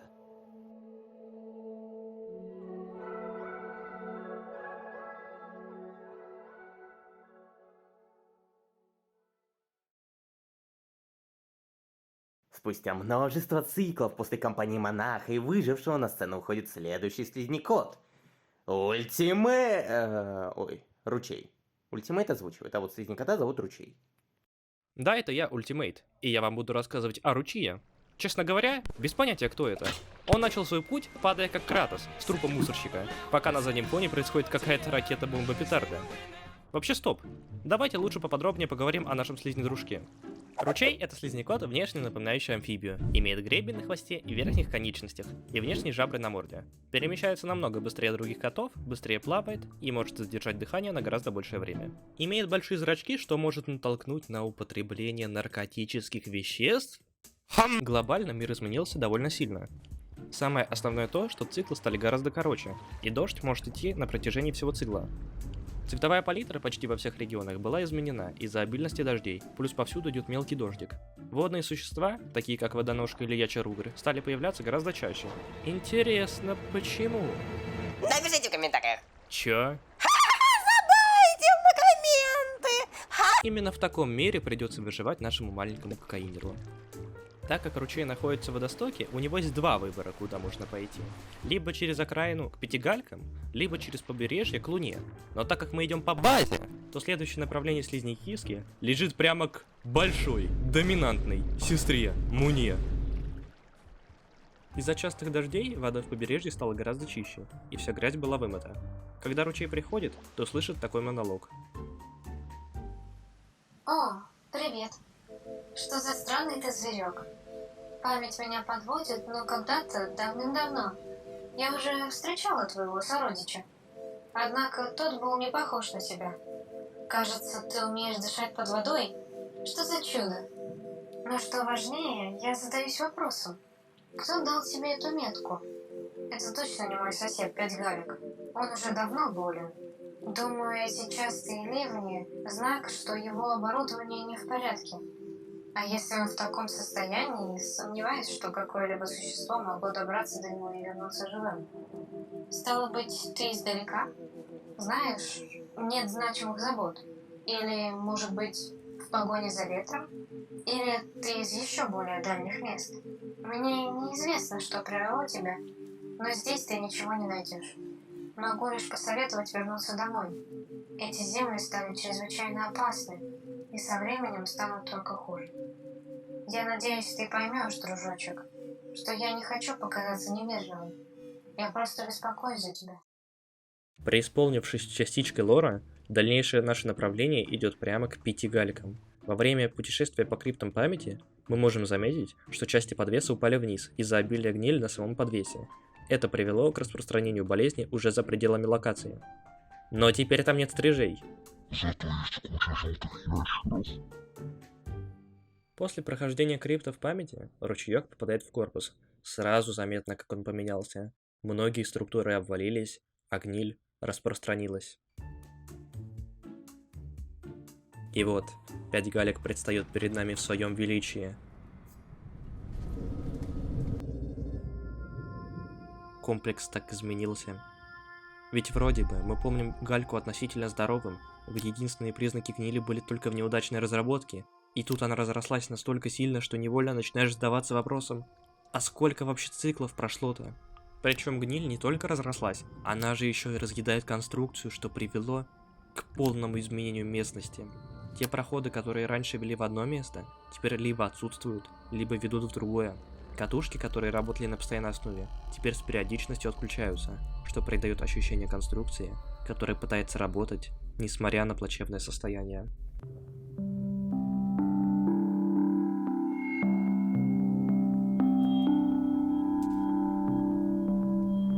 При приближении к камере итератора ручей услышит приятную мелодию, но когда встречает 5 галек, то видит, что состояние итератора гораздо хуже, чем раньше.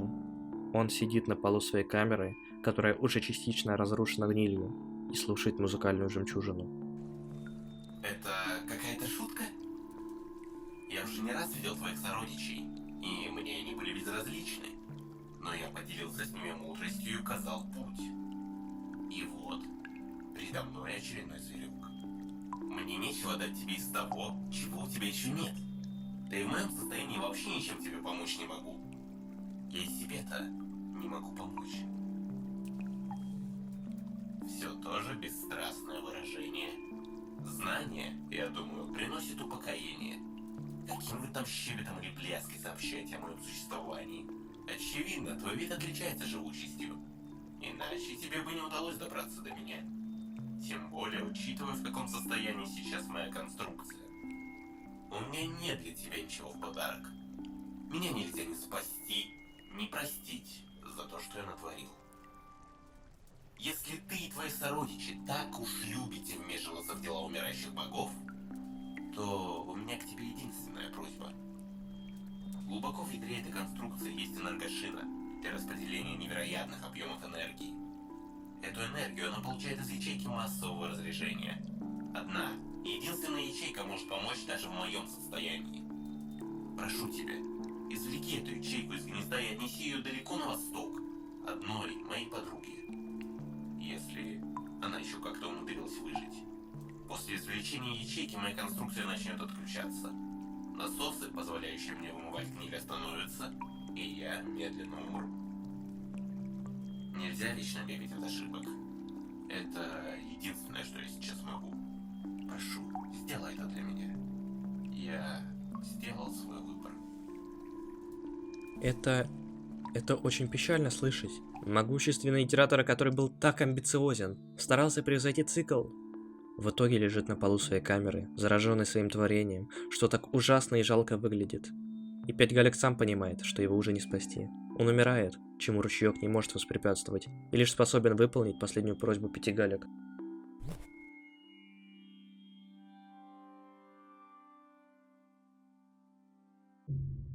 Это плохо. Но о какой энергошине и ячейке идет речь? Если по-простому, то энергошины — это те самые штуки, которые включали и отключали гравитацию у итераторов. Их рекламировали в мегаполисе, они, собственно, и распределяли энергию. А ячейка массового разряжения — это ядро энергошины, генерирующее огромные объемы энергии. Из-за распространения гнили по всему корпусу у 5 галек осталась рабочей только одна энергошина, так как другие попросту разъела болезнь. Именно эту 5 галек хочет отдать смотрящий на Луну в качестве искупления за совершенные ошибки прошлого. Дальнейший путь слизнеркомана лежит в первичную кору 5 галек. Он является полнейшей жизнью, вы бы знали, как я ненавижу правда долгоногов, когда ты в невесомости кувыркаешься и неумолимо летишь прямо в него без возможности выжить. Или когда летишь в высоковольтный трансформатор, опять же без возможности что-либо сделать. Я ненавижу просто долгоног. Добравшись до ячейки и немного покрутившись в камере вместе с ней, ручеек хватает ее.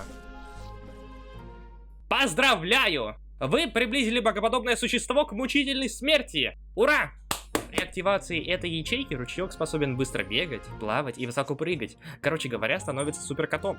Спасибо. Теперь, видимо, мы квиты. Прощай, мокрая мышь. Передавай от меня привет.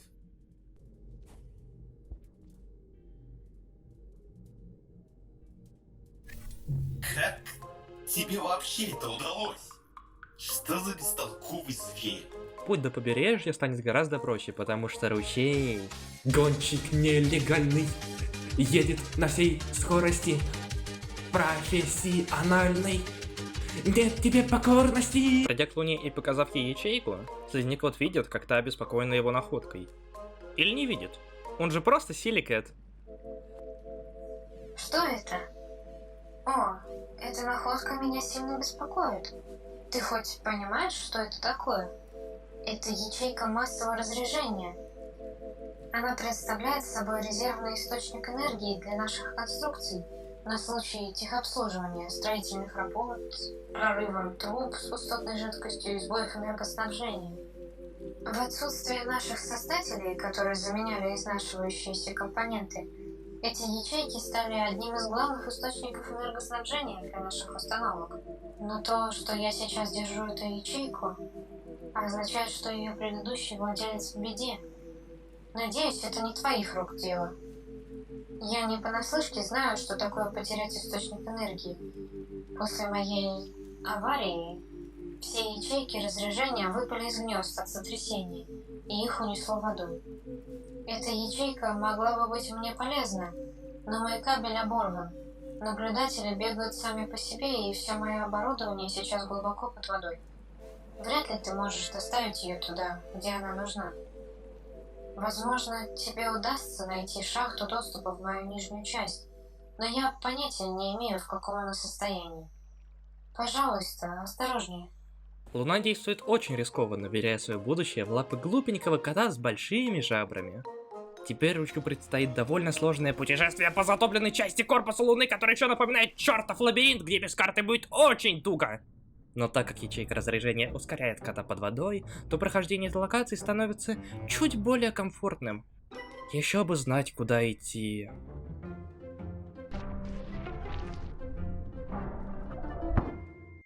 И вот, спустя 5000 смертей от всевозможных причин, включая подножку, ящер, угря, хищная водоросль, левиафан, мусорчики, улитка, медуза, гигантская медуза, пьявки, стервятник, трещервятник, синий ящер, белый ящер, мы доплываем до финального отрезка!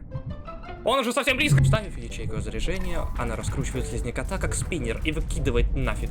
Кот начинает рикошетить от стен и улетает в неизвестном направлении.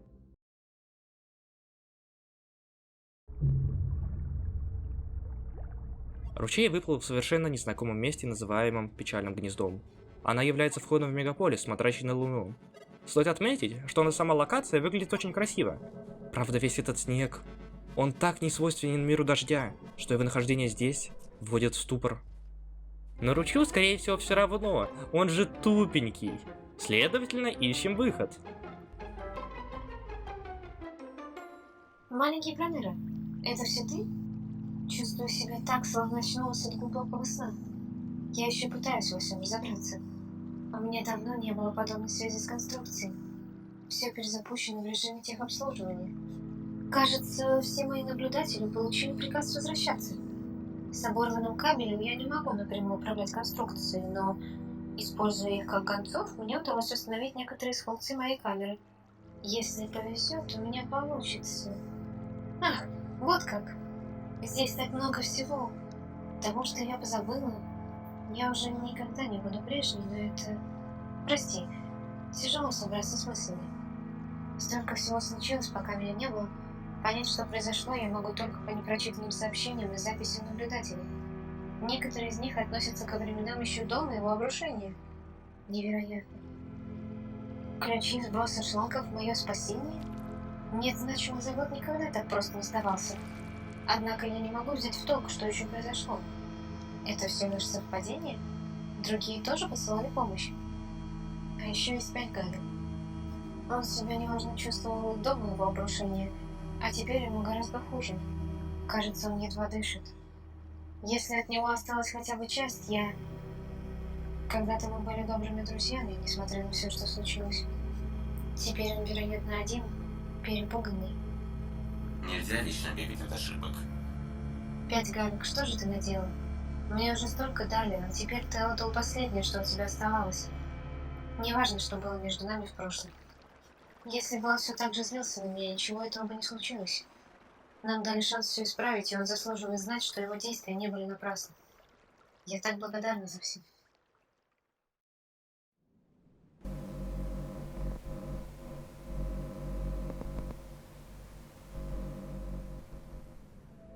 Говорит старшая локальная группа, старшая сестра Луна.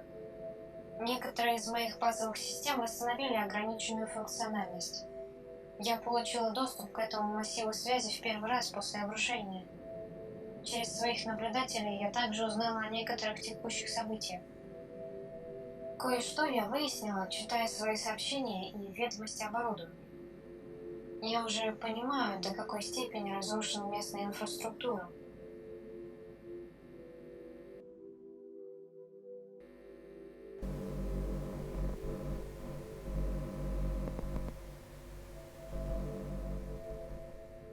Я не знаю, есть ли смысл это писать. Еще до обрушения я не могла установить связь за пределами местной установки. И, разумеется, эта принудительная трансляция адресована тебе, 5 гаек. Могу ли я еще как-то связаться с тобой, несмотря на наше общее прискорбное положение? Мне нужно знать.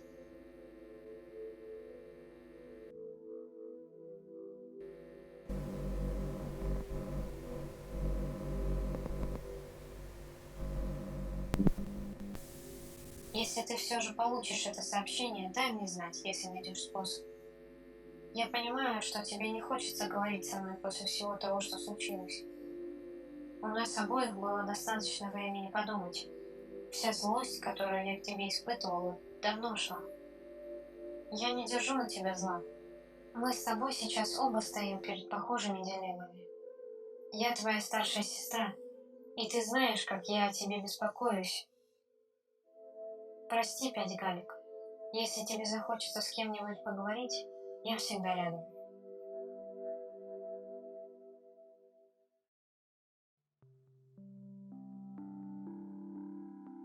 После этой трансляции мы видим 5 галек, сидящего на полу своей камеры, который слушает свою жемчужину.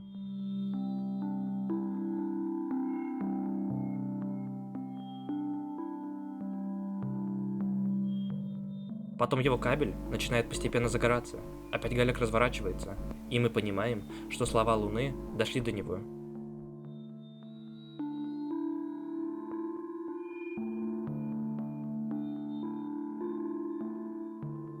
Вот так маленький ручей попытался примирить двух богоподобных существ.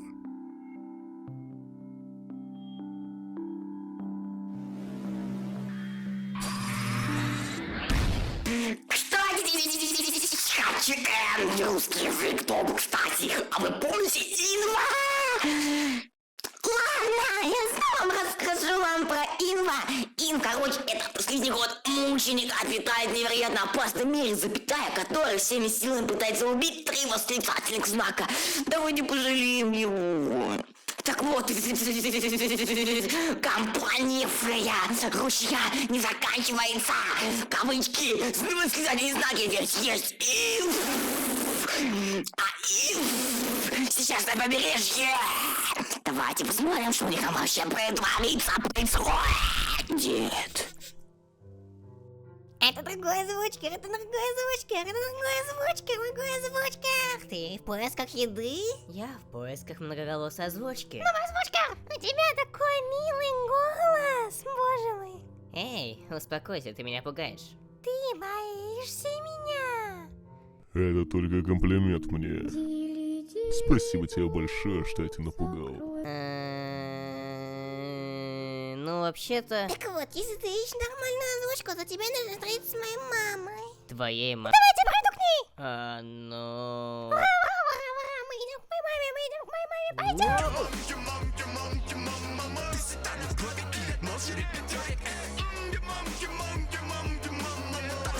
Ну и где твоя мама? Так вот же она! Какого А, ты тоже ценитель одноголосой озвучки?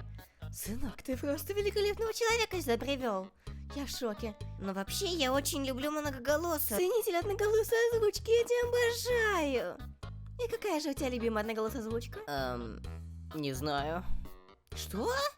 Как такое возможно? Нам нужно дать ему на пробу озвучку. Дай сейчас, погоди. Гоблинскую. Она вроде хорошая. Хуйня. Сын, ты вообще не ценитель искусства. Дай подумать. Может, Лостфильм? Мам, ты что такое несешь? Это же многоголосая озвучка. Да, ты прав. Тогда Кубик в кубе. Господи, мам, это тоже многоголосая. Ладно, отвали. боже мой, ты такой милый, но без нормальной озвучки. Мой сын такой противный, он ничего тебе не дал нормального. Он не имеет манер. Зато у нас есть хорошая озвучка Леонида Володарского. Слушай и наслаждайся. Да нет, спасибо, я благодарен, я, пожалуй, возьму дубляж.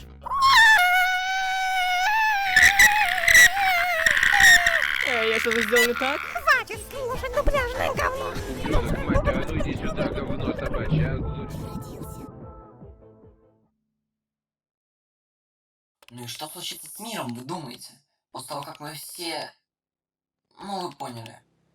Откроем воспроизводимый, портативный, всеобщий способ вознесения? Или после того, как все перемрем? И в том, и в другом случае. Понятия не имею. Сейчас, я полагаю, наш дождь остался единственным источником тепла на поверхности. Уже давно нет других, кроме него. Записей о мире до нашего создания так мало. Но, судя по ним, тогда все было совсем иначе. Думаете, когда-нибудь все вернется в прежнему состоянию? Не думаю. Но, по крайней мере, до этого еще долго. Начинается новый цикл. Нам не нужно быть его частью.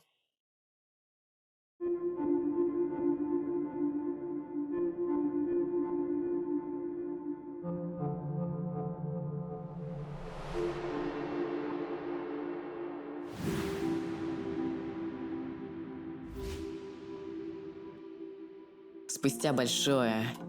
Нет, гигантское количество циклов, после того, как Луна обрела часть своих способностей при помощи ручья, мир стал стремительно замерзать.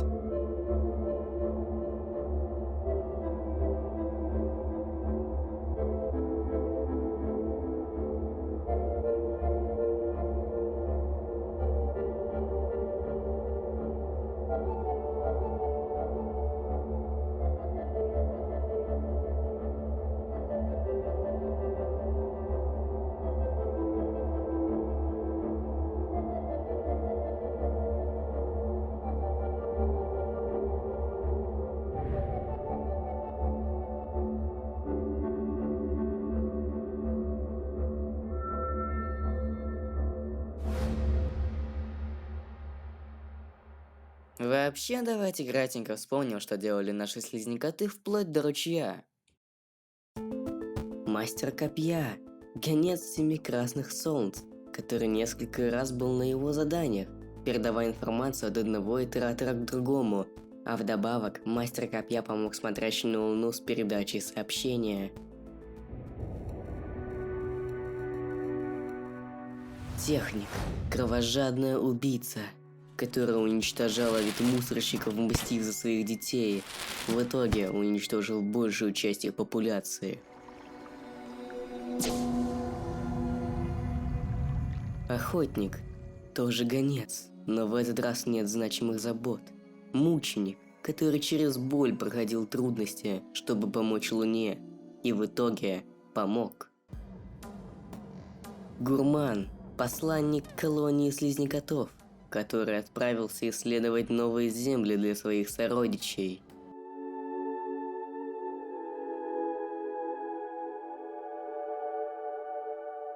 Выживший, маленький ребенок, жертва беспощадного дождя, который исследовал мир в поисках своей семьи, в итоге либо вознесся, либо нашел старый дом, и вместе с ним монах, младший брат выжившего, который шел по его следам, надеясь найти, и в итоге нашел.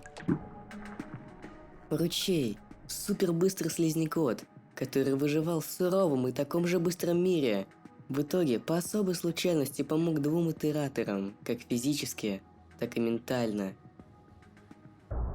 Кажется, что все их действия являются невероятно важными и масштабными, особенно действия охотника или ручья.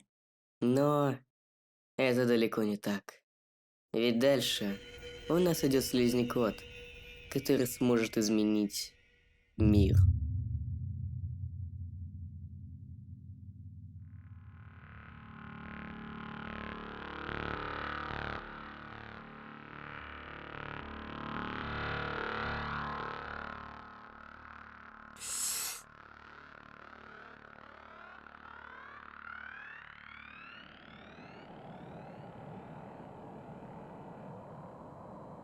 История святого начинается с пробуждения в заснеженном регионе в момент сильной метели. Замерзая, он пытается добраться до убежища, попутно ища пищу и источник тепла. Пока святой идет до убежища, мы замечаем, как сильно изменился регион. А во время спячки замечаем еще одну неожиданность. Карма не может подняться выше 2-го уровня, что не дает возможности перейти в новую локацию. Во время сна мы замечаем, что святой отличается от других слизнякотов тем, что имеет шерстку для выдерживания сильной метели и низкой температуры. При себе Пушистик имеет длинный липкий язык, который помогает в продвижении и добыче еды. Плюс важная деталь – святой – пацифист, который не умеет кидать копья, что затрудняет возможность давать отпор хищникам. Проснувшись, святой видит яркую синюю вспышку. Спускаясь ниже, слизнякот улавливает нотки музыки, а мы замечаем знакомое искажение.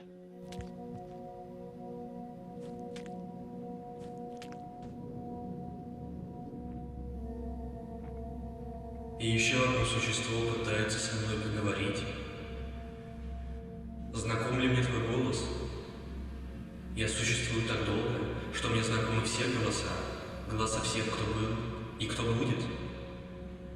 Каждый служит волной, распространяющейся по анналам истории. Если слушать их столько эпох, сколько я, то поистине некоторые из этих колебаний неизбежно отразятся. Даже монологи отголосков изменились по прошествии времени. Однако даже спустя время, когда прошли сотни, тысячи циклов, они все еще не могут примириться с тем, что нужно отказаться от потребностей, которые все еще привязывают их к этому миру. Бродя по локации «Ветреные шпили», именно такое название теперь имеет небесный архипелаг. Заметны небольшие изменения в экосистеме. Кальмаракат стало меньше. Это произошло из-за неспособности адаптироваться к новому температурному режиму, в отличие от ящеров, которые чувствуют себя прекрасно, отрастив шерсть. Но святому нельзя стоять на месте, нужно идти дальше. В воздухе уже чувствуется холод. Благодаря отголоску святой повысил карму, и поэтому слизнякот может пройти через врата.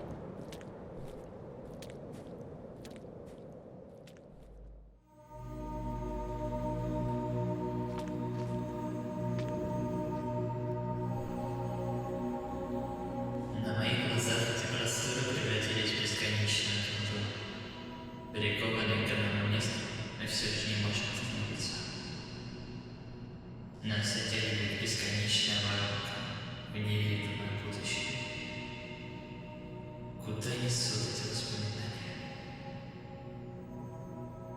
На самом деле довольно хорошо заметна разница между новым и старым диалогом 19 пик бесконечных отражений. Однако, так или иначе, его что-то оставляет в этом мире. Может, эти изменения, красота снега и тихих полей притягивают его. Но святой не может оставаться надолго в одиноких башнях. Да, теперь дымоход так называется. Ведь слизнякота ведет неизвестная для нас цель. Он идет по мосту, на восток, прямо к...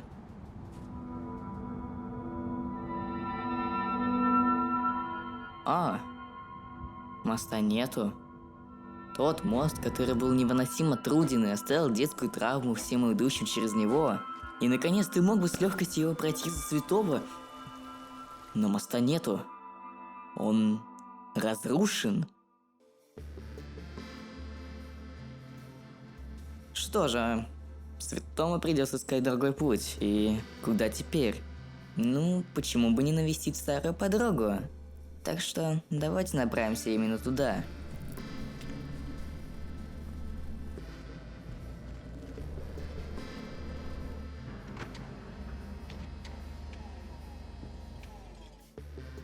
Ледяной монумент, некогда являвшийся промышленным комплексом, отныне представляет из себя замороженные фабрики, где повсюду летают стервятники и стрижи. Стоит заметить, как по всему миру разбрелись оранжевые ящерицы, которые стали доминирующим видом среди остальных сородичей, благодаря тому, что они выживают в стае. Во время прохождения или даже в самом начале кто-то мог задуматься, как же легко проходить без дождя, когда тебя ничего не ограничивает, кроме как какого-то там датчика тепла. Но боже мой, посидел пару минут в тепленькой комнате и все. Однако...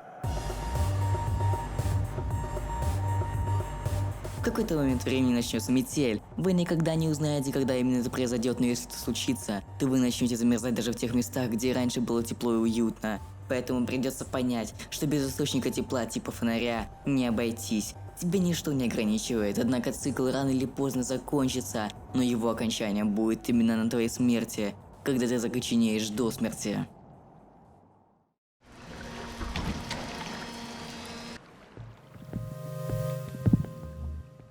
Свалка, как и комплекс, тоже поменялась, превратившись в ледяную пустошь. Все долгоногие и протодолгоногие почти вымерли в этом регионе из-за холода. Мусорщики почти полностью покинули регион из-за низкой температуры, перекочевав в другие земли, а их составы, которые являлись местом оживленной торговли, теперь опустели.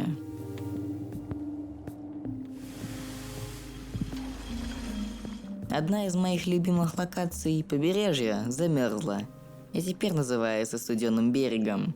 Из-за холода вода стала чище, даже по сравнению со временем ручья, ведь бактерии, живущие в воде, не могут выжить при низкой температуре. Однако, здесь не видно крабокатиц. Тех реактивных кальмарчиков, которые плавали на всей скорости, нету, причем ни одного. Ни одна особь не сохранилась. Они вымерли. Что же, придется переплывать одному по холодной воде. Чтобы не закоченеть святому, придется поспешить.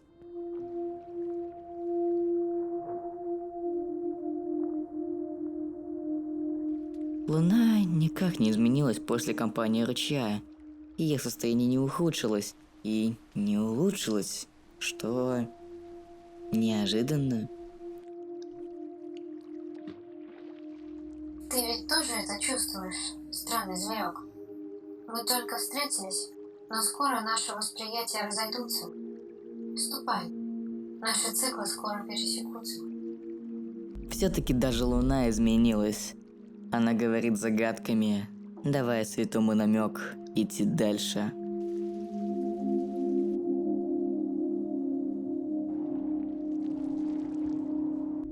Ты стоишь на нашем творении. До последнего издыхания моей участью был труд. Он был уделом бесчисленных поколений. Исследование, транспортировка, строительство, вычисление, политика, религия, революции. Все ради груды ржавого металла в замерзшей луже. Моя судьба оказалась в руках случайных богов. Теперь мне предстоит вынести все до конца. На самом деле, этот отголосок один из самых грустных. Ведь он был свидетелем всего, что происходило. Он один из тех, кто воссоздал все это. Он строил вместе с другими древними эти суперкомпьютеры, города. Он также был свидетелем того, как все, что он любил, все, к чему он был привязан, рушится на глазах. Гниет, гаснет, умирает. Если вернуться к Луне после посещения отголоска, мы получим новый диалог с ней. Как будто влияние отголоска меняет ее отношение к Пушистику. Привет. Ты ведь меня понимаешь? Какое же ты необычное существо? Каким образом тебе удалось достичь такого созвучия? Давненько ко мне не заглядывала форма жизни, подобной тебе. Я рада видеть, что твои сородичи способны выживать даже сейчас, но я тебя не завидую. Надеюсь, тебе удастся положить конец своим мучениям. А до тех пор я буду тут, если моя компания приносит тебе успокоение. Луна одновременно удивлена, но она также испытывает жалость, словно бедному слизнякоту придется дальше жить в мучениях, и поэтому она желает ему удачи в обретении покоя. Мы чувствуем то, что в глубине души, в глубине микросхемы она понимает, что у кота вряд ли что-то получится. Луна не уверена, что он обретет покой. Итератор сама хорошо понимает, что в прошествии 1000 циклов она ничего не сделала. Ничего. Так как достигла своего пика развития. И не сможет дальше прогрессировать, так как не имеет на это ресурсов. Ей нужна именно помощь древних, которых уже нет. Кстати, а что происходит у самой Луны внутри? Почему бы не посетить ее конструкцию изнутри? Может быть, там что-то поменялось? Нет. Абсолютно ничего. Однако там есть отголосок, к которому святой отправился.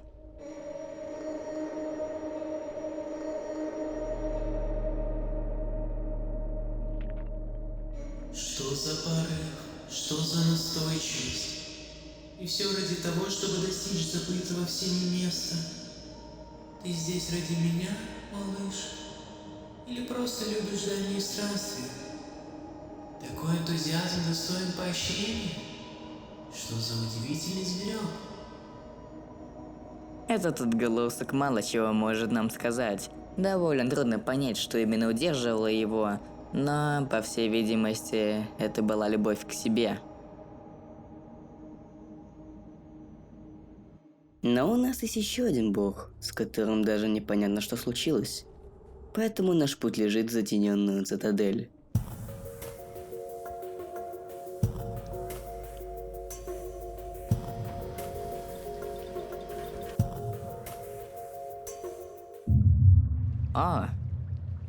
Ладно. Может, затененная цитадель где-то дальше?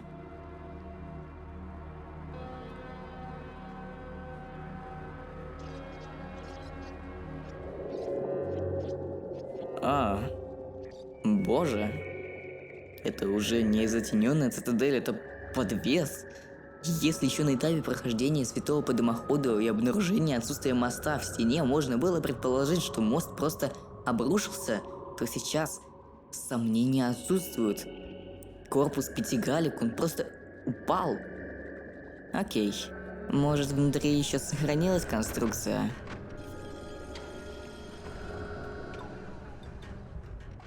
Безмолвное сооружение.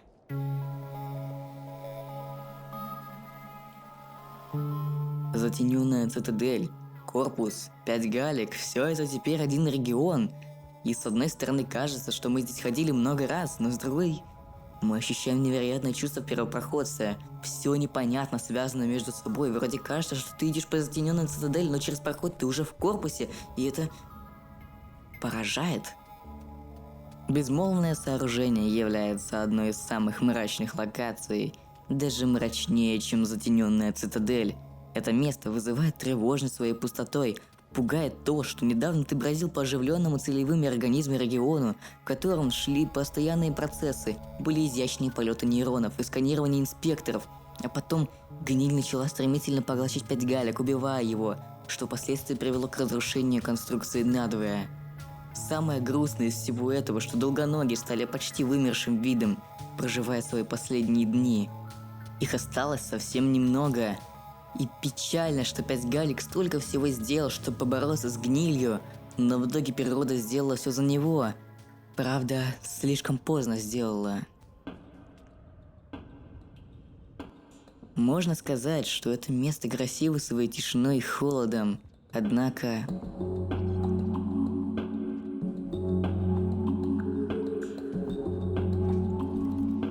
Хоть конструкция доживает свои последние дни, умирая в тишине, параллельно с этим она кипит жизнью. Мусорщики, ящерицы, стрижи, скалопендры, фонарные мыши, пауки, плоды синих растений – все это собрал в себе корпус 5 галек. Все эти существа собрались здесь и развивают эту тишину собой, создавая новую экосистему внутри 5 галек, возможно, сделав его конструкцию даже более живой, чем когда он еще стоял на своих 4 опорах.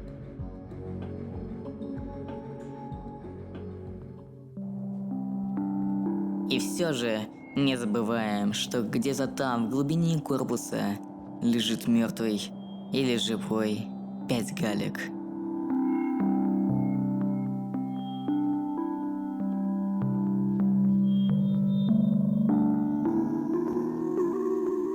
Пять галек. ранее невероятно могущественное существо гигантских размеров, которое загораживало свет для других регионов, затмевая их своим величием.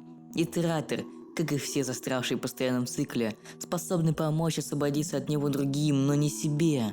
Гальки, который имел невероятные амбиции, способный пожертвовать единственным близким другом, старшей сестрой Луной, которая искренне любила его и ухаживала за ним, поддерживала, как настоящая сестра. Галька, который ради достижения цели вредит себе и другим, уничтожает экосистему, а в итоге оказывается среди своих же обломков ни с чем. Потерявший все, даже способность передвигаться, парализованный, с разломанным напополам корпусом, с трудом соображая, сидит посреди разрушенной камеры во время метели и слушает повторяющуюся жемчужину с гимном, которая уже давным-давно стала блеклой, а мелодия сломанной, отражая состояние итератора. Зеленый зверек. Привет. Здесь ничего. Ничего не осталось. Грядут морозы. Найди теплое место. Пожалуйста. Ищи тепло. Холод опасен. Святой никак не может помочь ему в этой ситуации, кроме как пожалеть и уйти, потому что он должен продолжать идти вперед, ведь у него еще есть возможность прогрессировать, а у Гальки нет.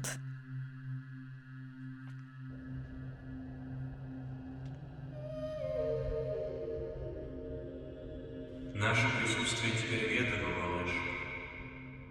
Созвучие теперь намного ближе. Будто рябь на воде, в которой дробится лунный отцвет, повторяющаяся раз за разом, кажущаяся нескончаемой борьба. Невообразимое проклятие. Плыви с приливом или против него. Если вы не проходили игру, то слова этого отголоска будет трудно вам понять. Если кратко, то он комментирует будущее, он рассказывает нам о нем.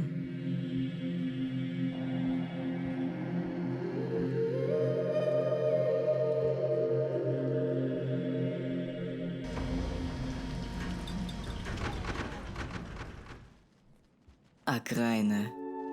Когда-то окраина. Отныне это пригородные насосы. Грустно осознавать, что регион, который был для игрока домом, родным местечком, в котором он чувствовал себя безопасно, делал свои первые шаги, страдал, учился. Эта местность превратилась в снежную тундру, безлюдную снежную тундру, где единственными существами отныне стали скалопендры и карамельные ящерицы. В начале похождения Святого вы вряд ли могли обратить внимание на одну деталь. Как мы помним, были существа, которые хорошо приспособились к новым условиям. Те же оранжевые ящерицы, карамельки, даже сохранились слабаки синие, слепые черные, ящеры-угри, и даже вывелся новый вид – клубничка, которая, как Святой, с помощью языка шустро перемещается по региону. Однако нет розовых ящериц, нет саламандр, нет даже зеленых, они просто вымерли, и это грустно. Это, черт побери, одни из самых первых врагов. Они исчезли, вычеркнуты из Красной книги, не приспособившись к новым условиям. И ящерицы не одни такие. Те же спусковертки, мимики, милахи, мусорные черви, гробаные пиявки, чтоб они тоже вымерли, не выдержав холода.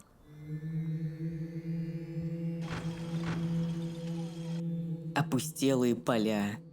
Раньше назывались фермерскими массивами, где древние выращивали продовольствие, здесь готовилась еда и напитки, и массивы стали снежными равнинами. Здесь сохранилась одна из последних жемчужин, которые не превратились в блеклый шарик. И если дать ее Луне, то та скажет: на этой жемчужине обычный текст. Откуда она? От имени навеки одаренных духовным величием членов собора. Прости, дружок, просто меня поразила четкость этих данных, ведь им столько лет. Можно смело сказать, что этот текст был навеки выжжен в структуре жемчужины. Странно, что прошло столько времени, а сохранилось именно это. Любопытно, как будут вспоминать моих создателей. Так забавно, что последним упоминанием цивилизации древних стала запись о поставках грёбаных напитков. Ироничный финал для истории такой великой нации.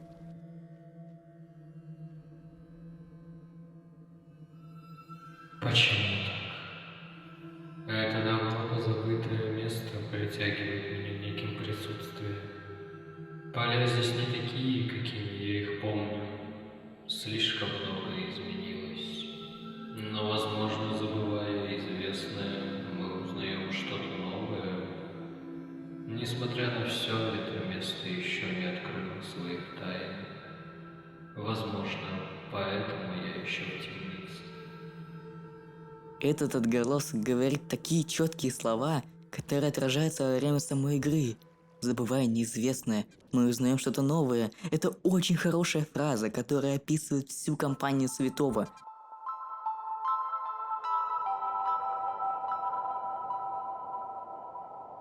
Игрок, который много раз ходил по одним и тем же локациям, привязывался к ним, потерял их, получив что-то новое, загадочное, в чем-то даже красивое. Стоит обратить внимание на некоторые детали, связанные с отголосками. Все они находятся на своих прежних местах, однако 6 песчаных гравия, изобилующие горы, был перемещен с вершины корпуса 5 галек в нижнюю часть безмолвного сооружения, хотя логичнее его оставить на том же месте. Но есть и те отголоски, которых до этого не было, и они появились в компании Святого, что не совсем понятно. И из этого можно сделать несколько предположений, почему так произошло. Первая моя теория предполагает, что это один из неизвестных отголосков, который был ранее привязан к другому месту, но поменял свое видение мира и привязался к новому месту. Вторая теория предполагает, что при вознесении существо все еще остается в живых, что абсурдно. Но почему нет?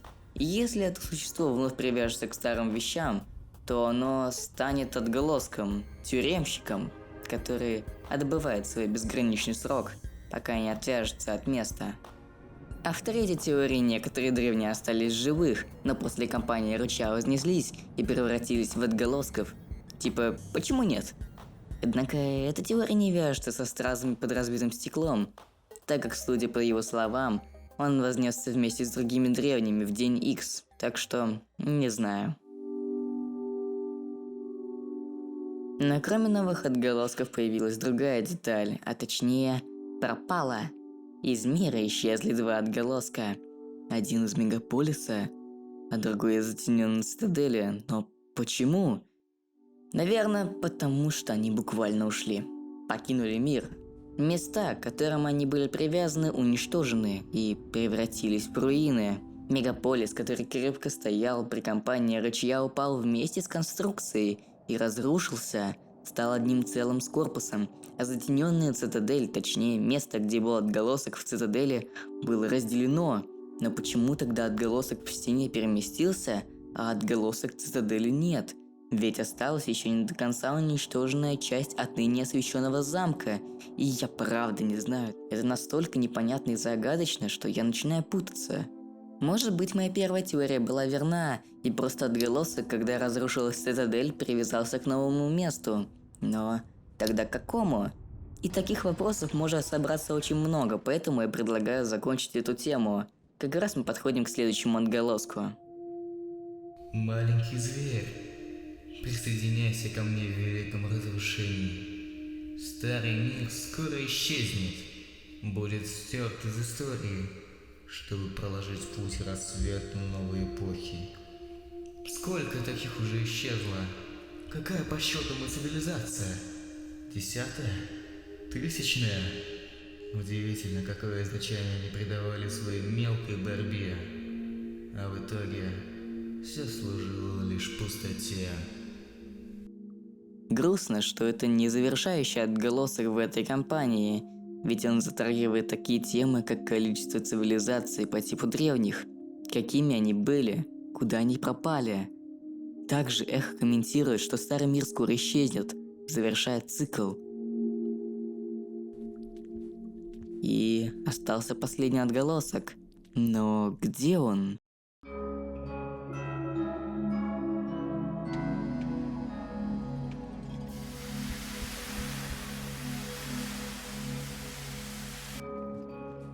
Хорошо заметно, как изменилась дренажная система.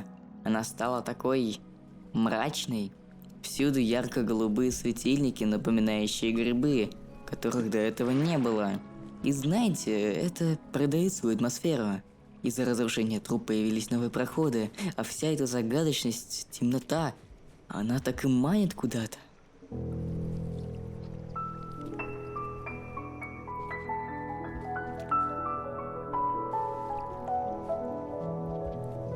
Подлесок. Так сильно контрастирующий среди белых, холодных регионов своими зелеными красками. Последний голос жизни среди смертельного мороза, где теперь существует флора и фауна мира снега. Мимики, пауки, спусковерки, тропические, пиявки собрались здесь. Хотя, казалось, не вымерли. Мир, ранее ничем не отличающийся от остальных, стал джунглями, своей собственной фауной. Возможно, этой старой фауне придет конец, но не сейчас. В данную секунду пытается выжить, показать снегу, что сейчас он может противостоять ему, и нужно просто поверить.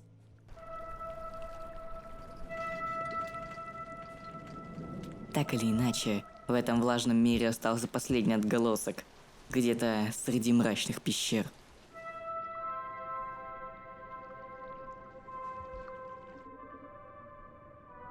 Ты видишь то же, что и я? Красота произрастает даже в давно забытом месте. Мне не хватило ни воли, ни желания выйти.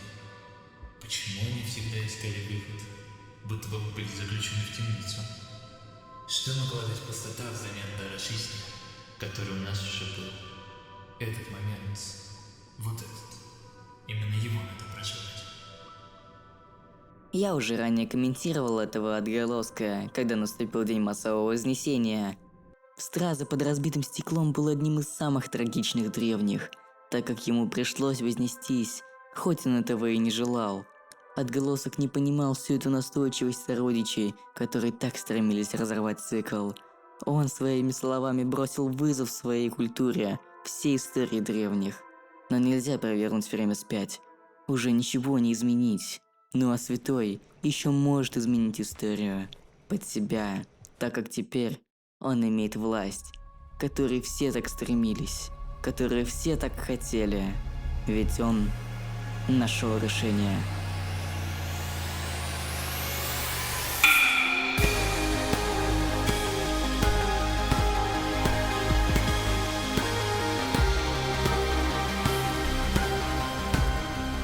Святой достиг нирваны, просветления, как в буддизме. Он открыл для себя возможность, способность, которую так хотели древние.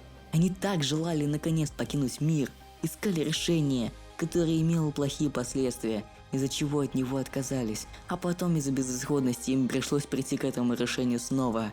Но позже, спустя 1000 циклов, один маленький слизнякот нашел способ, тройное подтверждение. Оно найдено портативно и работает в большинстве случаев. Конечно, святой может использовать его в качестве обороны, особенно после того, что он пережил. Но также он может возносить существ, дать им возможность покинуть проклятый мир.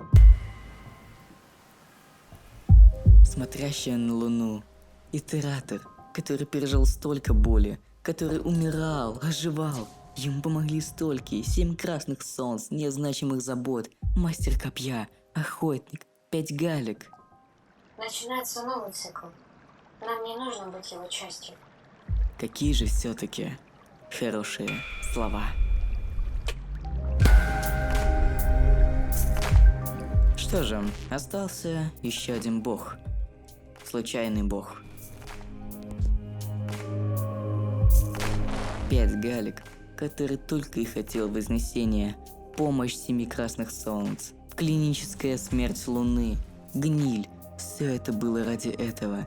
Бедный итератор желал покинуть цикл. Не знаете, я думаю, он заслужил это.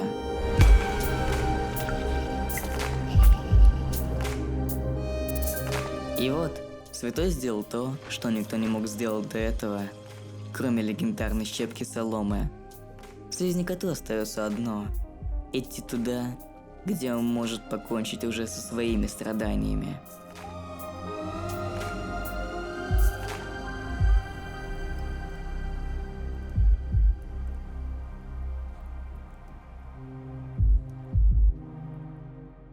Заметно, что система фильтрации, точнее, древний лабиринт, искажен морем пустоты, но нам должно быть на это все равно, так что...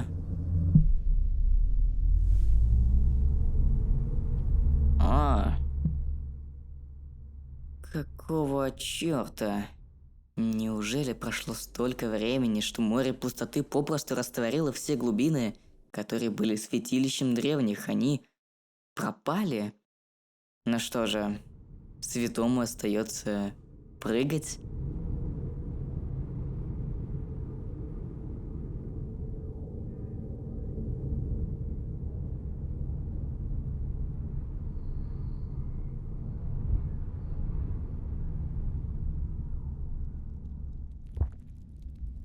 Добро пожаловать в грезы.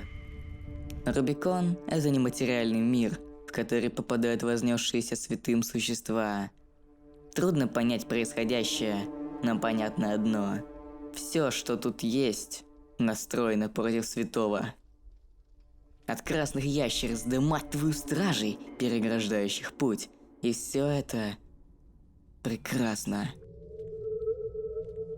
Ведь регион сделан так, чтобы игрок наконец-таки получил удовольствие от вознесения существ.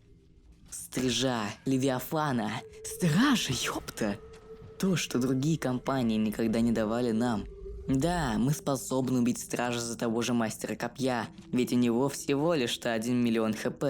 Но все же, вряд ли вы пытались это сделать. А сейчас игра дает тебе шанс. Шанс отыграться за все страдания, полученные за других котов. И пока мы идем к кульминации всего сущего, стоит кое-что обсудить. Я думаю, никто не отрицает, что Святой попал в грезы. Но чьи? Сомнительно думать, что это сон Святого. Стоит отметить, что Рубикон – это совокупность мест всех регионов. Со стены до дымохода, цитадели, архипелага, глубин. И все это вперемешку, где-то даже перевернуто кверх ногами, чтобы дать игроку капельку ностальгии, что ли? Ну так вот, всего этого Святой не мог видеть, так как он их не застал, поэтому непонятно все же, чьи это грезы. Но все же.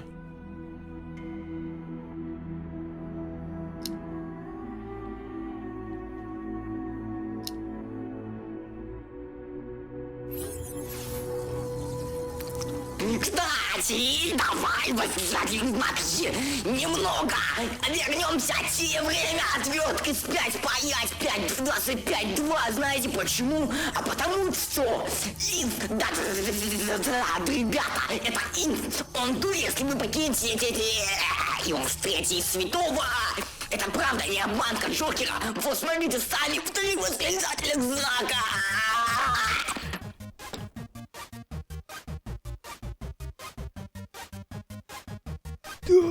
А можно тебя током взять?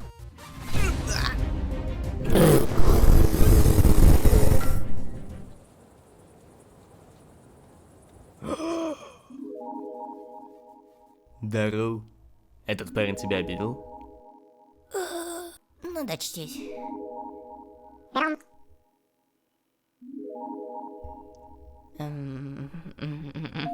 Воу.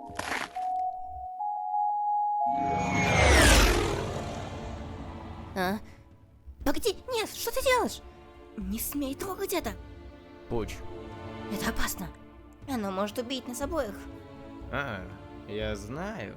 Но эта вещь имеет более важное значение. Не совсем тебя понимаю. Я не знаю, откуда у тебя эта вещь, но я должен на нее посмотреть поближе. Так, Что ты хочешь с ней сделать? Это изменит все. Ладно, но ты мне должен точно такую же. Не волнуйся, я все верну. С процентами.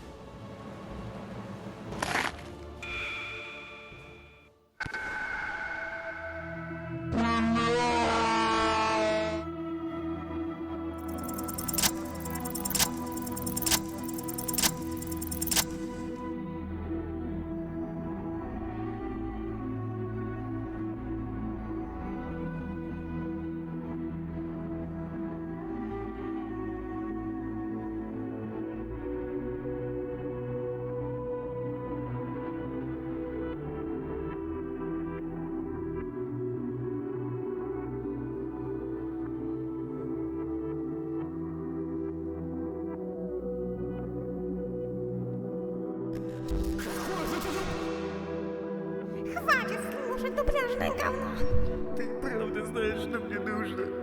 Пошел нахуй.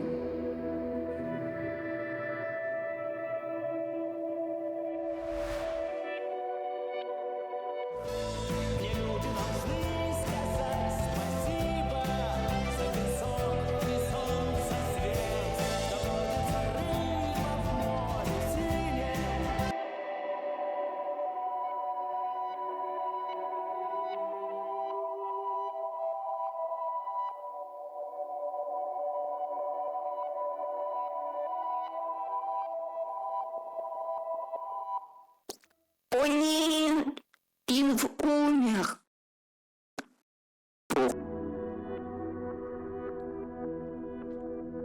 Когда мы поднимаемся все выше и выше, мир становится все более разрушенным и искаженным, более похожим на грезы, где законы физики разрушены, пространство становится чем-то абстрактным, и мы видим что-то знакомое. Чувствуешь это, старина? Как время сворачивается в себя? Как вокруг твоей реальности обвивается чужая? Это ведь все нереально. Каждый новый цикл существования раскрывается перед нами и обвивается вокруг себя самого. Разве этого мы искали? Удалось ли нам освободиться? Или все это лишь сон?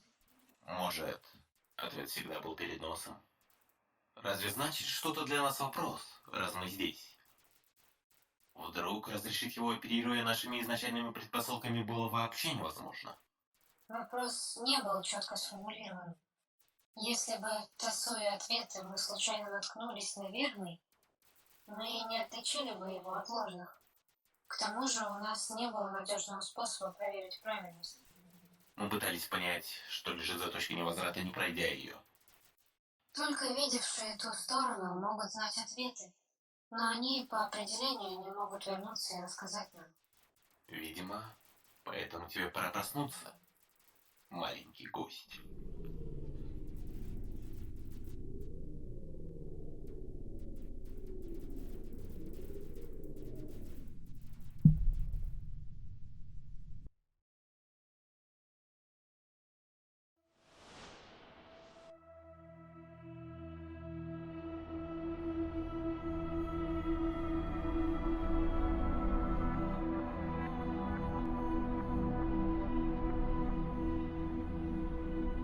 Обратите внимание на то, как все поменялось.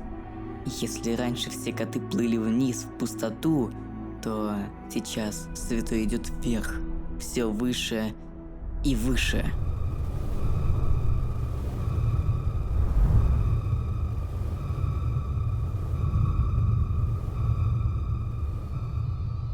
И когда нас встречает червь пустоты, святой в последний момент показывает, что планы у него с игроком разные, и что это игрок хочет вознестись, а вот он...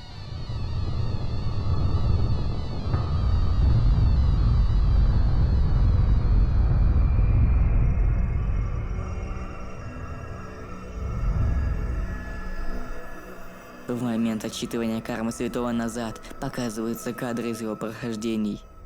Нет, твоих похождений. Именно твое прохождение показывается, а не его. И все это идет в обратном порядке, как бы оборачивая время вспять к моменту, где все началось. Где ты встретился со святым впервые.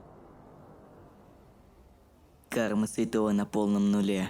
Он плывет по всей этой белизне. Слизнякот перешел точку невозврата, горизонт событий. И уже ничего не изменить. Он становится отголоском.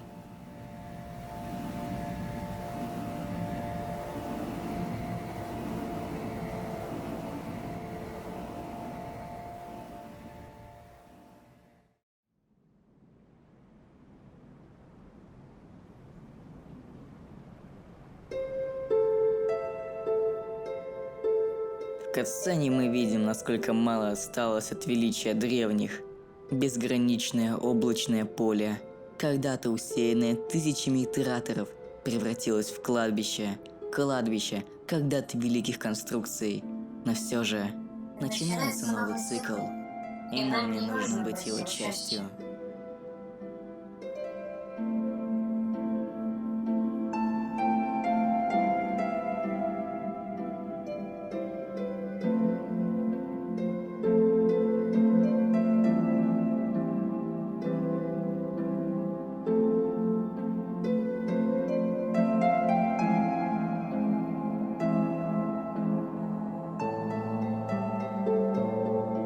Теперь мы видим и понимаем, та начальная катсцена на старте кампании была не просто началом игры, а его концом. Она показывала, что Святой вознесся еще в самом начале кампании, но круг замкнулся. Жизнь Святого ушла по спирали в бесконечность, превращаясь в постоянный цикл. Цикл вознесения и пробуждения. Путь Святого и ваш расходятся в этом моменте, ведь вы даже не можете продолжить старое сохранение, только начать новое. Новый цикл, в котором старый вы не будете его частью. Здесь кольцо замкнулось. Думаю, никому не стоит объяснять, что концовка Святого пиздец запутанная. Но все же можно вывести множество теорий из этого всего. Стоит вернуться к изначальному вопросу. Как я уже сказал, вряд ли Рубикон был грезами Святого. Но тогда чьими? Я слышал теорию от моего товарища Рэя, который сидел со мной на протяжении всего прохождения Рейнворлд, что Рубикон – это место, которое не давало бы самому могущественному существу вселенной вознестись, или вознести пустотного червя. Но в итоге Святой дошел до него, он в итоге чуть не вознес его. Так или иначе, это не дает ответа на вопрос, кто создал этот сон. Возможно, это создали пустотные черви, но зачем это им? Они просто стражи, пропускающие существ в море, если у них максимальный уровень кармы, и у Святого он был. Так что этот вариант отпадает. Стражи? Ну, я не уверен. По моим предположениям, стражи это просто очень древняя цивилизация. И в Рубиконе эти стражи выглядят такими слабыми по сравнению со Святым, поэтому я сомневаюсь. Но тогда кто? Кто это могущественное существо? Или может даже... Что? И тут щелкает, да! Может это пустотное море? Мы уже замечали все побочные эффекты, весь ее перфекционизм к тому, что душа существа должна быть чистой для вознесения. Возможно, оно, как и пустота из Hollow Knight, имеет что-то вроде разума. Может, она создала Рубикон? И, честно, эта теория очень близка ко мне. Также мы можем сделать некоторые выводы, исходя из концовки Святого. К примеру, она полностью переворачивает представление об отголосках в целом. Может, Святой стал отголоском, когда вознесся в первый раз? В чем заключается моя теория? Если так подумать, Святой уже являлся отголоском, когда ты начинал кампанию. А все то, что происходит во время геймплея, это его сон. Каждый раз новое прохождение до пустотного моря, вечное, пока он не исправится и не станет просветленным. Вдруг все отголоски – мысли существ, которые так же, как Святой, циклично проходят жизнь вплоть до Вознесения, и постепенно мысли отголоска колеблются, так как их представление о мире меняется. Может, отголоски из мегаполиса, из затененной цитадели правда покинули мир, так как в какой-то из циклов они отвязались от побуждений и вознеслись по-настоящему. Сама компания Святого показывает, что мир не вечен. Все умирают. Почти вечные итераторы, жизнеспособные мусорщики, гигантские левиафаны. Даже оставшийся признак жизни, подлесок, когда-то заледенеет. Умрут и последние итераторы по типу Луны, и тогда на планете наступит самый страшный холод, который уничтожит последние следы жизни, как космос, в котором спустя квинтиллионы лет исчезнут последние фотоны. Это и будет полный конец мира Rain World. Итак, ребята, вот и настал конец этого видео. Мы с командой, состоящей из ультимейта Миш G, почти закончили написание сценария, и честно, страшно представить, насколько будет большим видео. Но все же, спасибо тем, кто досмотрел его до конца. Мы в этом видео прошли множество эпох, от зарождения цивилизации древних до смерти, через время итераторов, слизняков концов, исследователей, ищущих свой дом. Весь Rain World показывает всю ценность жизни, прелесть которой заключается в ее конечности. Поэтому, ребят, прошу, выйдите и потрогайте траву.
У меня всю ночь работал Гоша Бро 09, что? Ага. Хорошо, окей. Чё за Ладно, срач срачом, но чай по расписанию. Дела. О, чай. Имба.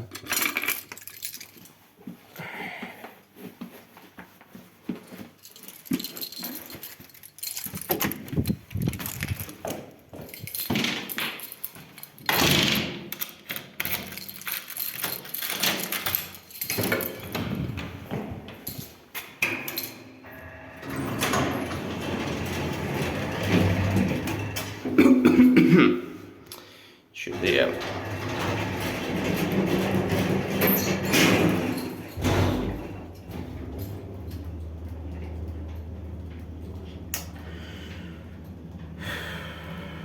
Резкое желание сделать определенное действие, не знаю.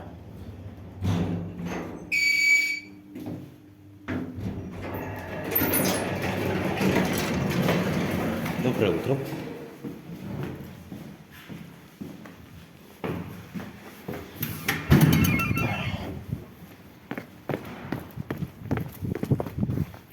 Ох, да.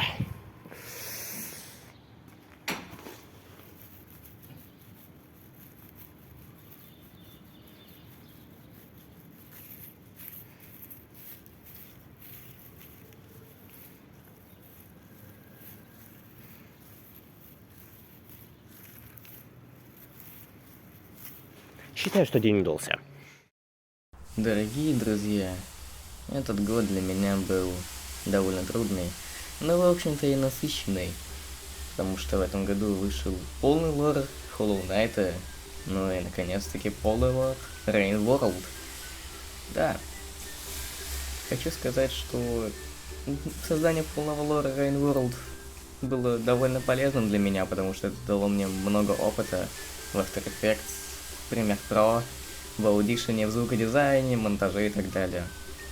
И это было просто приятно. Вот, 31 декабря, у вас, у меня 26. Я вообще просто по дедлайнам вообще идеально иду. Так что, ребят, поздравляю вас с Новым годом. Желаю. Так что, ребят, поздравляю вас с Новым годом. Желаю вам счастья, здоровья, денег. И чтобы вы сдохли.